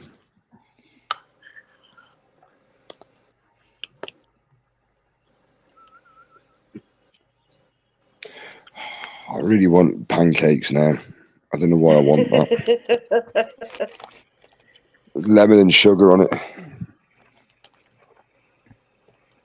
Or anything really. Nutella. Jam. Yeah, Nutella, jam, peanut butter. Yeah. Okay. Good night, Jeff. Good night, Maggie. Night, Thanks. Jeff. Night, Maggie. We try. No. We're here just Night, to have Jeff. fun and hang out. Oh, Thank y'all Connie, for hanging with us. Yes. I was looking at YouTube just now, and I ran across the band Liliac is playing a couple places around. They're not coming to the Charlotte area, but Houston, Texas, they're playing with Quiet Riot, Slaughter, and Great White. Which Quiet Riot and Great White have new members, but I'd still love to see them in concert. and then they're going to be in Juliet and Moline, Illinois, with Vinny Appice from Dio and Sabbath. Oh wow. And I'm like, oh, that would be an epic to see Vinny Appice and play the drums again. And there's 3 songs that Liliac does that Vinny Appice will have a tear in his eye while playing. Absolutely. Because they did a smashing version of Rainbow in the Dark. And then they were asked by Wendy Dio, Ronnie James Dio's wife, to do Heaven and Hell and Rainbow in the Dark. Or Holy Diver. So they've got Holy Diver, Rainbow in the Dark, and Heaven and Hell from Ronnie James Dio that they do live. And her voice is just amazing for it. So Killswitch Engaged did a good version of Holy Diver. Yes. Absolutely. You've been down too long in the deep blue sea. Yes. There's I don't know what it is, but with certain types of music, you can combine them together. Like, I don't know what it is, but in a weird way, classic normally works quite well. Mm-hmm. And you heard of the band In Flames? Yeah. I've heard the band, yeah. Heard of them. Yeah. I can't remember her name. She's an opera singer. There's a song they did called When the World Explodes. Check out the live version of that. Because it's like sort of heavy metal and an opera singer in the back of it. Sort of like Evanescence, but she's not part of the band. Yeah. Yeah. It's kind of like the one celloist with Sabadon for Swedish Pagans. I don't think I've heard of those. Oh, Sabadon? Was that the Waken or Wacken? Yeah, Waken festival a couple years ago. Yeah. It's an Oriental lady that plays the cello, and she comes out for Swedish Pagans and plays on tour with them. Nice. That song, it's just to hear a cello doing heavy metal is like, oh my god! It's like the 2 guys. YouTube sensation, 2 cellos. Yeah, I've seen them. I've never actually seen them live. I've seen their YouTube videos. I've not seen them live. I've seen them on YouTube. Yeah. Yeah, they're absolutely smashing. I actually saw a behind the scenes where on YouTube somebody was talking with Sir Elton John and saying these guys are awesome. Elton John decided to have them as an opening act for his final tour that he did a couple years ago. Yeah. And when they went to finish their set, they went to stand up to come off. The crowd gave him a standing ovation. And Elton John walked out on the stage and was like, "Oh, were they that good? Would you like to hear more?" And they're like, crowd goes nuts. And he goes, "All right, boys, sit over there. Give me a minute and I'll give you the music and you can play backup with me." Hand him the sheet music for all his music. They played backing tracks to the entire show. But he was just on a fluke. He ended up, oh yeah, sure, never heard of him. I'll give him a chance. What the heck? Kind of like my favorite. They're pretty big now on YouTube. Yeah, one of my other favorite little crossovers was the Post Malone Ozzy Osbourne song that they did, and one of my friends was telling me, he goes, one of his buddies heard the song. It was like, oh, that's so cool. Post Malone gave this old guy named Ozzy Osbourne a chance to do a song. It was you that told me. I was telling my sister about this the other day when I went round there, because we were having the same conversation about how music nowadays, it's changed over the years. Like, even though they make the same, even though they got the same song, they've just remixed it that much that people think nowadays that song that they're hearing is that song. Yeah, I was saying to my sister about that the other day. I was like, I can't remember who it was that told me, but all I remember is that someone said Post Malone and this old guy. Isn't it nice that Post Malone gave him a chance? Yeah, and it was actually Ozzy wrote the song for his new album and actually asked Post Malone to do vocals on it with him. And it was just like, and then Post Malone had Ozzy on tour with him. I like it where somebody does a remake of the song. And then there's one guy who does that, they do a remake. And then he acts like he's his dad or something and he's playing the original. But wait, isn't that so-and-so's song? And he's like, no, this is the original version of the song from, 20 years ago. Yeah, oh, there's a father and daughter. Oh, yeah. That do videos on YouTube where he'll play songs, and he played one of the Queen songs, Vanilla Ice, Ice Ice Baby. And he starts playing the beat, and she's like, oh yeah, I love this song. It's by Vanilla Ice. And he's like, are you sure? Because he stopped it, and he's like, are you sure that's who it is? And she goes, yeah, I know that song. So he starts playing it again, and she goes, you see this concerned look in her eye, and she goes, wait a minute, it sounds different. Something's different with it. And all of a sudden, it's like you hear Freddie Mercury singing, and she's like, oh my God, what the hell is this? And he goes, this is the original that he stole the music from. It's like, she's like, oh my gosh. It's like, yeah. But I can't, I'll tell you, one of my favorite remixes that I ever heard of a song, and rest her soul, Bad Wolves' version of Dolores and Cranberries' Zombie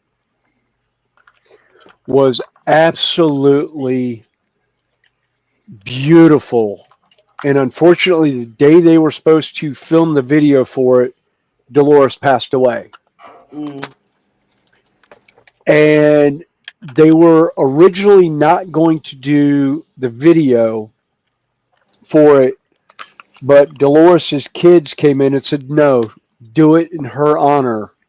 Yeah. And so they did.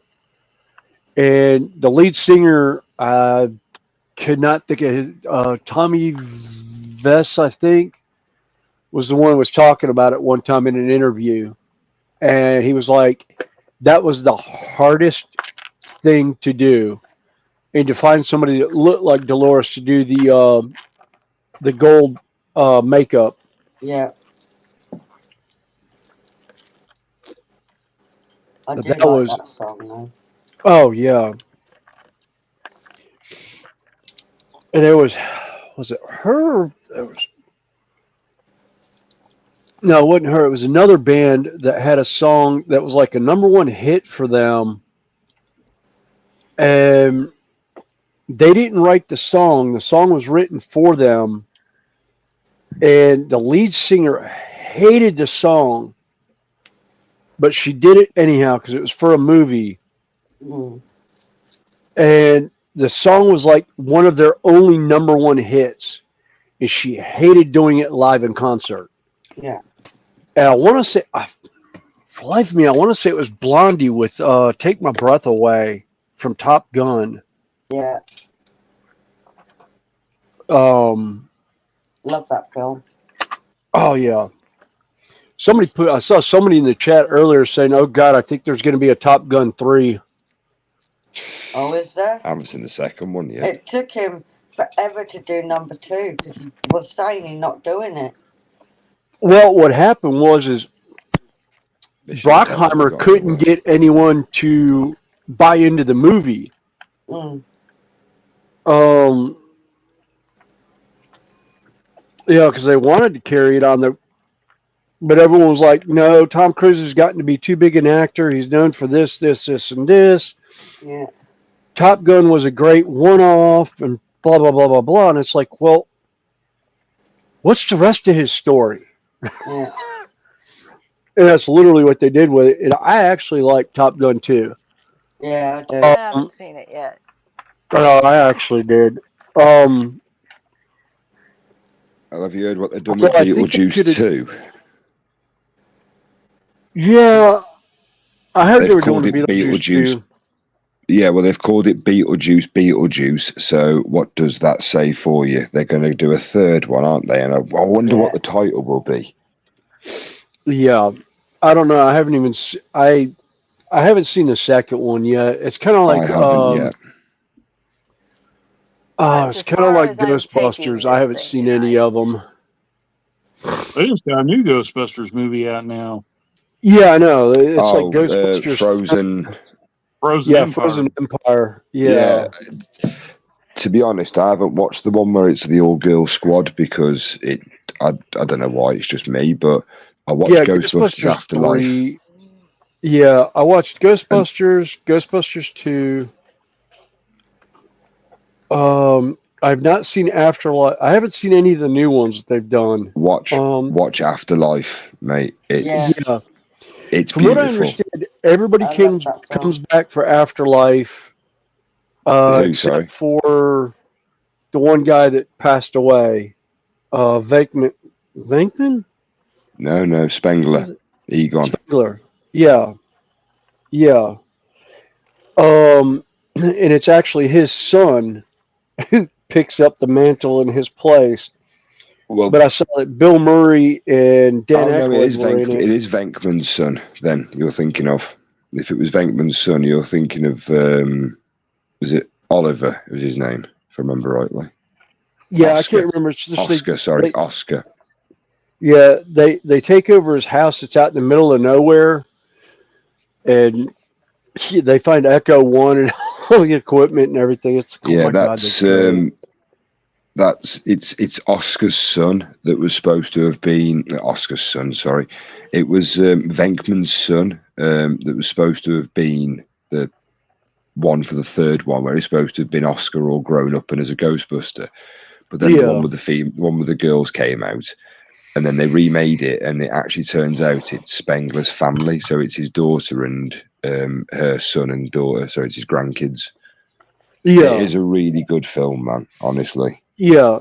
I remember the second one that they did where it was the all girls doing it, and then because they had the original girl who answered the phones was in it.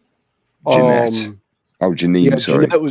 Janine was answering the phones on it again, and Bill Murray makes a cameo at some point and comes in just being like a complete butthole on stuff, and like storms out. It was kind of like they had all walked away and retired, and they opened Ghostbusters up without them knowing, and it was just like, oh. Okay, that one. I'm gonna have to watch that film again.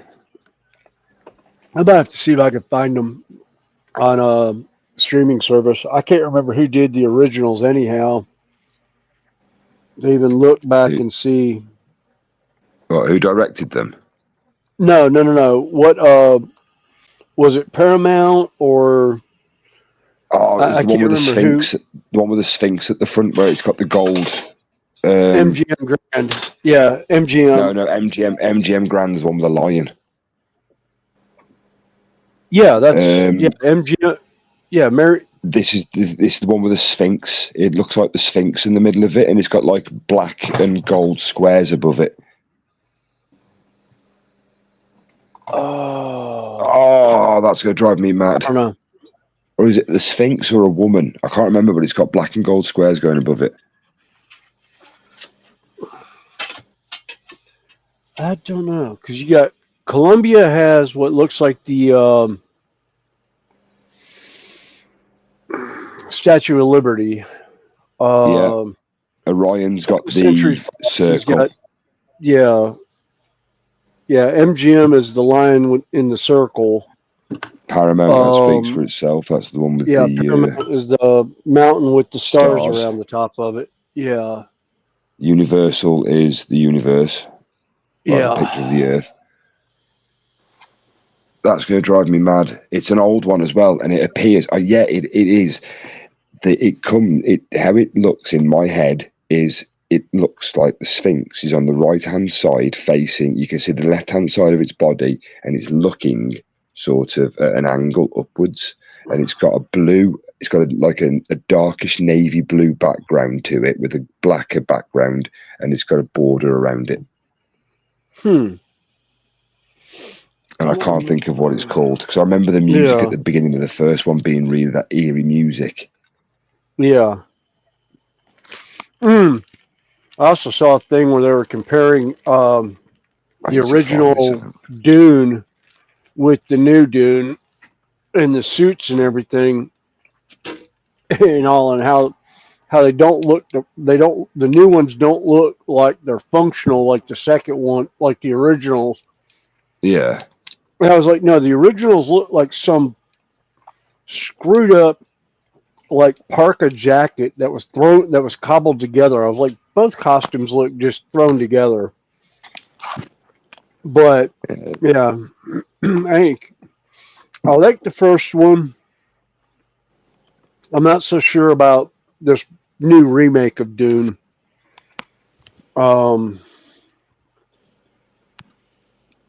I haven't just seen this right, have I, as well? Sorry to put that one in there. There's a trailer for Popeye the Sailor Man, and it's Will Smith.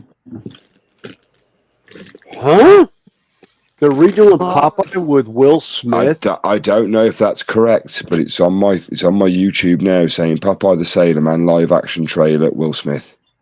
Yeah, I seen that on my YouTube earlier. Oh my God, no. Robin Williams all day long. Yeah. The original with God, what was Sweet Pea? What was the actress's name for that? Oh, yeah. She was in Shelley Duvall. Shelley Duvall. Yeah. She was in The Shining. Yeah. Yeah. Hollywood Picture had a Sphinx logo, according to PJ. Okay, Hollywood Pictures. Okay. And that is an old school one. Yeah. Right, I need to put that into my YouTube and have a look. Hollywood Pictures. I'll recognise it the second I see it. Yeah, it had a Sphinx logo. Yeah, I was sitting here saying Shelley Duvall played that olive oil, and it's like, oh, I realized I muted. Yeah.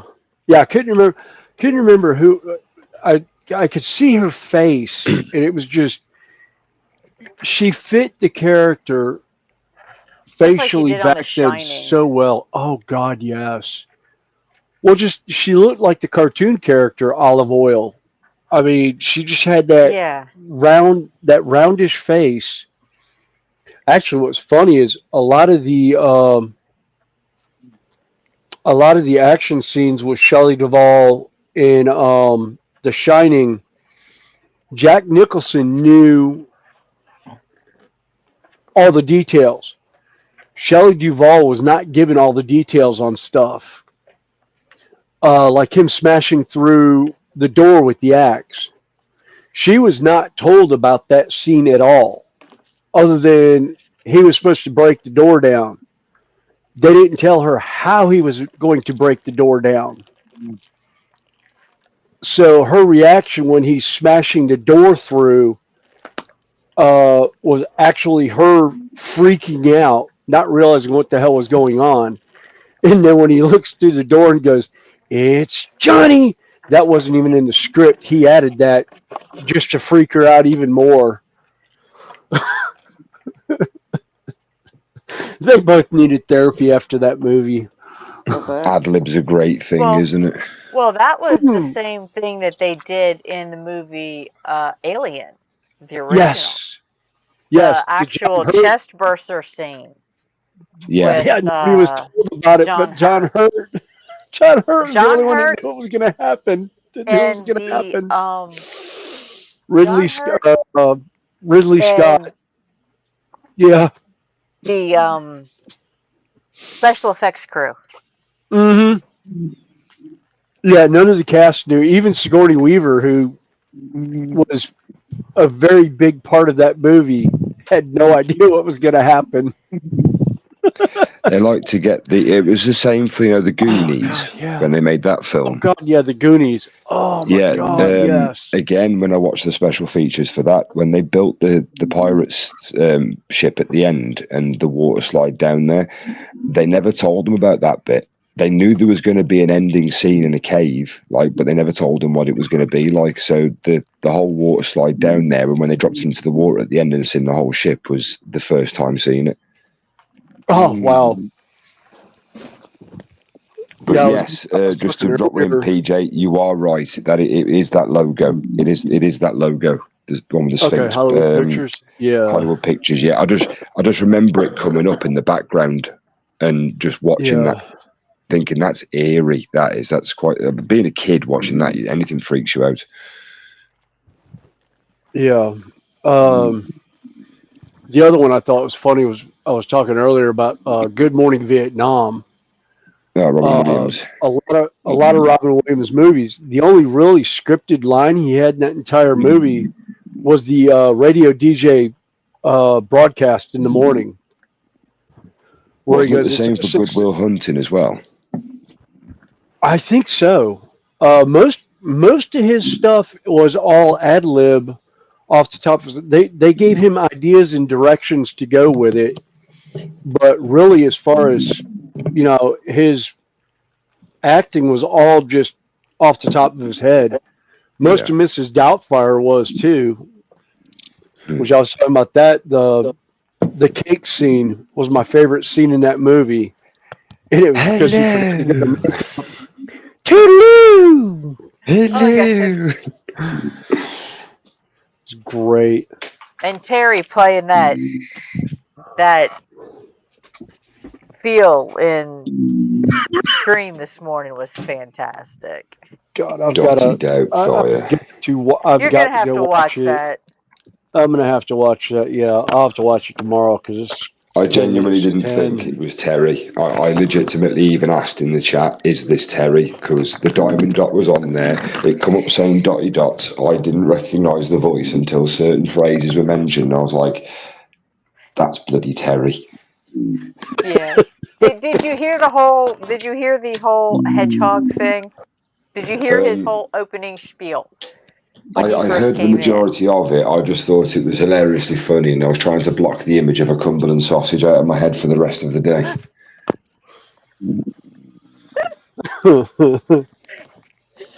Oh God!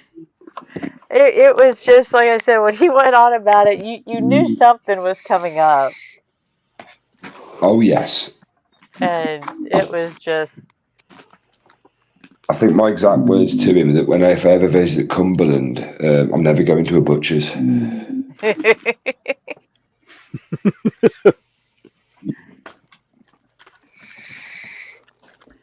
But no, I mean, and he carried up. Everybody's just listening to him. And he just goes on, and then when he hits the one bar, poor Michelle. He broke Michelle. I think Michelle was just. I don't think she could catch her breath for 10 minutes, let alone say anything coherent. Yeah.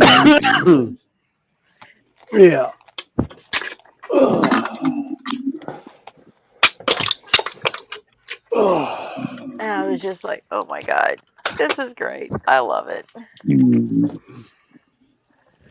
It's early, but I still love it.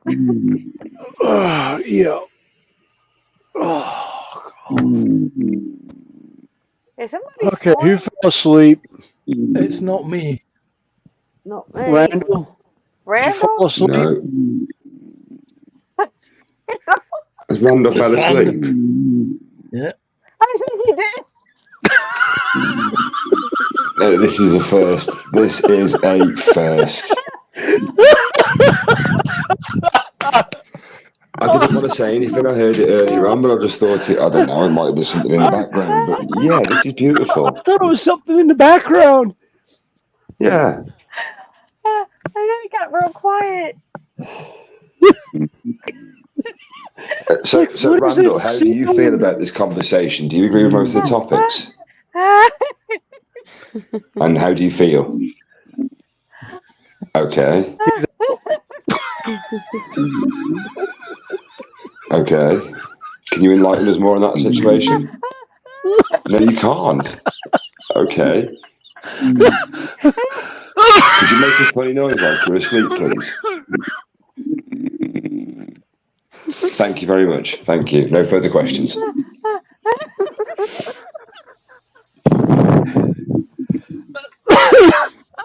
I don't know whether to be insulted or tickled or just amazed. Well, he did say he had a long day today, so Yeah, he said he he'd was been up driving since most of today. 2:30. Yeah. But I thought he was going to sign off. I think in his own little way he has signed off. Well, no, earlier he talked about throwing one of the boxes for one of the trains in the rubbish bin accidentally, and that was really the last thing I heard him talk about. It looks like he was working on one of the locomotives sitting in front of him, and he just I he's on. thought he was getting ready to sign off. Yeah, he must have Oh, just I forgot really to wish turn I it was the off. camera looking at him. I'd love to see what the camera's seeing right now. Like, apart from obviously him, but the desk, but yeah. Oh, yeah. No, what's going to be funny is he wakes up and he's going to be sitting there looking at his phone, which is probably going to die. And he'll wake up and realize he's in the green room by himself. Well, I think we can drop. How do you feel about the situation, Randall? I can drop him, but yeah. Yeah, he's gone. And there we have the smooth. I must admit, this is a first. Actually, Connie is setting records in every stream. Well, no, Randall no. remember somebody. See, I remember somebody falling asleep during a stream where he was the host and nobody had any way of shutting the stream off. And I keep referring to He was a solo. RWC. Yeah, RWC Toyman. We used to do a late night Friday. He would run trains for about an hour, and then we would have a hangout and chill. There's been more than one occasion where I've gone to bed at 12 o'clock at night, 1 o'clock in the morning, and wake up at 6 o'clock, and they're still going. Right up until a live stream at 10 o'clock. And there was one night in particular that the host fella, he was like, I'm just going to lean back for a minute. And he leaned back onto his drum set, onto one of his cymbals, and fell asleep and started snoring. And everyone's texting him and nobody had his phone number, but they could text him. And we kept hearing this bottle cap sound where they were trying to text him, and his text tone was a bottle cap bouncing off a table. It was like, I don't think I signed off, and I don't know if they ever woke him up or not. I don't know if anyone ever actually called him. I think everyone just kind of dropped out when we left him up. Oh. I can't believe he's fell asleep. Oh. Bless him. Well, at least I have witnesses to the fact that, he fell asleep in the middle of our stream. Well, not in the middle, but No, yeah, at the end of it. I mean, we've gone pretty much 10 out. Yeah, 1 minute shy of 10 hours now. Did I just hear? Yes, you did. He's just saying sounds like Ivy, our dog. Din din din din din din. I said, did I just hear a lullaby? My phone. Yes. You heard it. Yeah, you heard my phone giving me my 10 o'clock to go to bed. So question answered then. Randall does snore. When I'm working mornings, I'll this is my time that I'll go up to the house, fix my son's bed for him because he has problems actually getting the covers and everything set with his back and everything, and then I'll go take the trash out and go to bed. But since I don't work in the morning anymore, I can sleep in. Yay. Someone's sleeping in already. Yeah. Yeah. The thing is that the next time he's on the stream, everybody will rip the Michael out of it. Yeah. Well, the thing is, though, what the best part for him is tomorrow morning when he wakes up and has to re-watch the stream to find out what actually happened, because the part now where we're all talking about it is where he's going to be dreading the most. PJ saying, yeah, 10 out of 10 for Joshy for interviewing a sleeping man. Hilarious. She's radio voice soothing and calming. And now I'd like to move you over to the 3 a.m. show. We call this the Sleeping Randall. Randall, take it away. Thank you. Drop a little bass. Bit of bass. There we go. Yeah. Oh, two bass drops. Yes, very good. Thank you, Randall, for the 3 o'clock show. Dub him Sleeping Beauty. Randall's going to be so upset in the morning. He's going to be like, oh my God. He goes, yeah. Well, in his defense, we now have the hammock underneath the bus for him because Josh, he'll move over for him now. He's gotten roasted. I get myself a partner. Yay. Midnight caller. Midnight caller.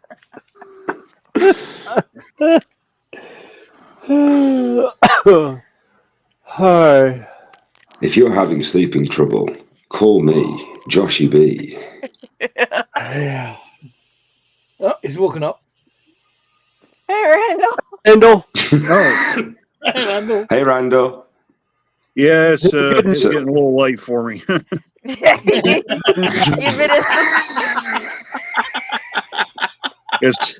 It's 10 o'clock. Yeah. Yeah, you were snoring.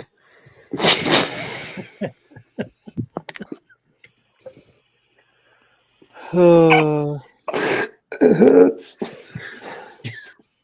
Josh, how did it go again? Oh, this is the thrill.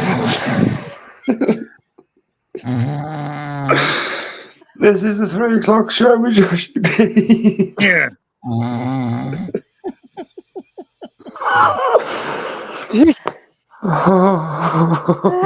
Did you go back out again?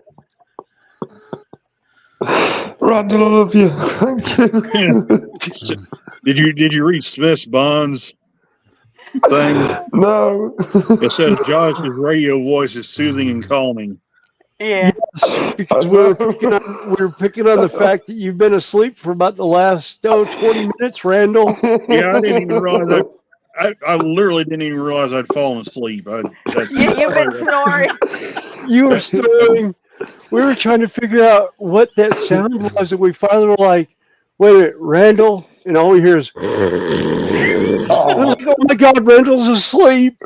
Randall, just before I start crying again, congratulations, you passed the interview. Hello, Rodney. How Rod, if you haven't been watching for the last 30 minutes, back the video up to about 9:30 and you'll see what we're getting on about. I remember I did that on Bernie's stream once. Yeah. You about fell asleep on another one I was on. Yeah. Well, yeah, I probably did. You were in the hotel room. Yeah. We'd gotten up about Toyman falling asleep during one of his Friday night streams, and everyone trying to wake him up by texting him. And I think Sparky 107 finally called him after everyone had left the stream, and he was, because nobody could turn off StreamYards for him or YouTube for him, so nobody had access to the channel. All right, I am definitely going to just drop down and probably head up to the house. No again. Yeah. No, who's snoring now? I'm awake this time, so that's not me. It's not me. Bungie? Tasha? It's Tasha. Is that Tasha? She probably took the phone to bed to stay with us, and now she's falling asleep.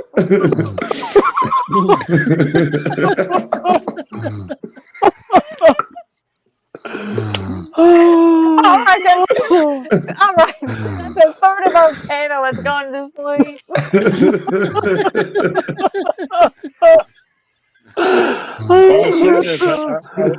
I would rather go to sleep on a live stream than go to sleep behind the wheels. So. Yeah. Oh, true. So not only have you broken your own record tonight, Connie, you've set a new one as well. Yeah, you had two people fall asleep on stream, and we've been on for 10 hours. Literally back to back at falling asleep.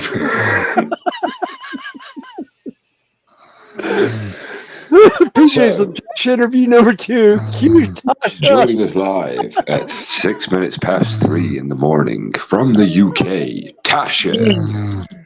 How do you feel about the stream? Thank you. Could you enlighten us on how you feel about it? You do, right? Okay. So, okay, let me finish the question, please. So let me finish the question. Let me finish the question. So, do you have the? I will get to that in a minute. Do you think you've done enough on the stream? Yes. Good. And are you happy with the progress? You are. Excellent. Will you be doing photo etch? Yes. Anything else you'd like to add? No. Excellent. Well, Tasha, thank you very much for that. Let me finish. Thank you. Tasha, it's been absolute. Again, thank you. It's been incredible interviewing you at 7 minutes past 3, Tasha. Thank you. Folks, join us again soon for another sleeping content. Thank you. She's going to be horrified tomorrow. So, no to fall asleep. Yeah, because I'll see her in the morning more than likely. Yeah. I don't know if I'm still here. Oh, there's 14 supposedly watching. Well, we've got 10 on mine, 3 on yours, 1 on Tasha. Tasha, move closer to the phone a bit. One. Thank you. Hey, Rodney. Oh. Hey, you can hear me in the background.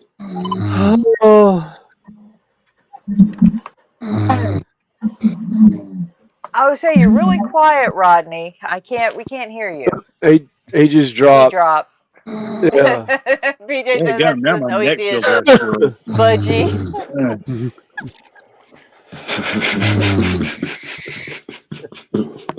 I hate Poor Joshy. Oh, God. All right. New victim enters the arena. I'm feeling very awake right now. I know the live streams for the rest of the week. It'll be Tasha. Wake up, Tosh. Right, Tasha, I know you've been streaming for half an hour, but just make sure you set an alarm. Okay. I would get my sound equipped engines out and start blowing the horns on, but it's 20-something degrees outside, and I don't feel like going out in that cold weather. Well, let's face it. It's also 3 a.m. for her, so. Yeah. For defense, it's really late. Yeah. Let us try something. Let us try it's something. 9:09 here. Yeah. Why are my clocks all an hour ahead?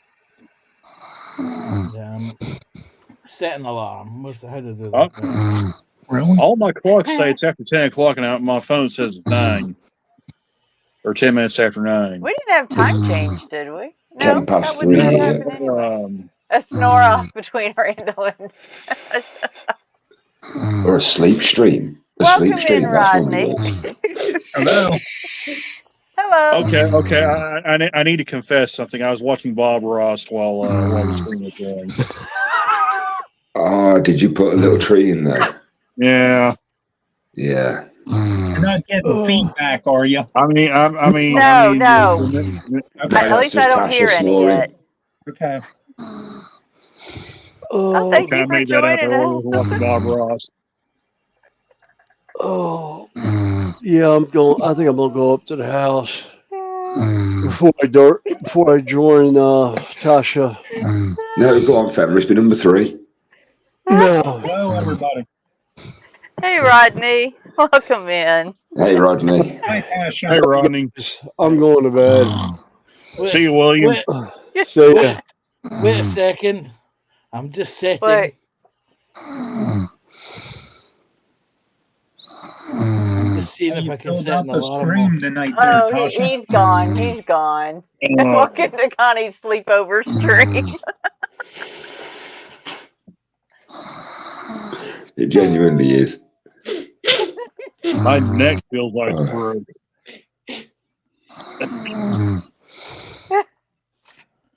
Right, I'll mute her for a few minutes. Right. It's 2 minutes, and then we'll see if it works. Oh, to wake I her up? think what alarm you've set. No. She's muted her mic. No, I muted it.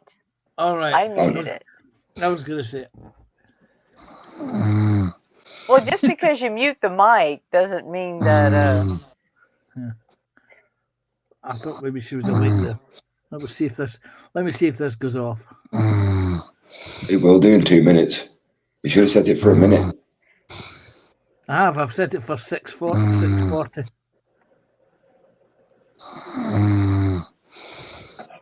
Oh, wait a minute.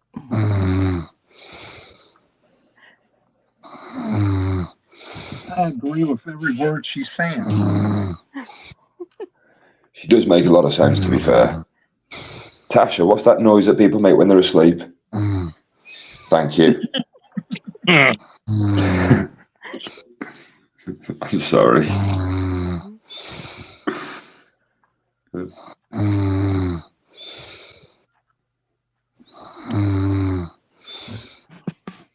And then what happened? Gotcha.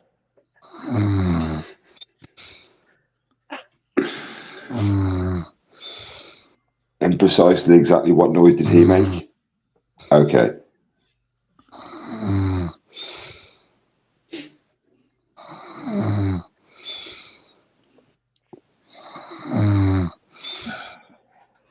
Right, here we go.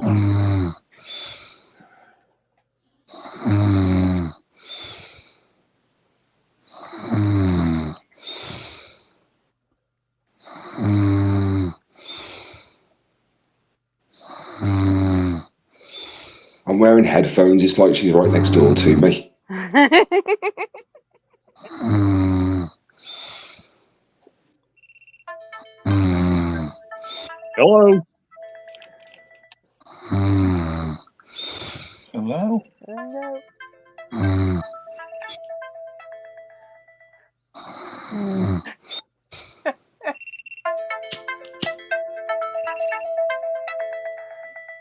Oh.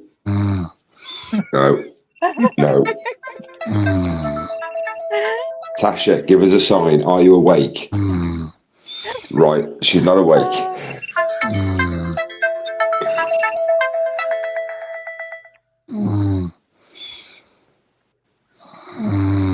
We'll play a game now. How many alarms can we go through before she wakes up? Right. Obviously, this one.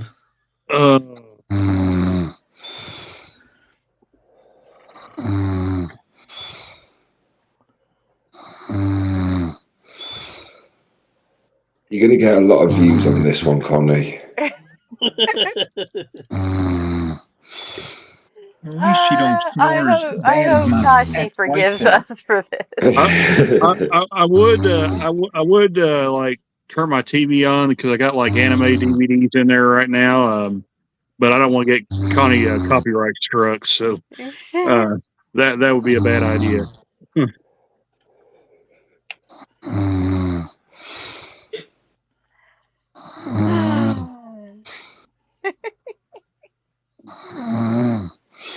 Do do do do do do. Do, do, do, I must admit, this is a first that I had to deal with. Yeah, you had two people fall asleep. Now I don't feel alone. I'm not the only person that falls asleep on live streams. Yeah, but Randall, the weirdest thing is, and believe me, it is weird that it happened to be directly after you. Yeah, well, I guess I'm a trendsetter. It's like the word yawn and yawn in general. If you keep on saying the word yawn in your head, eventually you will do it. And if you see people doing it, you'll do it yourself. Yeah. Me, I don't say yawn or anything. I just fall asleep. You know, I hate to admit this, but it kind of sounds like my ex actually.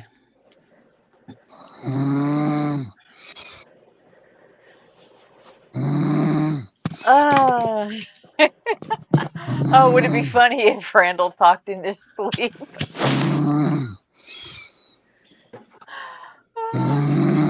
Poor Tasha. Poor Tasha.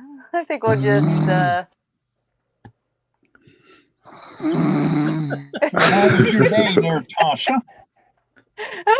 Okay. You wouldn't want me talking in my sleep because I have the weirdest, freakiest dreams all the time.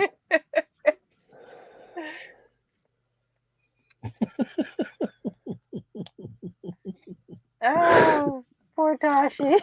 Tasha, are you joining the stream tomorrow?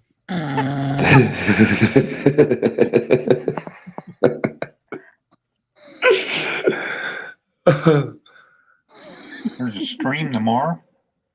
Oh dear. Oh yeah, we there's one in this modeling community. There's one just about every morning. Yeah, and several in the evenings. Well, Yeah, it's morning for us, tomorrow's Rodney. a holiday. Come to think of it.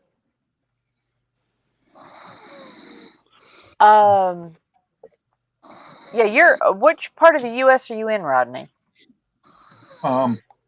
Western Maryland. Okay, Eastern. you're East Coast. Yes. Yeah, 7:00 in the morning. Sprue and Glue has a stream at 7. Oh, okay. Yeah, I was probably in that before. I'm pretty sure I've seen you JC in there Bricks and before. Builds has one on Tuesdays at 7. Well, I'm mostly in model railroading ones, but yeah. But so this is kind when of I get to go live. Well, this is the kind of stream we normally have. Now I do a much longer No. stream. I do a long stream. I only stream once a week on my own channel. I join other panels all week. Tasha, I swear that's not me.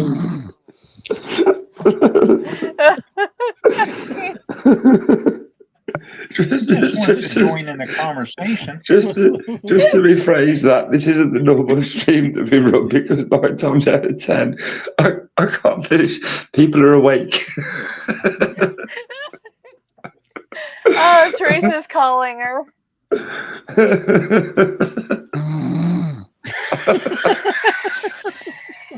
I'm waiting for her to use the phone, or if she's muted the phone. It may not go through if she's using the phone on StreamYard. Yeah, It should. that's what I'm thinking. It may not ring through. I don't get phone calls. Mine does. I don't get them. When I'm watching like YouTube and stuff, mine won't ring. Mine will ring, but it's like really low, but it's enough you can hear it. So I've actually had people on the panel saying it sounds like a train's coming through. Because I have, when Rail Crew calls, I have it set to a train horn. So. Well, I think it may have worked because she's no longer snoring. Tasha, are you awake? She may have rolled over into a non-snoring position. True, yeah. Yeah. On the phone. Nope. Oh, no, she's definitely asleep still. That's the answer on that.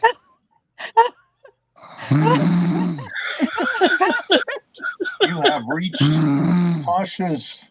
Connie, I sincerely apologize. I did not mean to make members of your panel fall asleep because I can't stay awake.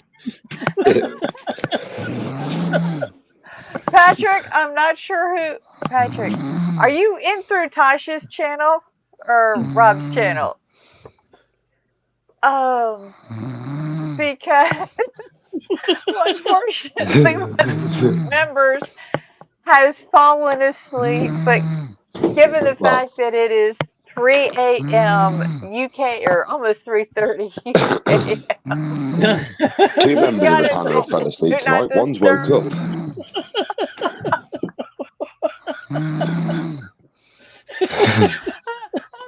Tasha, would you like to say hello to Patrick? There you are, Patrick. You get your own shout out, dude. How about another one?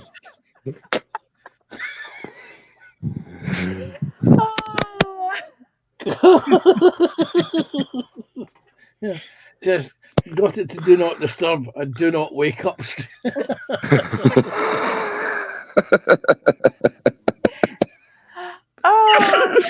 Oh, poor Tasha.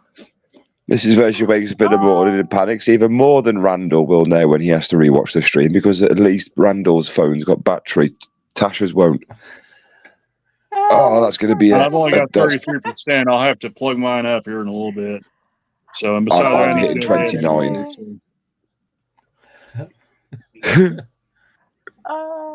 People will be afraid. People will be afraid to join Connie just in case they're comatized. No, I just need to learn. I just need to learn to actually sleep before I can join these streams. Even Terry went for a nap in between the stream and come back.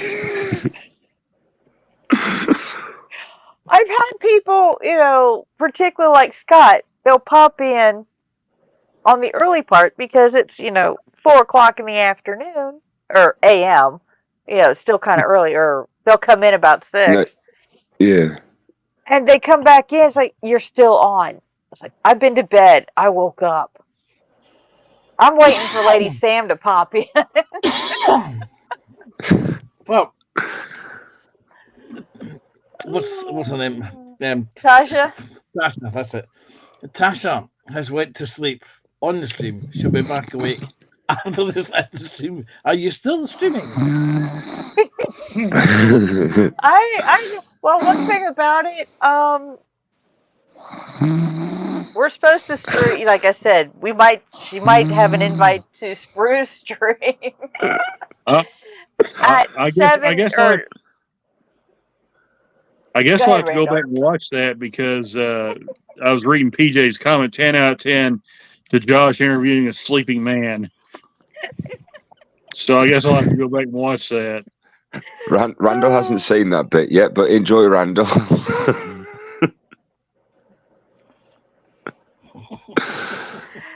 Oh. Yeah, I think she just forgot to turn off join Connie next Saturday, see if she can beat her score and get 2 people to fall asleep on my stream. I don't know if that's a record I want to beat or not. We can probably beat that record. All I gotta do is just grab all my Bob Ross videos and put them in. Just the sound of the knife scraping across the pallet will be enough to put everybody to sleep. I know. Okay, here's the thing. There is a YouTube channel that is Bob Ross. Yeah, I'm subscribed to it. Yeah. Okay. I'm just curious, would we get copyright strikes for playing a YouTube channel in the background? Possibly, yeah.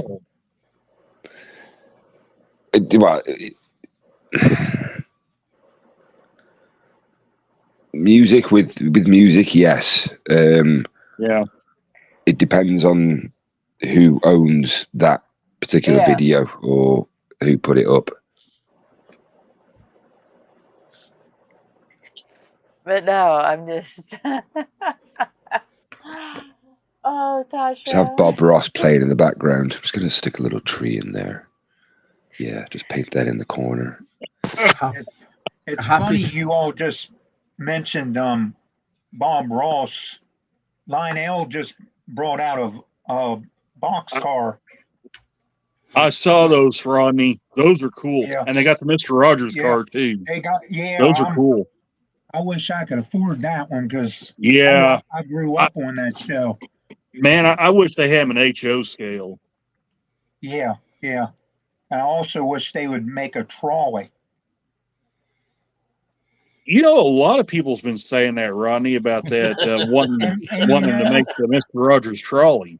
The reason I mentioned that, back when I was younger, my mom and dad, and I don't know who all was with us, but we took a family vacation up to Strasbourg and the Green Dragon and Farmers Market and all those places up in Lancaster.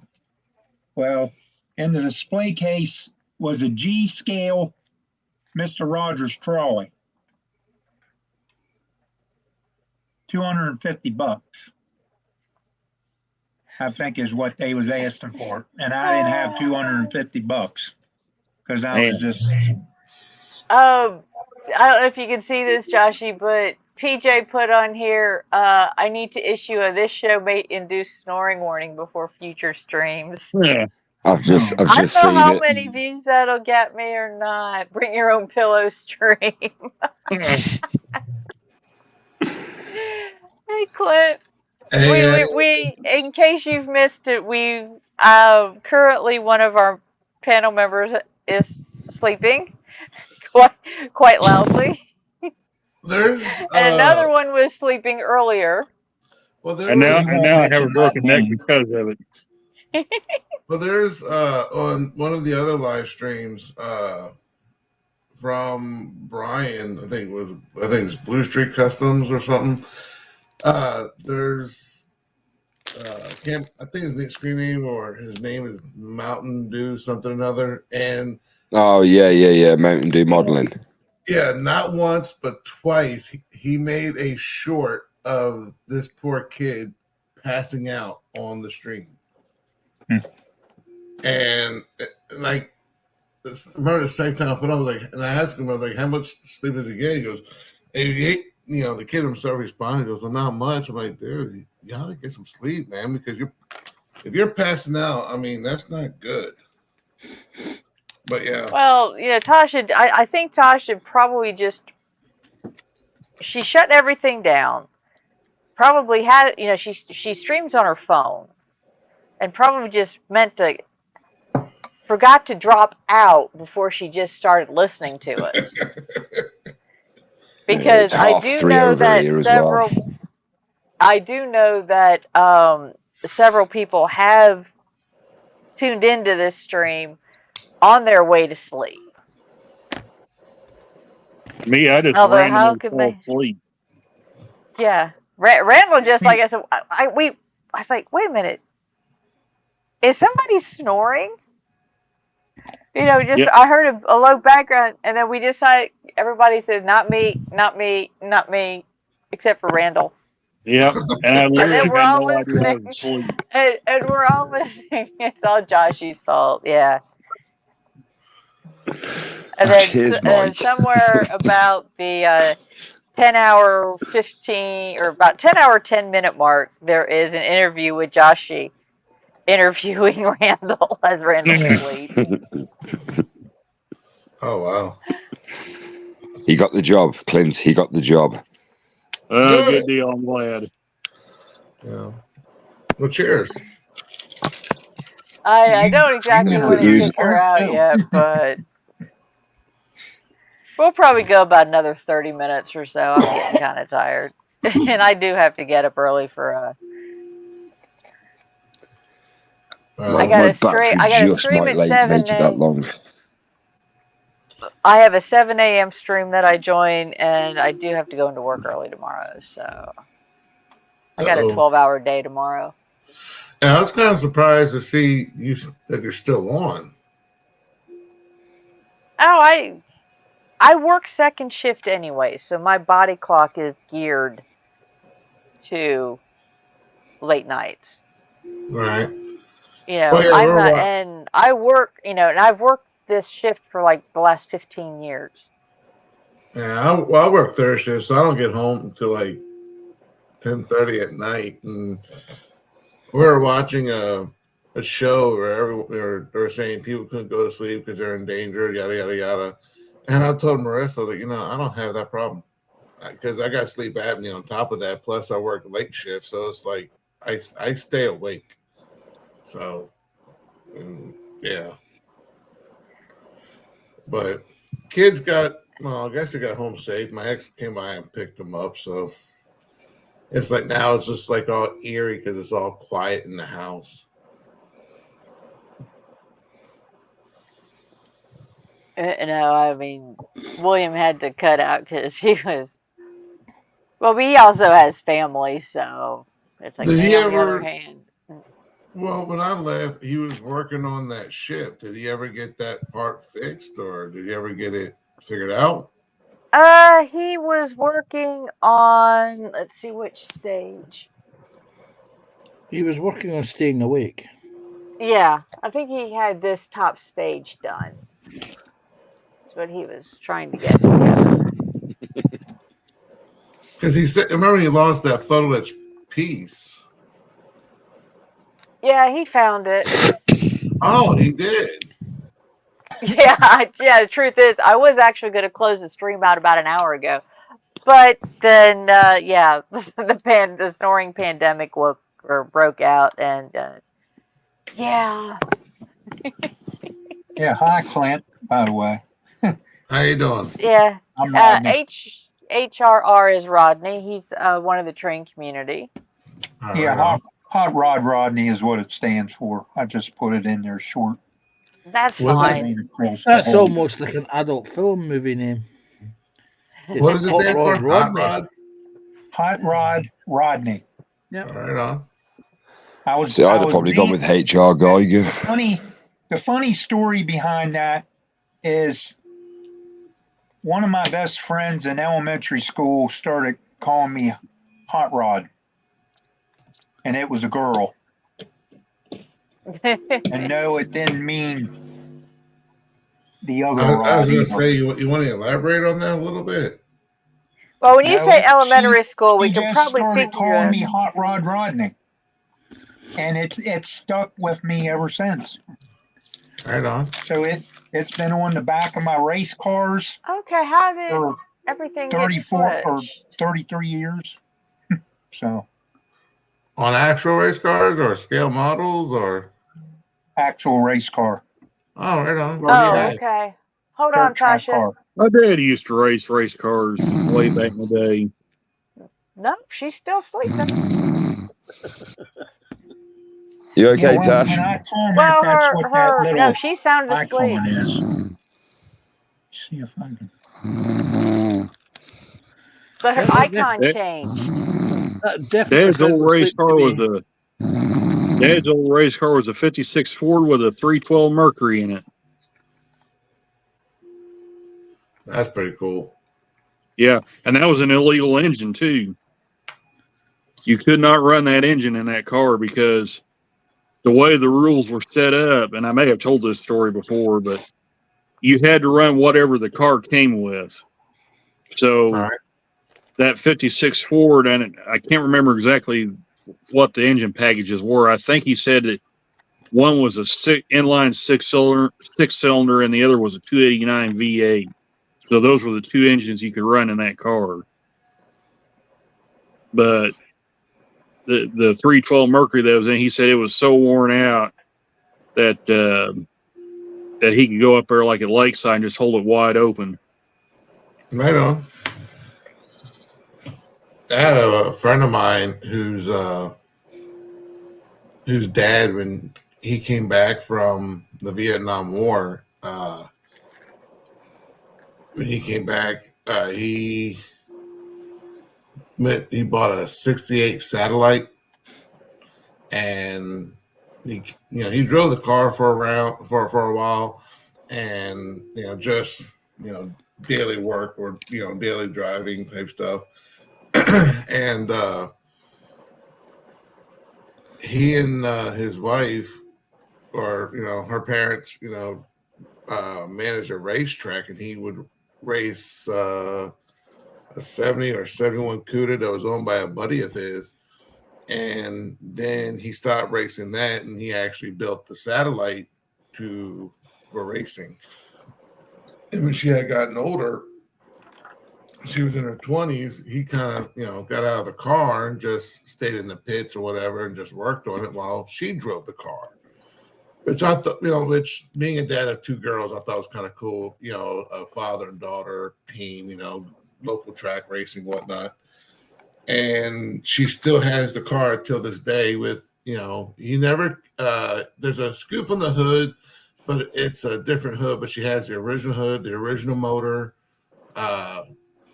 She has the motor that her dad put in, which is a Chrysler 440.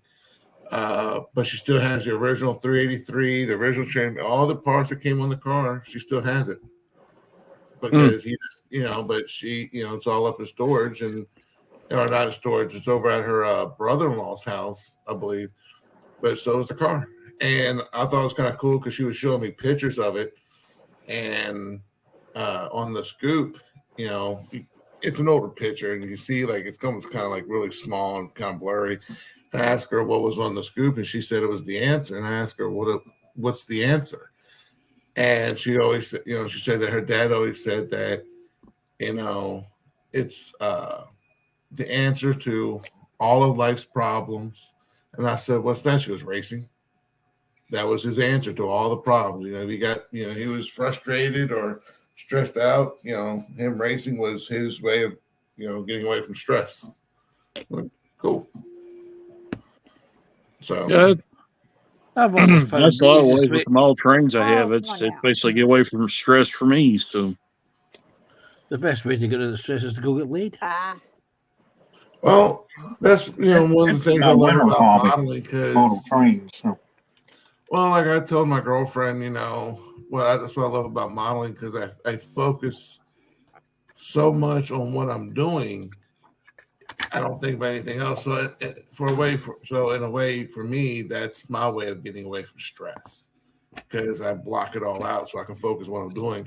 However, I am fine tuning the settings on my 3D printer, so that's really kind of stressing me the hell out. So. Yeah, I'm not getting away from it too much, but yeah, see, I really like building these Acura kits like this one. So I put metal wheels on this one and KD couplers, but they're fun kits to build. I enjoy them. No. Well, like I did a 57 Nomad, and I've printed up a couple of parts, kept it really simple. It's not the most complex work or my best work, but I was Connie's just dropped out. I'm back. My headset died. I had to switch Oh, over. I mainly built it just to like for a completed model. I didn't really strive for anything other than completion, having fun, and it really brought back a lot of.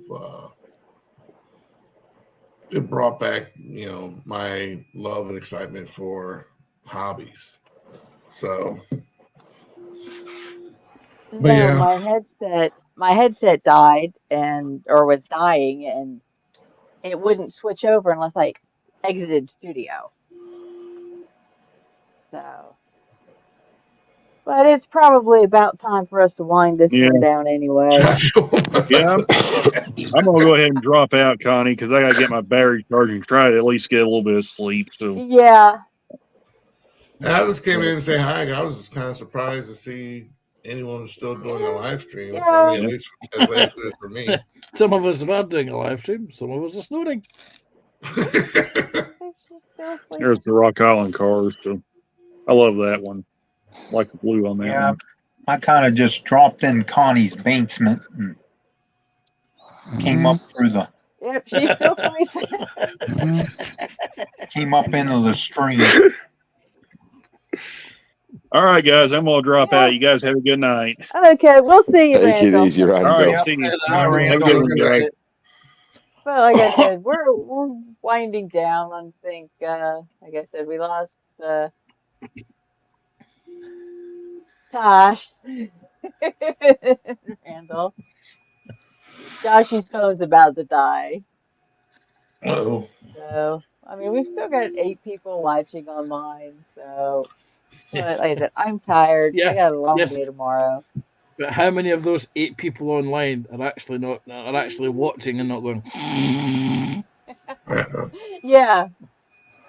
Actually, that's what I did today during Colin's stream. I went to take a nap because I was running short on sleep for getting up for Michelle's stream. So I just turned his on, said hi, hit the thumbs up, and I went and took a nap for for about an hour and a half.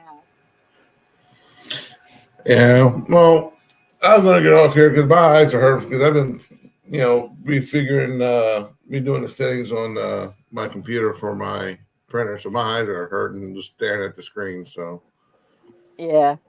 Well, thanks for coming back in. We'll see you next time. Yeah. Have a good night. And hopefully everyone actually gets a nice rest. Yeah, you too. Thank you. And you did. See you in a bit. Are we saying we're going? I mean, we got more. No. Oh, Randall, no. I'm sorry if you. I hope you don't feel like we're laughing at you, but it's just the whole thing is funny. It is, Randall. It is really funny that this happened. Well, it isn't different than. It's funny because the 2 of them did it. Well, like Randall said earlier, Ron Toyman fell asleep on his before. Yeah.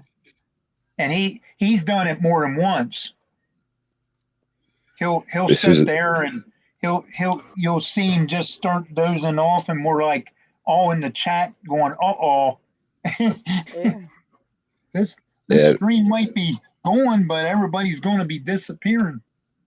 Yeah, that's what I said. I will remove Tasha from the studio so she doesn't wake up into a studio all by herself wondering what in the world is going on.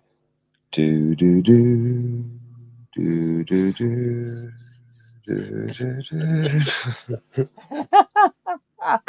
Josh should do another interview with her. I mean, is she in the mood for another interview? I reckon you should Mm, ask her about the next US election, Joshy. Oh, I mean, do we really want to go that ecumenically deep?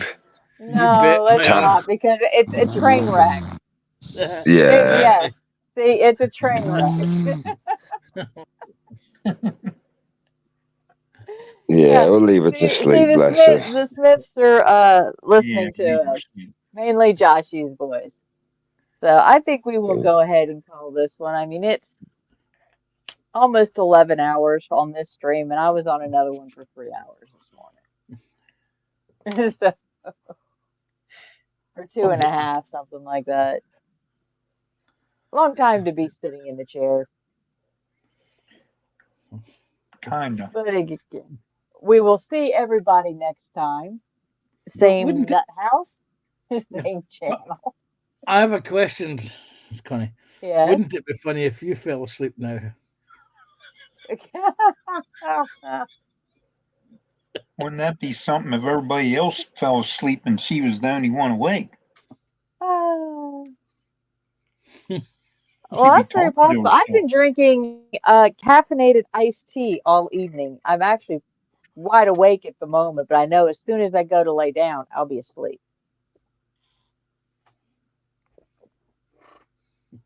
Yeah, because Sorry if you can hear my phone vibrate.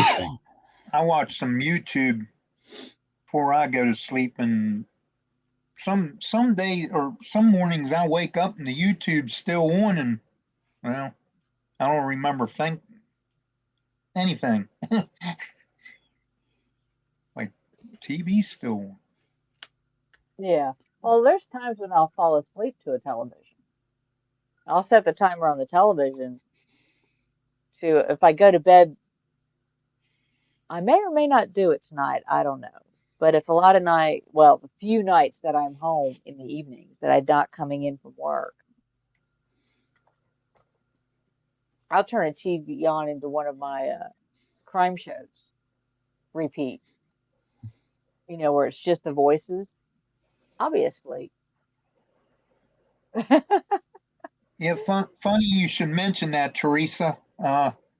You have a dog that's snoring at the bottom of your bed, but imagine 5 cats at night Oh, yeah. laying around snoring, and Oh, I've had cats do it's that. like, It's like, it took me forever to figure out what I was hearing the first time. I realized it was my cat snoring. and it don't matter where they are in the house because some will snore louder than the others. And it's like, and then you hear my mom back in the bedroom, and she's just back there sewing telephone poles or something.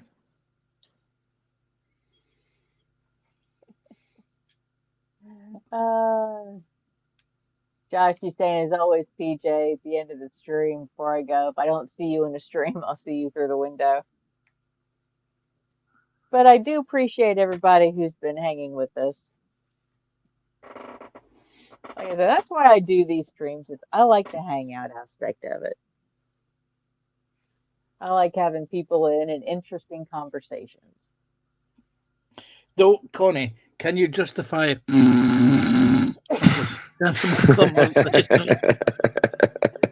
Well, I figure I can look at it this way. She's comfortable enough with us